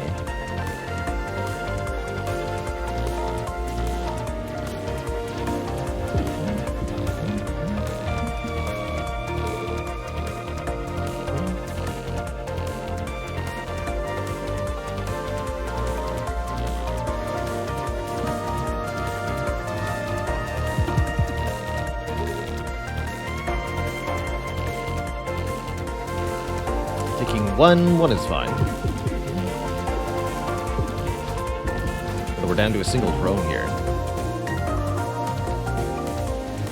Guess it doesn't really matter now.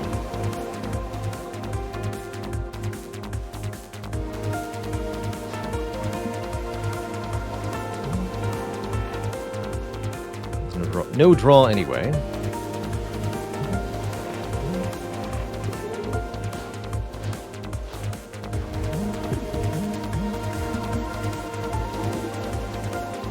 Shield gun, go!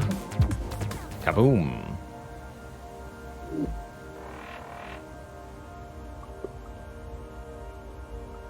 Lots of card draw. Medusa Field is back. Or Ace. Gain 1 evade every turn. Let's take a second opinion. Every time you gain any shield, gain temp shield as well. That seems pretty good. Gain 1 evade every turn, but you cap at 3. Or each turn, the first time you play a 0-cost card, do it twice. Doubling basic block and stun charge. And our shards. And second opinions. I haven't taken 0 doubler yet. And I can get some other good 0-cost upgrades, like the basic shift B and the basic dodge B. Sure, let's take 0 doubler for the first time. Give it a try. Also, it always works on turn 1, as we have a shard gain card in the opening hand. Cool.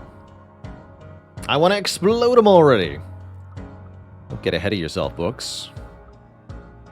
Simply beam them.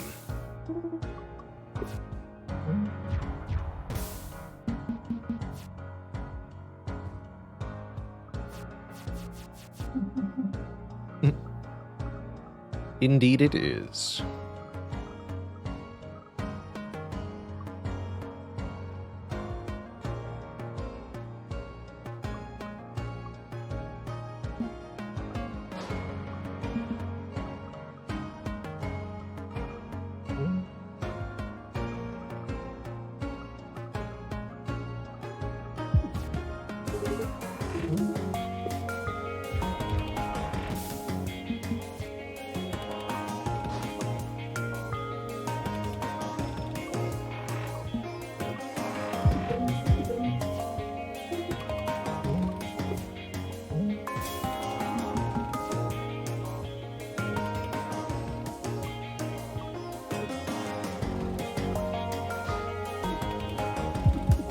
Boom. Ooh, Deflection B. Attack for 2. Gain 1 max shield, gain 1 base shield, gain 1 temp shield. Multi-stun is kind of weird because we move but the drones don't. Take that deflection quite happily. Let's go the 3 repair yard route. No elites this act because I want to use the 0 doubler on our upgraded cards. Thrusters engaged. We've got a solar player to deal with here. It's a bit troublesome.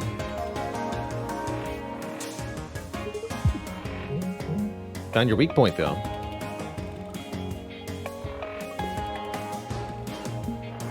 Hey! Did you know crabs evolve from other crabs? Crabs will evolve into more crabs. These are the facts of life.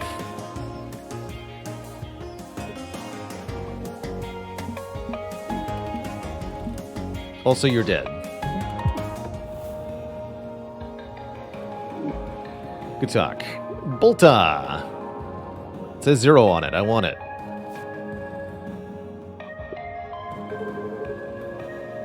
We get signal. Give me a max card. I don't think so. This timeline is just falling apart at the seams, huh?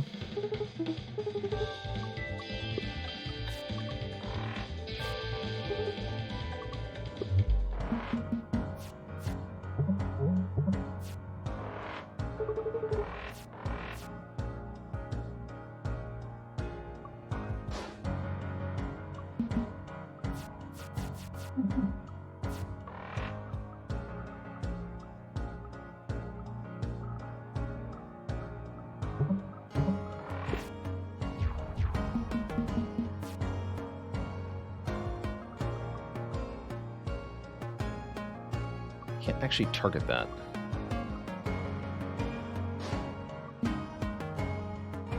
Acceptable. Double this. If you dare.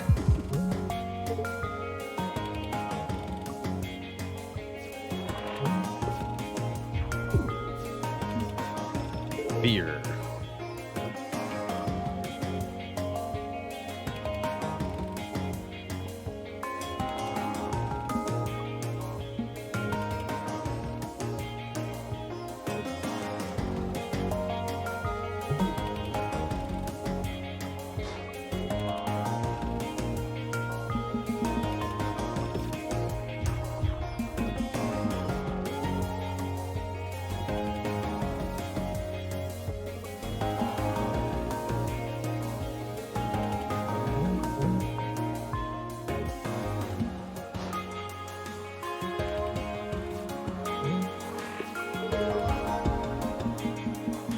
Excellent.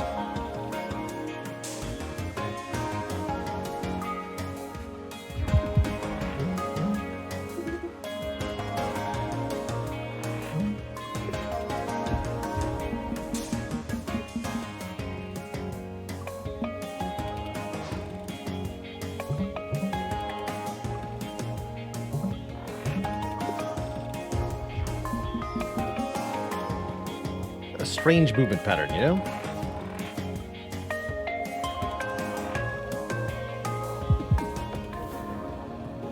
And now you're dead.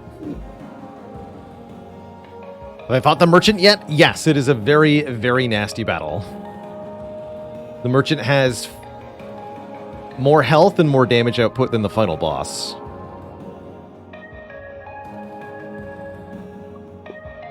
Not to be messed with. First time you play a crystal shard each turn, gain 1 temp shield. If you beat the merchant, you gain an artifact that says gain 1 energy every turn, unconditionally. It's quite a fight.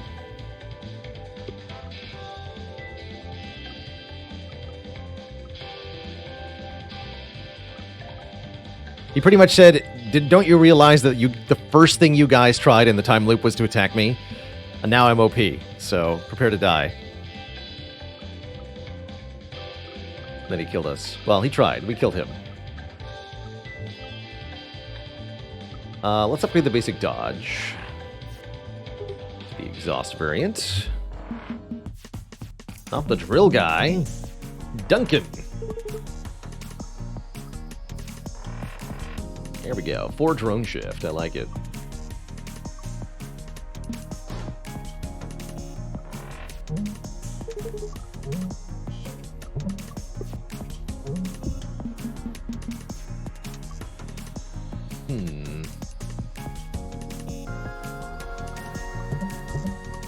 Ten evade.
There's a weak point, nerd.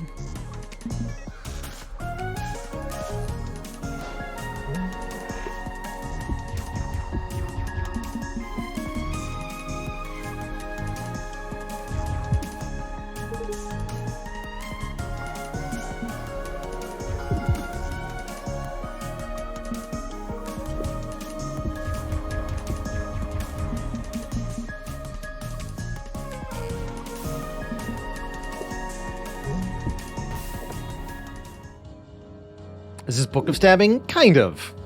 Kind of Book of Stabbing. Ooh, I like boost capacitors A here. Even more shielding. Means we can make the gun work really well.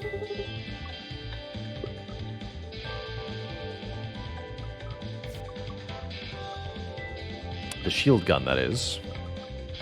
We could upgrade basic shot to be 0 cost. That's kind of a cool thing. Never being zero cost is not necessarily helpful. Let's do a free basic shot. It's good with doubler. Don't do anything I wouldn't do.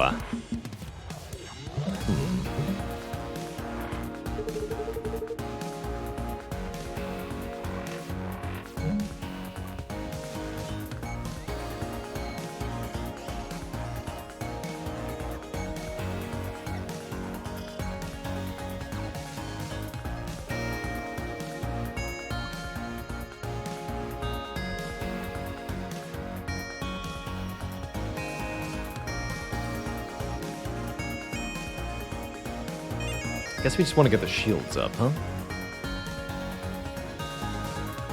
Let's start with that.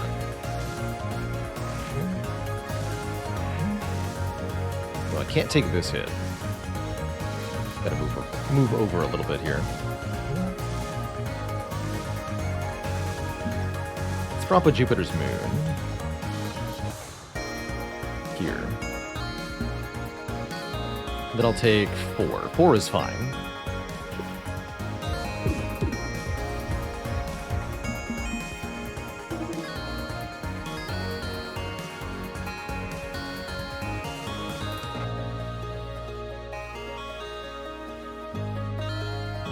We can just block the middle shot with a drone, I guess.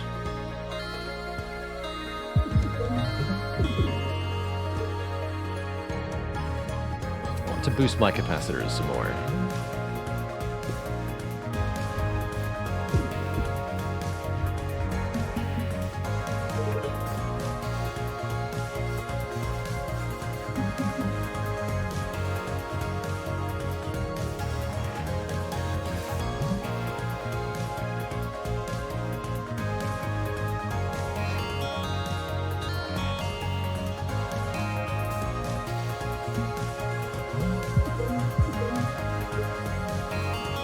Cool.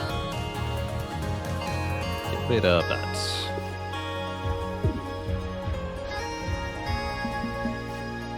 Good.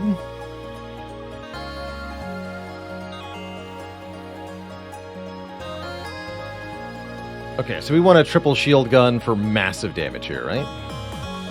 Move over 1, deploy the Jupiter's moons. Shield gun, we deal mega damage. And then we can play Bolt twice.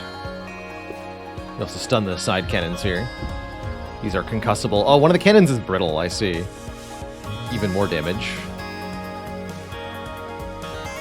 Well, that just seems OP.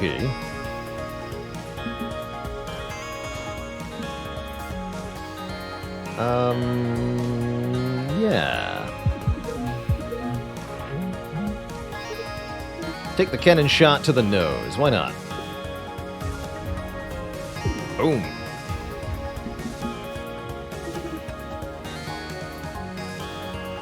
Five hull left. We should be able to kill it, yeah?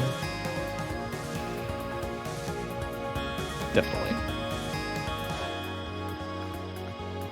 Kerpow. GG. Riggs. Learn. Look, my memory is still hazy. But I'm pretty sure this whole thing is like at least 10% my fault. That is a low estimate. Any chance you could, like, use your time magic to change it so it's not my fault? I don't have time magic. Worth a shot. Third memory from Riggs. T plus 39 seconds, immediately after the disaster. Hello? Anyone? Drake? Anyone on this frequency? Perry? Anyone? Ah. No. What are you? You are not supposed to be here.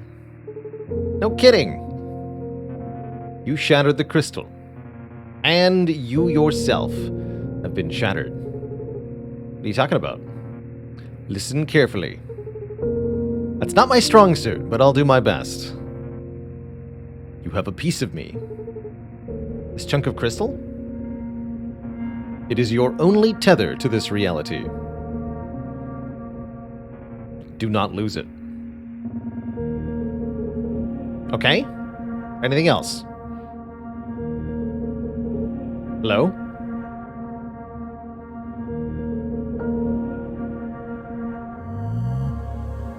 Small crystal. Sounds like we ought to do an Isaac run then.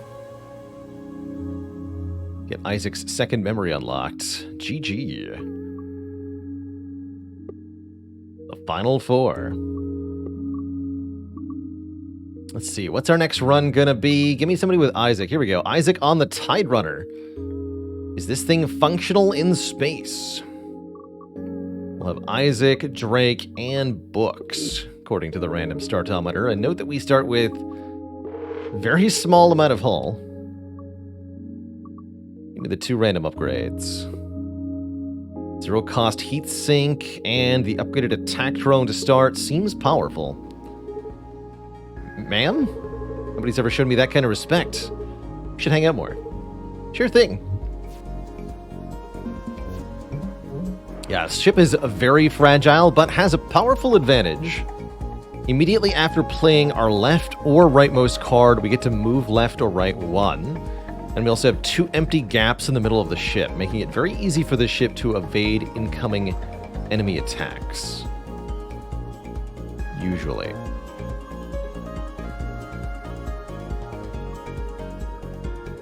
Usually.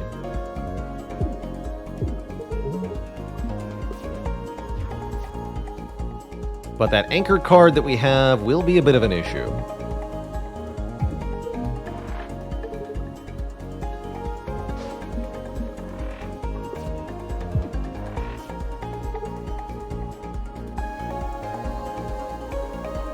Note that if we play the anchor while it's the left or rightmost card in our hand, we will move 1.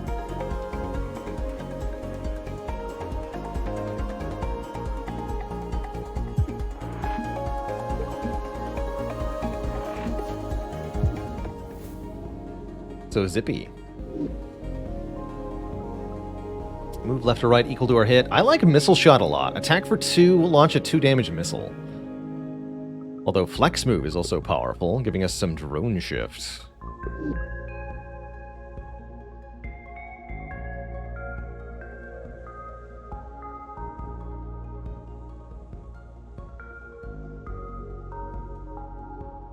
Oh no, scot-free. We lost a run in very similar fashion, actually, to drawing into anchor with 0 energy.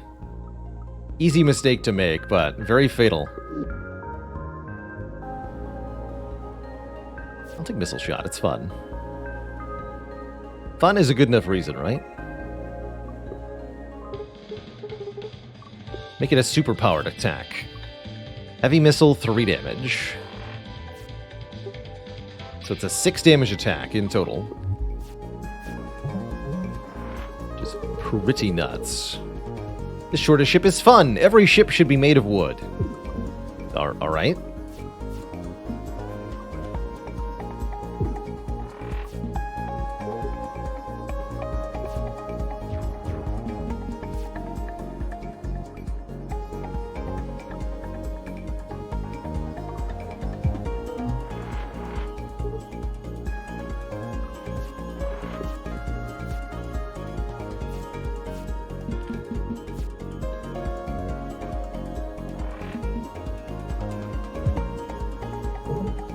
Crash for days.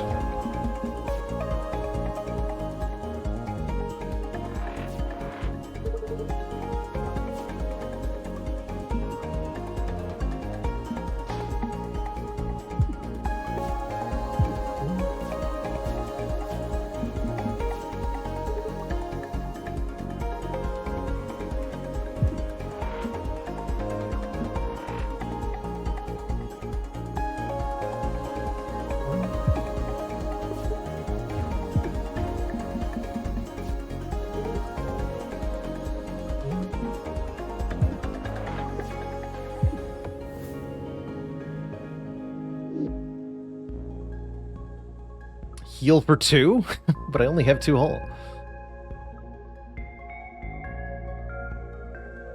If this attack hits the enemy, it will instantly move the enemy 2 spaces to the left. It's gonna skip, actually.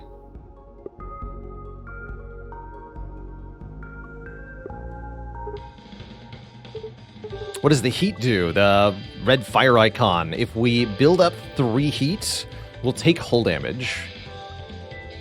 So that's something to avoid.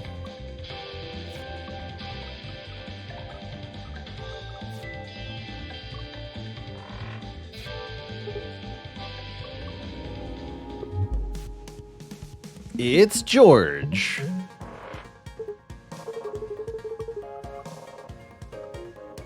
Yo ho ho! Most pirates would take offense to that kind of language. Isaac?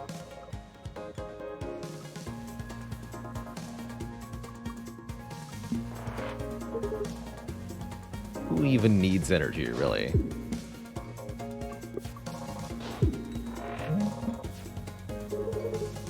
Oh yeah, this enemy retaliates. We gotta be very careful here.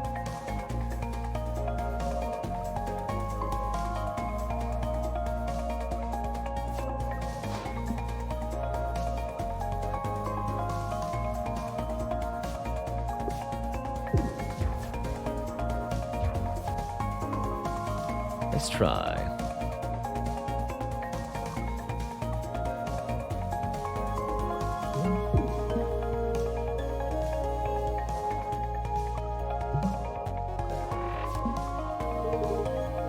Missile shot time. To your face.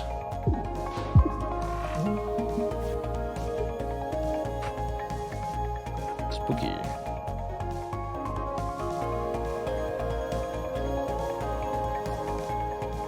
Don't use EMP slug.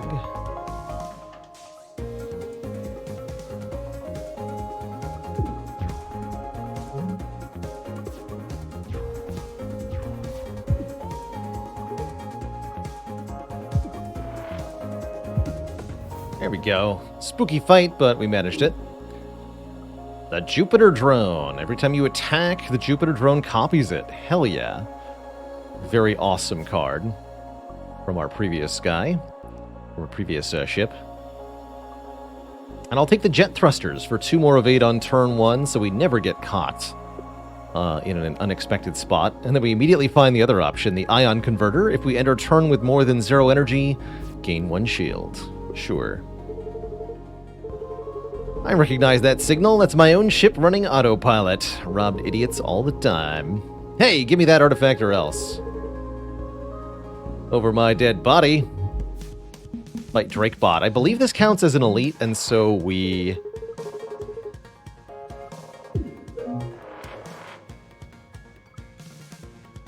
get an extra artifact after this. I like that they commented on Riggs not being here.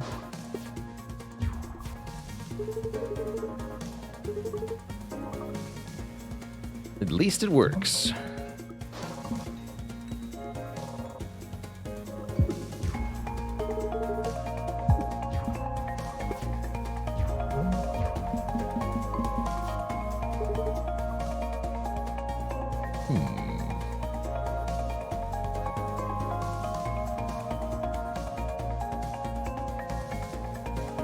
Good enough.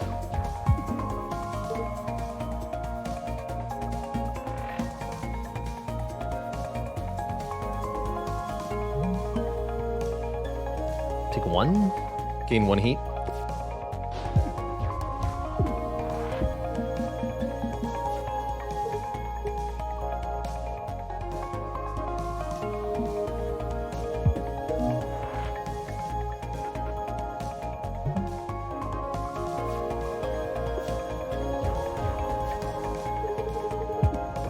Boom.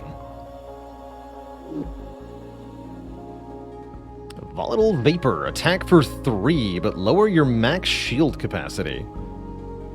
Seems like an awesome berserking Drake card. Give me the offense. Upgrades to 0 cost, too. Gain 1 temp shield when an asteroid is destroyed. Or keep our shield between combats. I'll take that, please. That way we're a bit less fragile.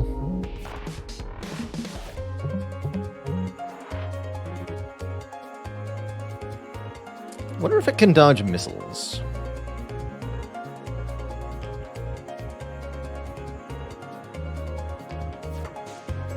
Let's find out.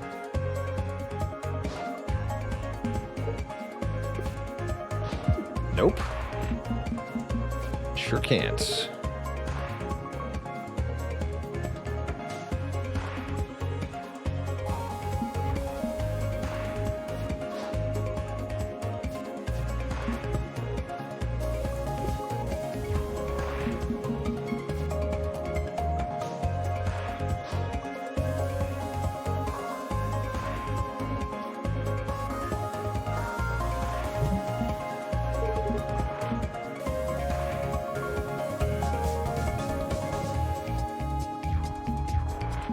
Perfect.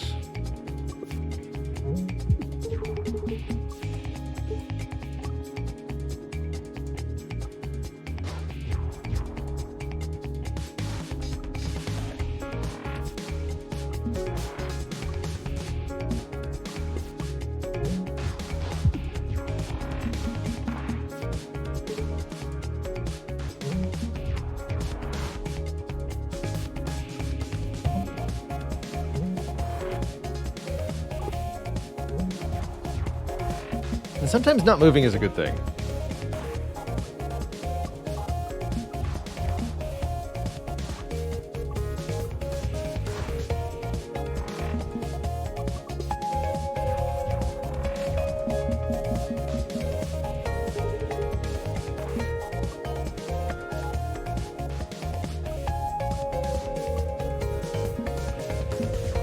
No dodge for you. Means you're dead.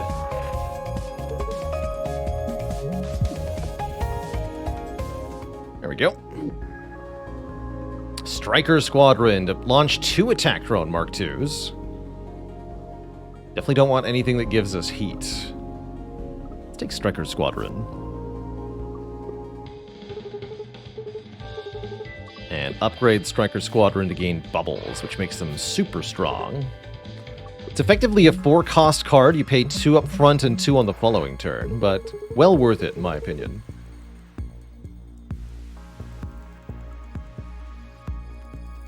Wants a hook? I like that. You've got me hooked, Isaac.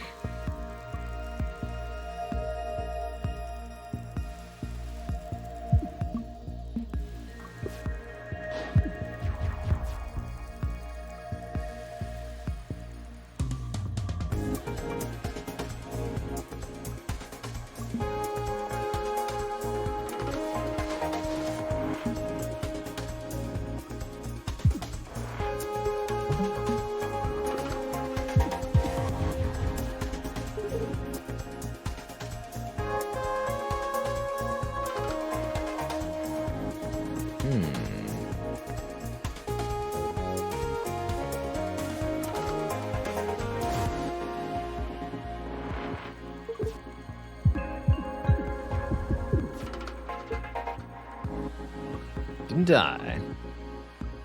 I can do crazy good damage, too.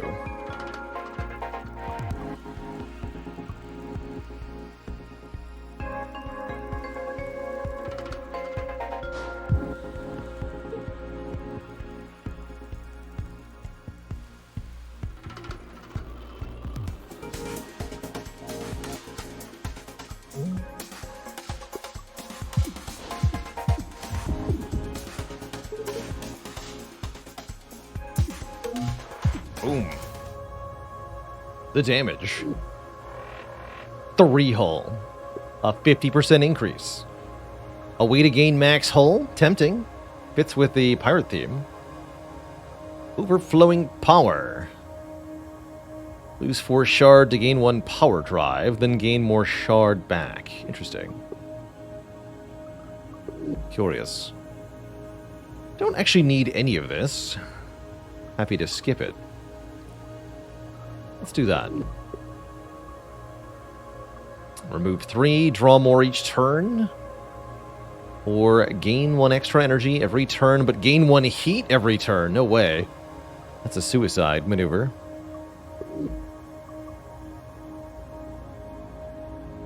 Let's take Simplicity.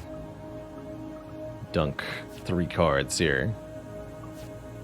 Basic shots are always welcome to be removed.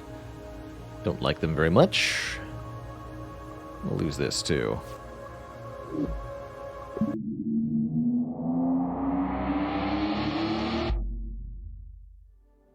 Intercom definitely seems better if you get it after Act 2, although I haven't seen it appear after Act 2 yet.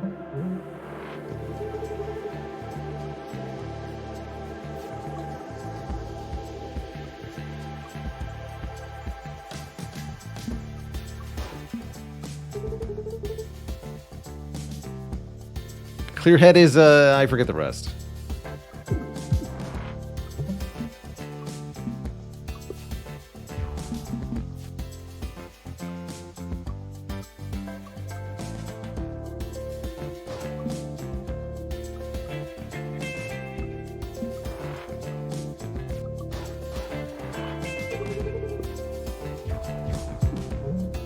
King, my coolest drone.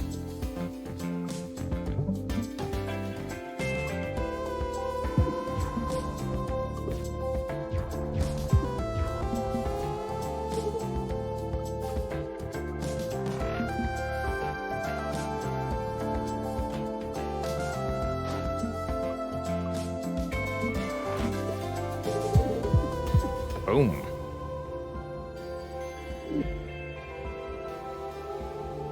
Nah. Another attack drone is maybe takeable, but I don't need it. Let's go 2 elites.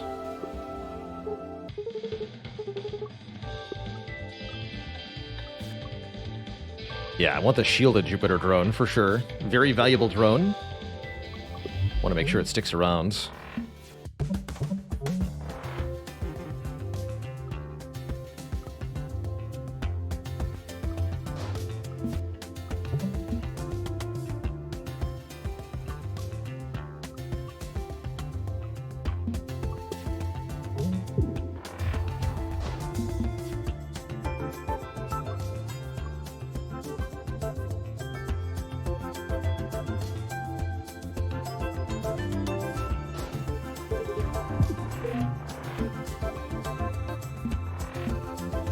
Bye.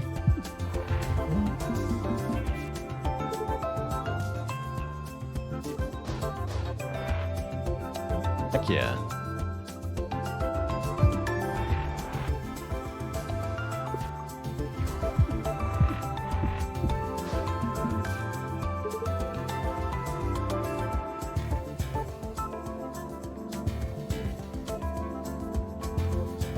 Okay, actually really careful that really important that I play anchor so I can move, otherwise we're toast here.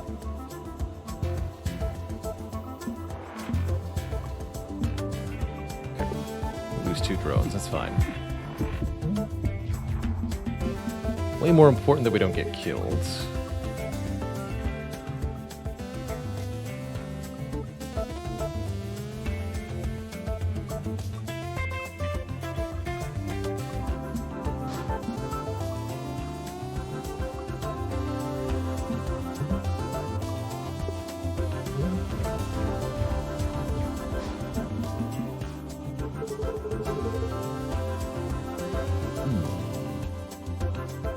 Currently it dies. Seems good.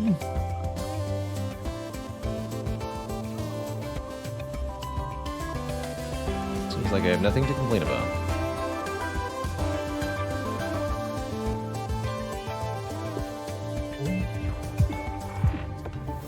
Kablooey.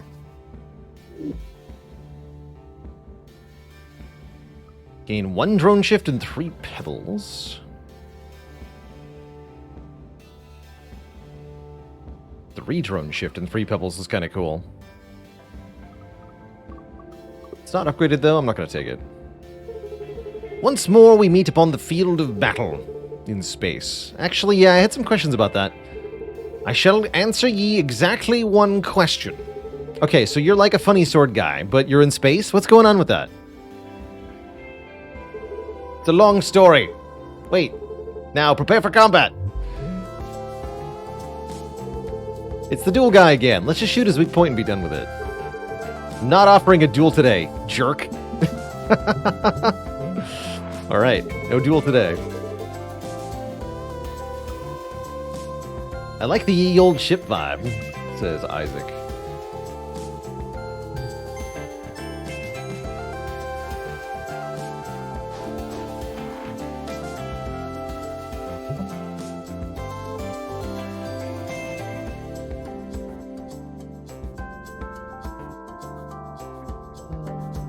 No, that's fine.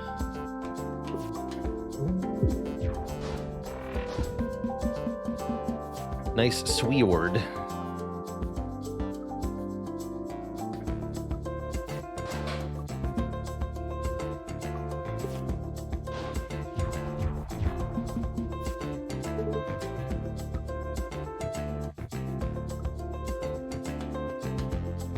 But your face, though.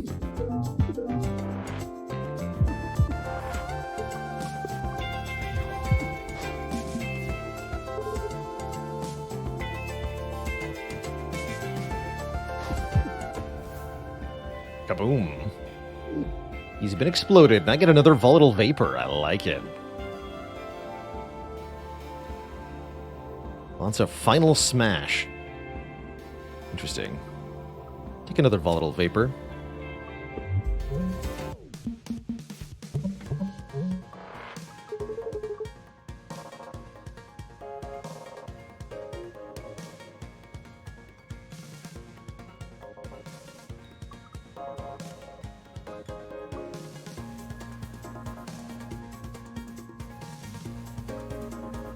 Vapor basic shots.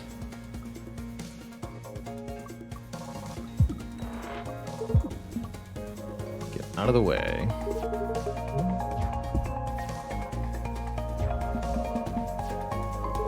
Good.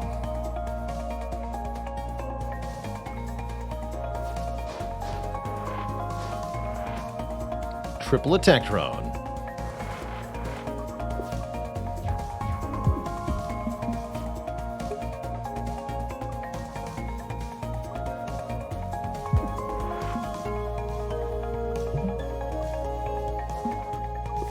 One max shield is pretty embarrassing.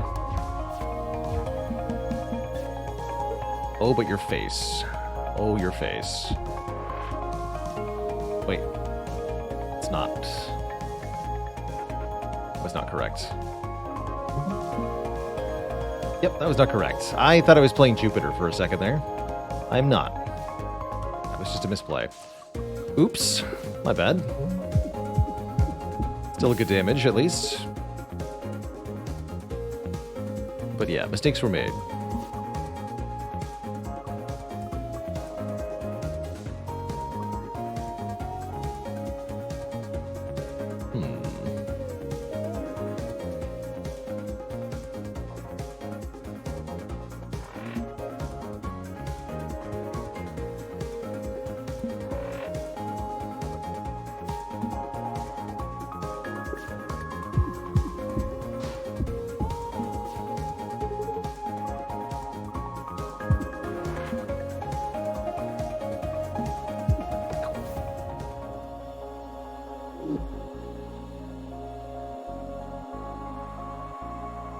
Two.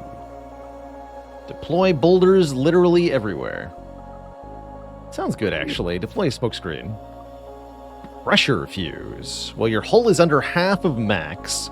All of Drake's attacks deal more damage. Not had this yet, so I'll take it just for completion. We'll get the adaptive plating. Gain max hull upon defeating bosses or elites. Sounds good. Definitely need some help there.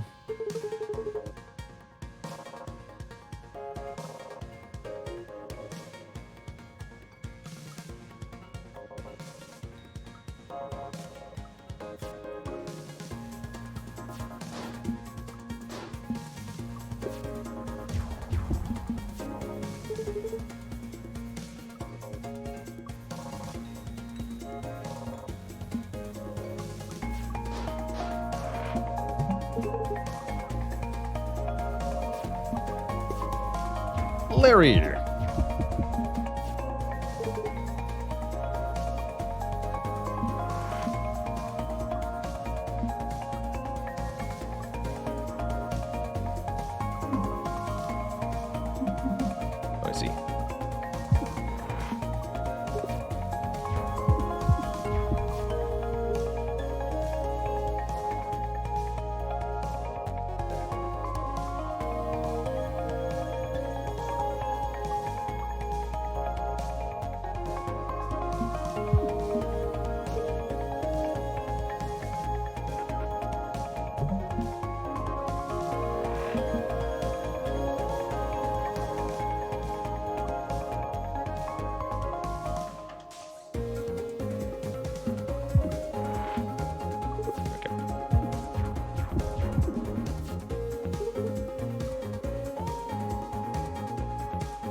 Missile shot, then heat sinks.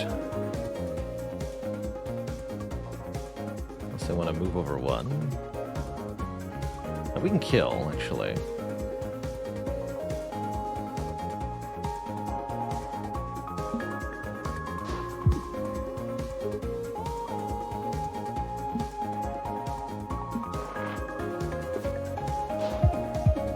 GG.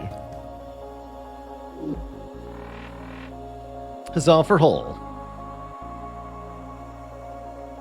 Catch is back. Do we want to use catch and release again? Probably not. Never taken a scatter shot. Grab that just for completion as well. Drone shift on turn 1 looks good. Or fill your shard to max. I want the drone shift. The wave control. Hey, Spike, we told that other guy he can't be Spike anymore. Who?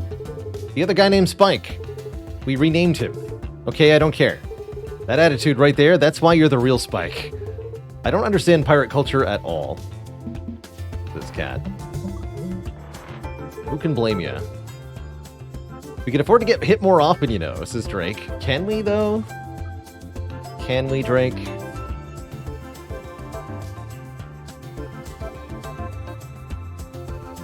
Not sure I agree with that sentiment at large.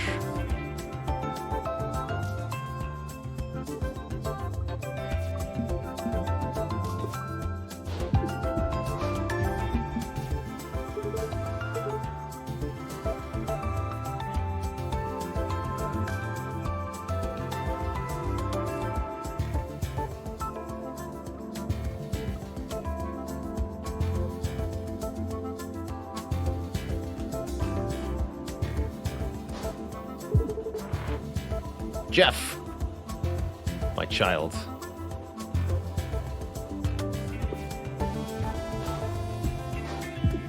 Uh-oh, a Seeker Missile. Seeker Missiles cannot miss. But they can be destroyed.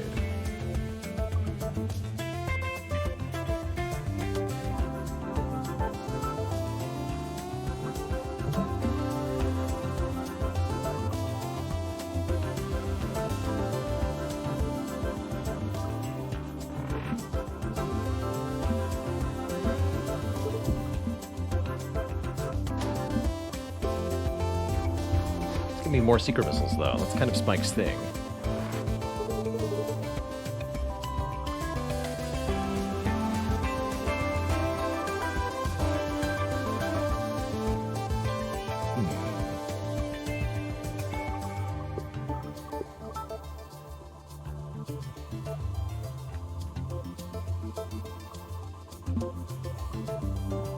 Concerning.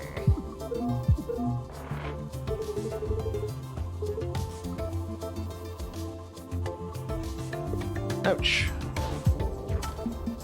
Activate the pressure fuse.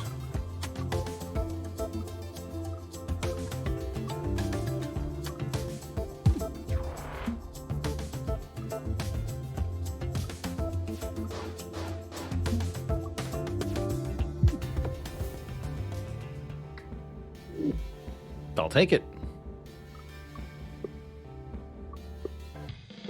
Books.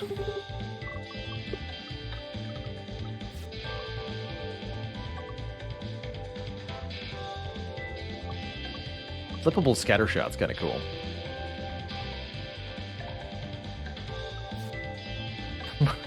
What is this? You can make 5 asteroids for 1 card? Oh my goodness.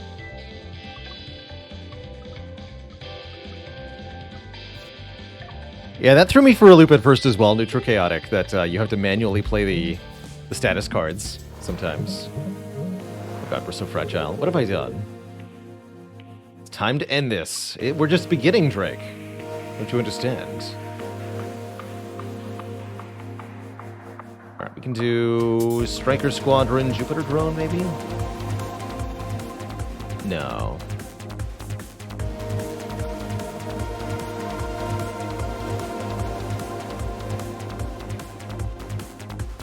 Yeah, actually.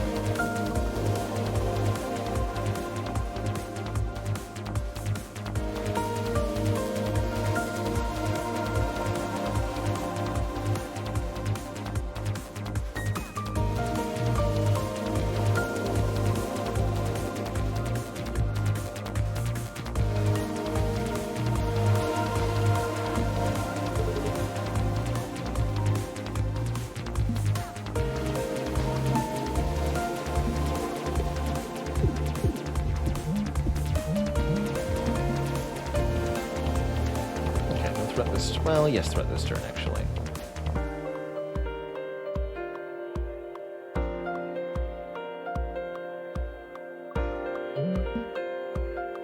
Still a problem.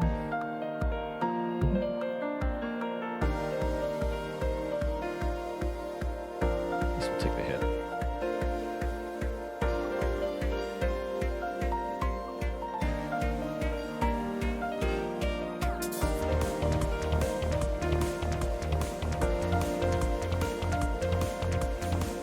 That's fine.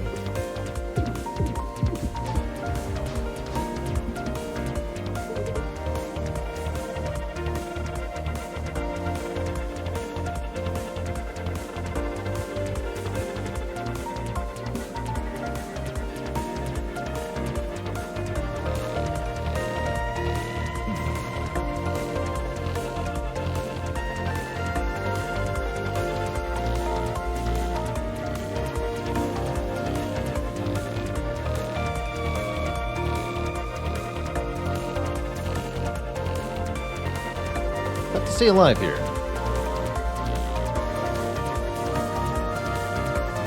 Currently we're dying to this hit. If we move one over, we're dying to this hit on the cockpits. Could move over two. Then we're taking this hit on the cannon. This hit here. If we move over three. No.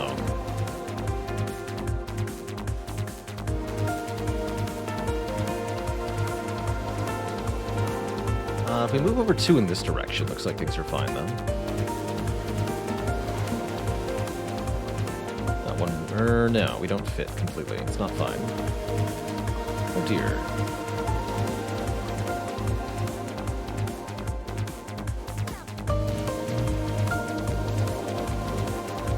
This.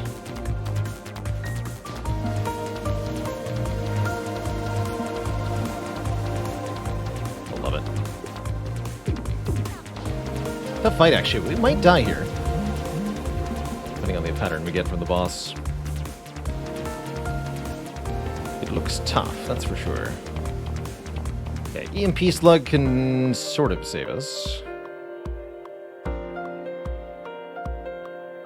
We can do Volatile Vapor for 8. EMP Slug for 8 more. Double stun. Stun this, stun this. And then use this to block with the drone shift. That's fine by me.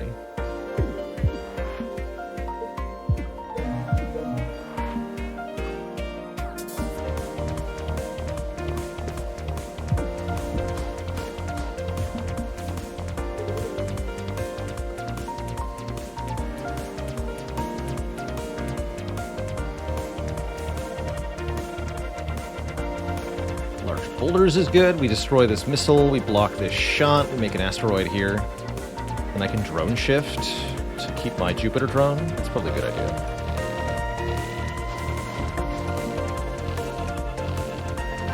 Well, no. Yeah. Although then this is not getting blocked.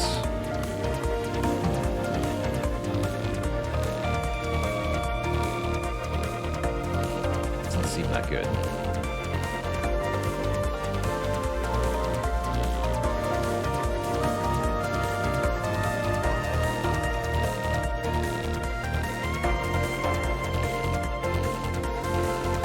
Parallel shift. Asteroid here, Jupiter drone here, the missile's gone. This is lined up with our cockpit, so we'd have to heat sinks also. That's going to move us even more. This is fine though, right? We take one? Yeah, we take one. Keep the Jupiter drone. Surely going to 1 health is fine, right?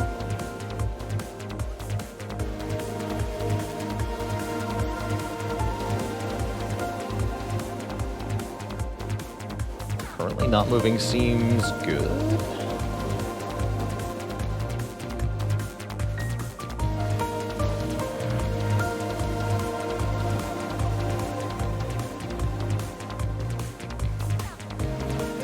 Do anchor, basic block, basic dodge.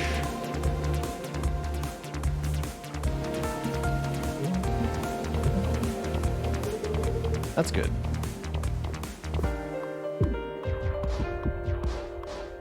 This is not good, though. 11 hull. We can do pretty good damage right now. Actually, we win, right? Let's do...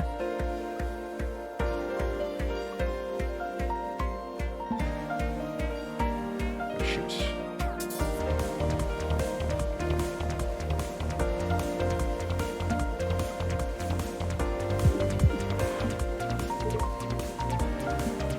There we go. GG! How's it going, Forever Faint? Happy to have you. Look at that. We now have 6 hull. That's 3 times the amount we started with. And we're offered the Energy Drone, the Thermal Battery, or the Quantum Quarry. This looks like a deck that wants Thermal Battery real bad. A one-time... Actually, not even one-time. Reusable, gain 2 energy, gain 2 heat. That was definitely a close fight. Never done the Genesis. Let's take Genesis. Gain 3 common artifacts and 3 Genesis canisters, which we'll have to get rid of. Every time an attack misses, deal damage. Gain energy on the first turn. And every 4th turn, gain overdrive. I like it. Welcome to Chapter 3. Awade's Cradle. Oh, it has a name now. It didn't have a name before. It's kind of cool. You guys need to take more risks. Were you at the boss fight? Ma'am? Ma'am.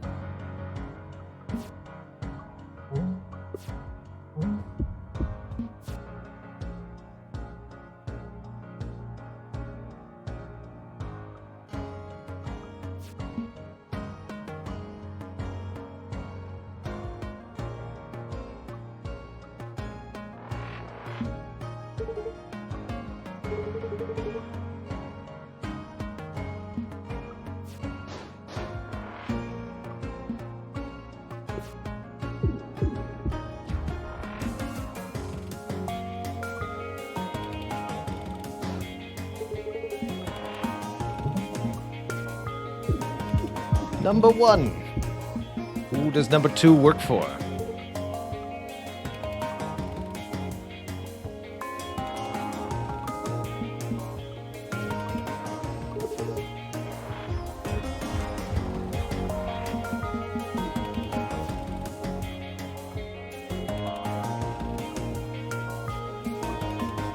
There we go. No packaging left.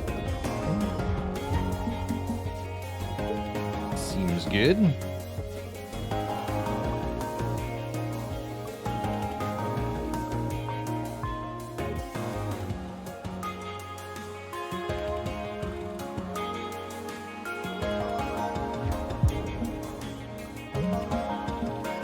We're leaving.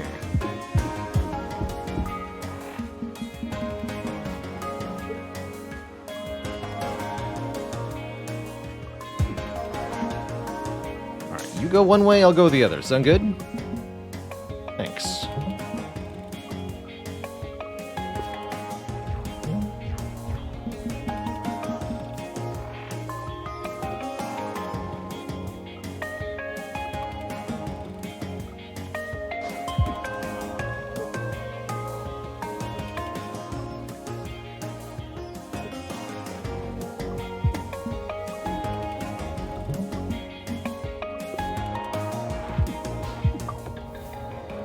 A bluey.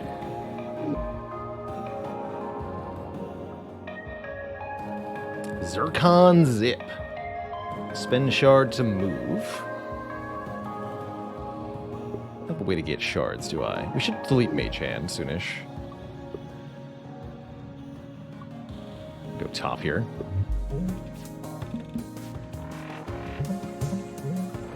Deploy the Striker Squadron. Roy's our boy. When you have auto dodge, so you're going to move over 2. So this cannon's going to be where this cannon is.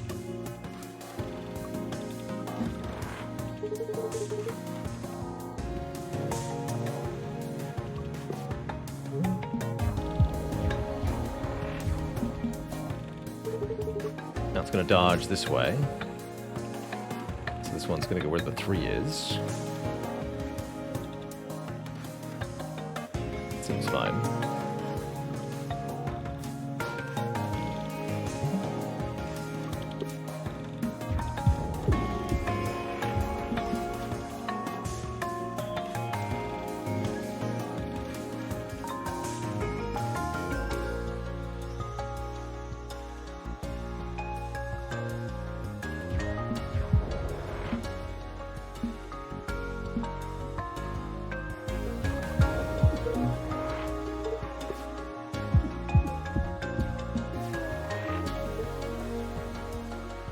No auto dodge for you.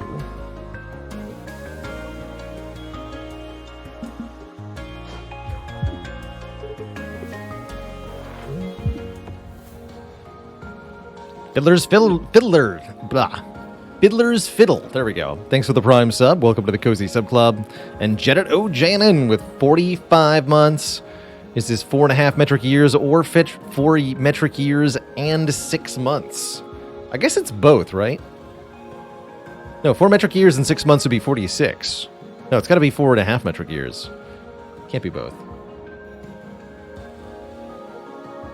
Hey there, McWhack. I almost always take lose the hull or the shield. I never take the status card as the downside at the start of the run.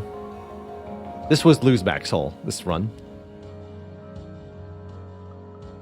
I could take explosive slug. I'm just going to skip. And we're going to remove Mage Hands.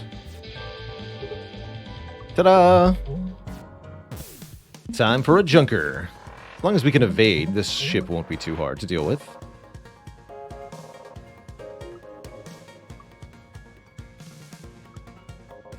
Easier said than done, though.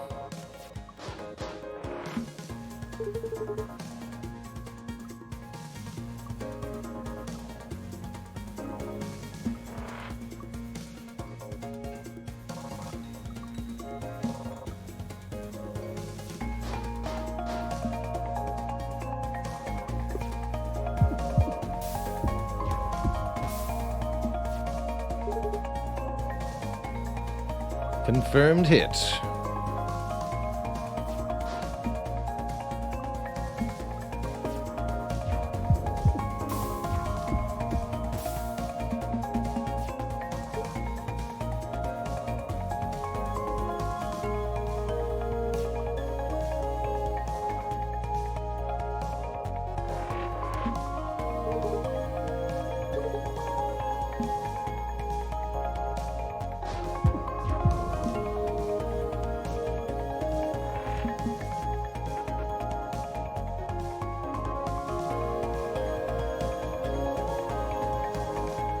Good enough.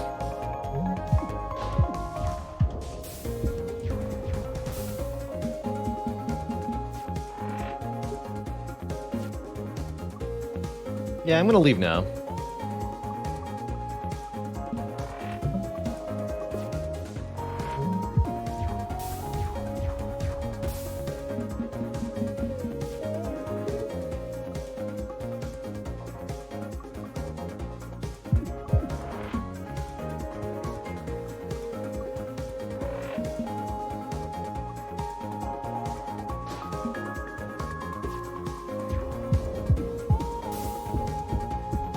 Boom.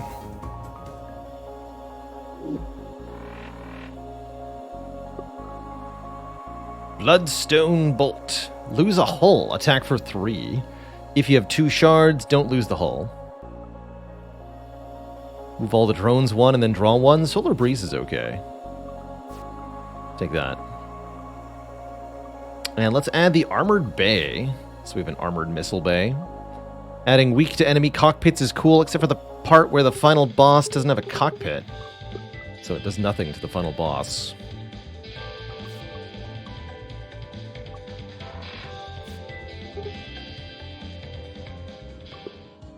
And yes, it does happen in the order shown. Now, Fracture Detection. That works on the final boss. This is not where I want to be.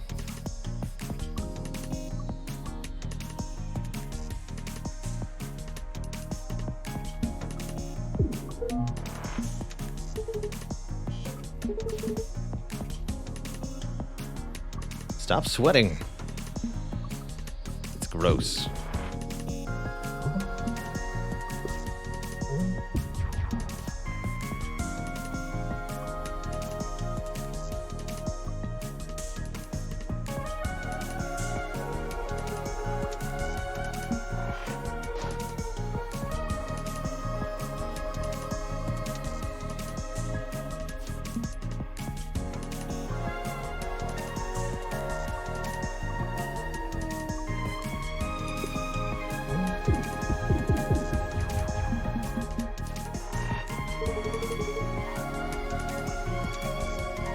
Note to self, armor your drones.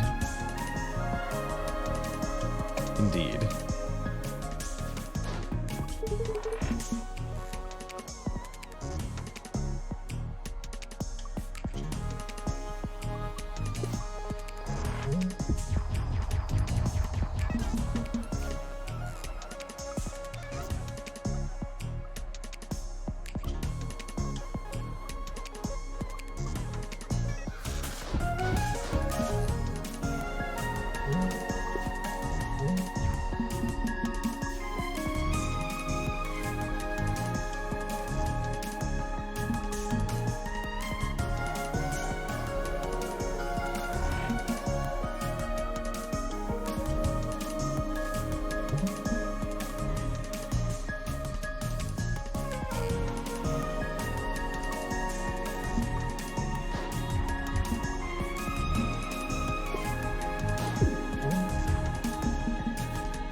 Normally this enemy's scaling can be quite troublesome, but our ship deals with it no problem.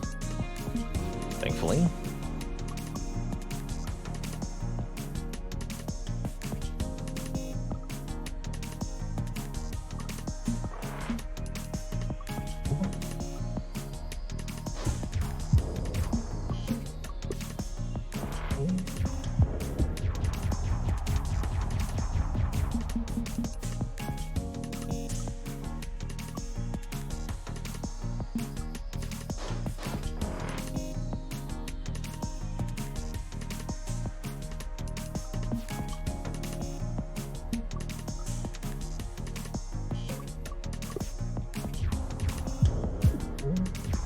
Here's your weak point. Easy peasy.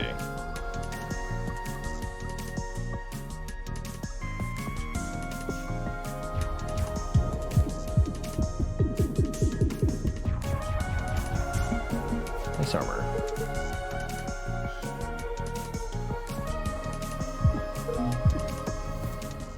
GG.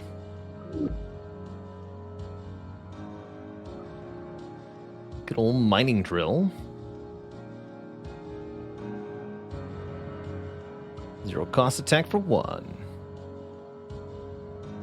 Grab a mining drill just because I haven't had one before. Hail, are you available for the brief test of the great Dr. Bjorn's latest invention, the Duplatron? Duplicate a card in your deck 4 times, losing 4 max hull.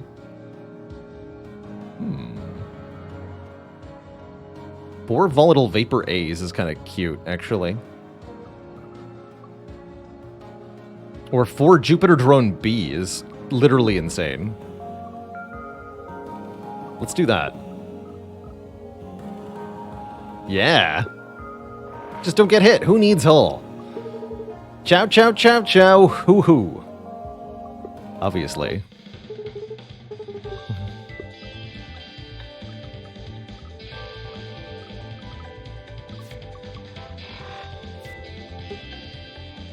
Neat. Yeah, and we're nearly back to starting hull. So it goes.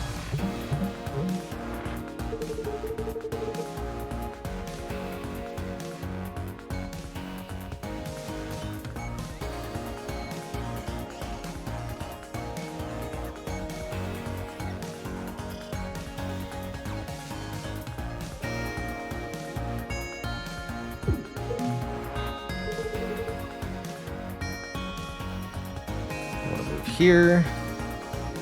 Missile shot? Except the missile... I can move the missile.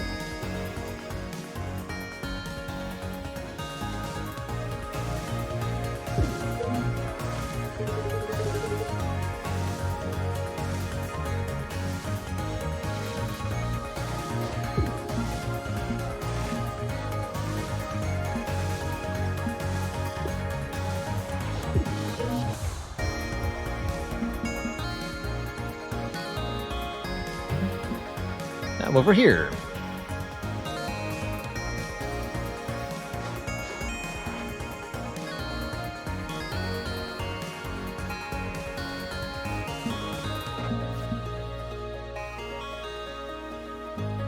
Cool.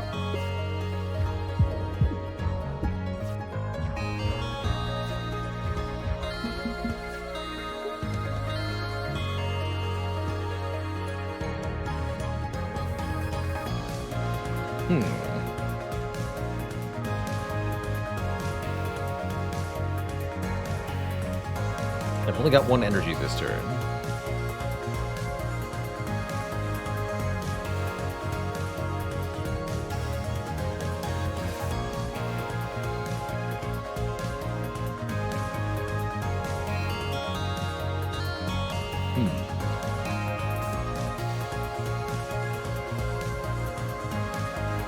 Move over one, then this misses, this will be hitting for one. This is not happening.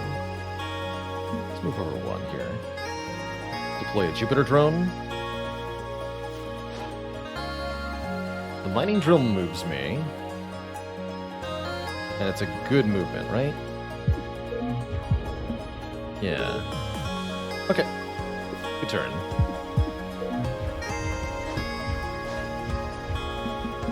Heavy missile is slightly problematic, but just means we should move over one.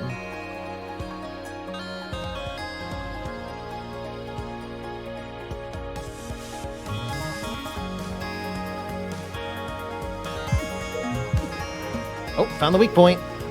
Holy dang.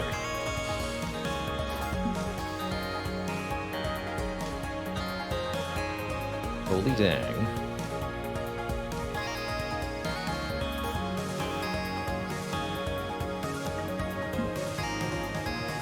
That.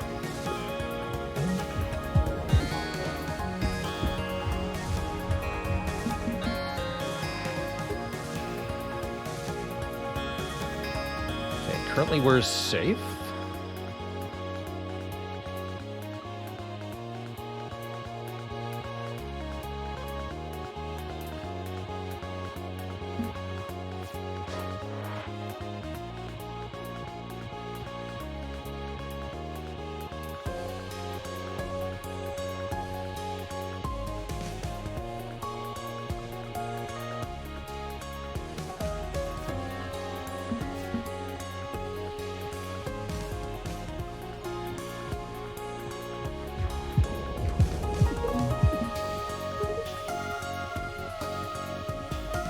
Dodge left.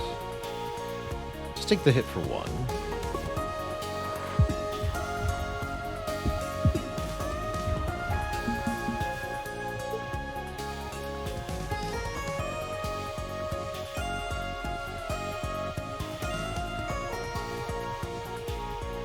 .21 hull. Volatile Vapor will deal a lot of damage. And I think Missile Shot will finish, right?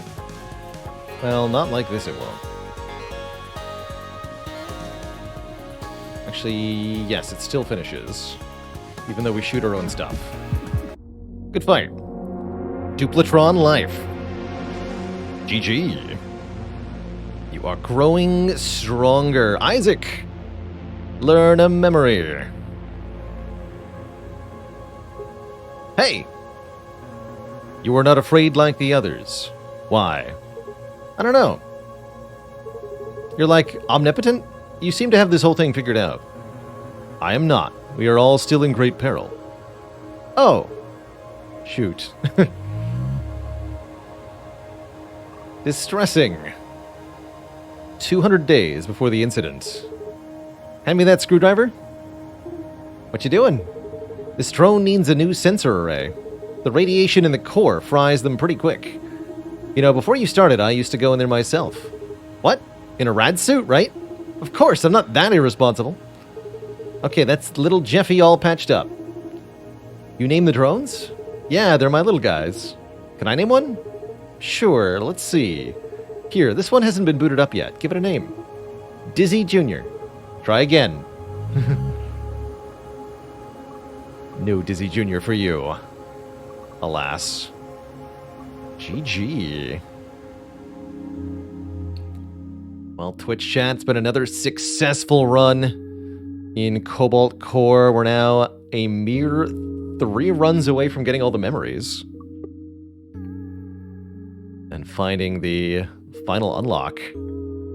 Still almost a half dozen events we haven't seen. More than a half dozen. 20 artifacts I haven't taken. Lots of cards we haven't taken, but the events that we haven't found is interesting. There's so many still. We've been to lots of events.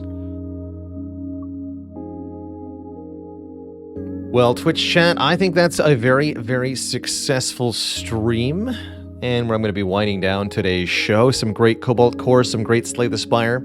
We'll be back at the Spire action tomorrow, starting not later than noon Eastern time.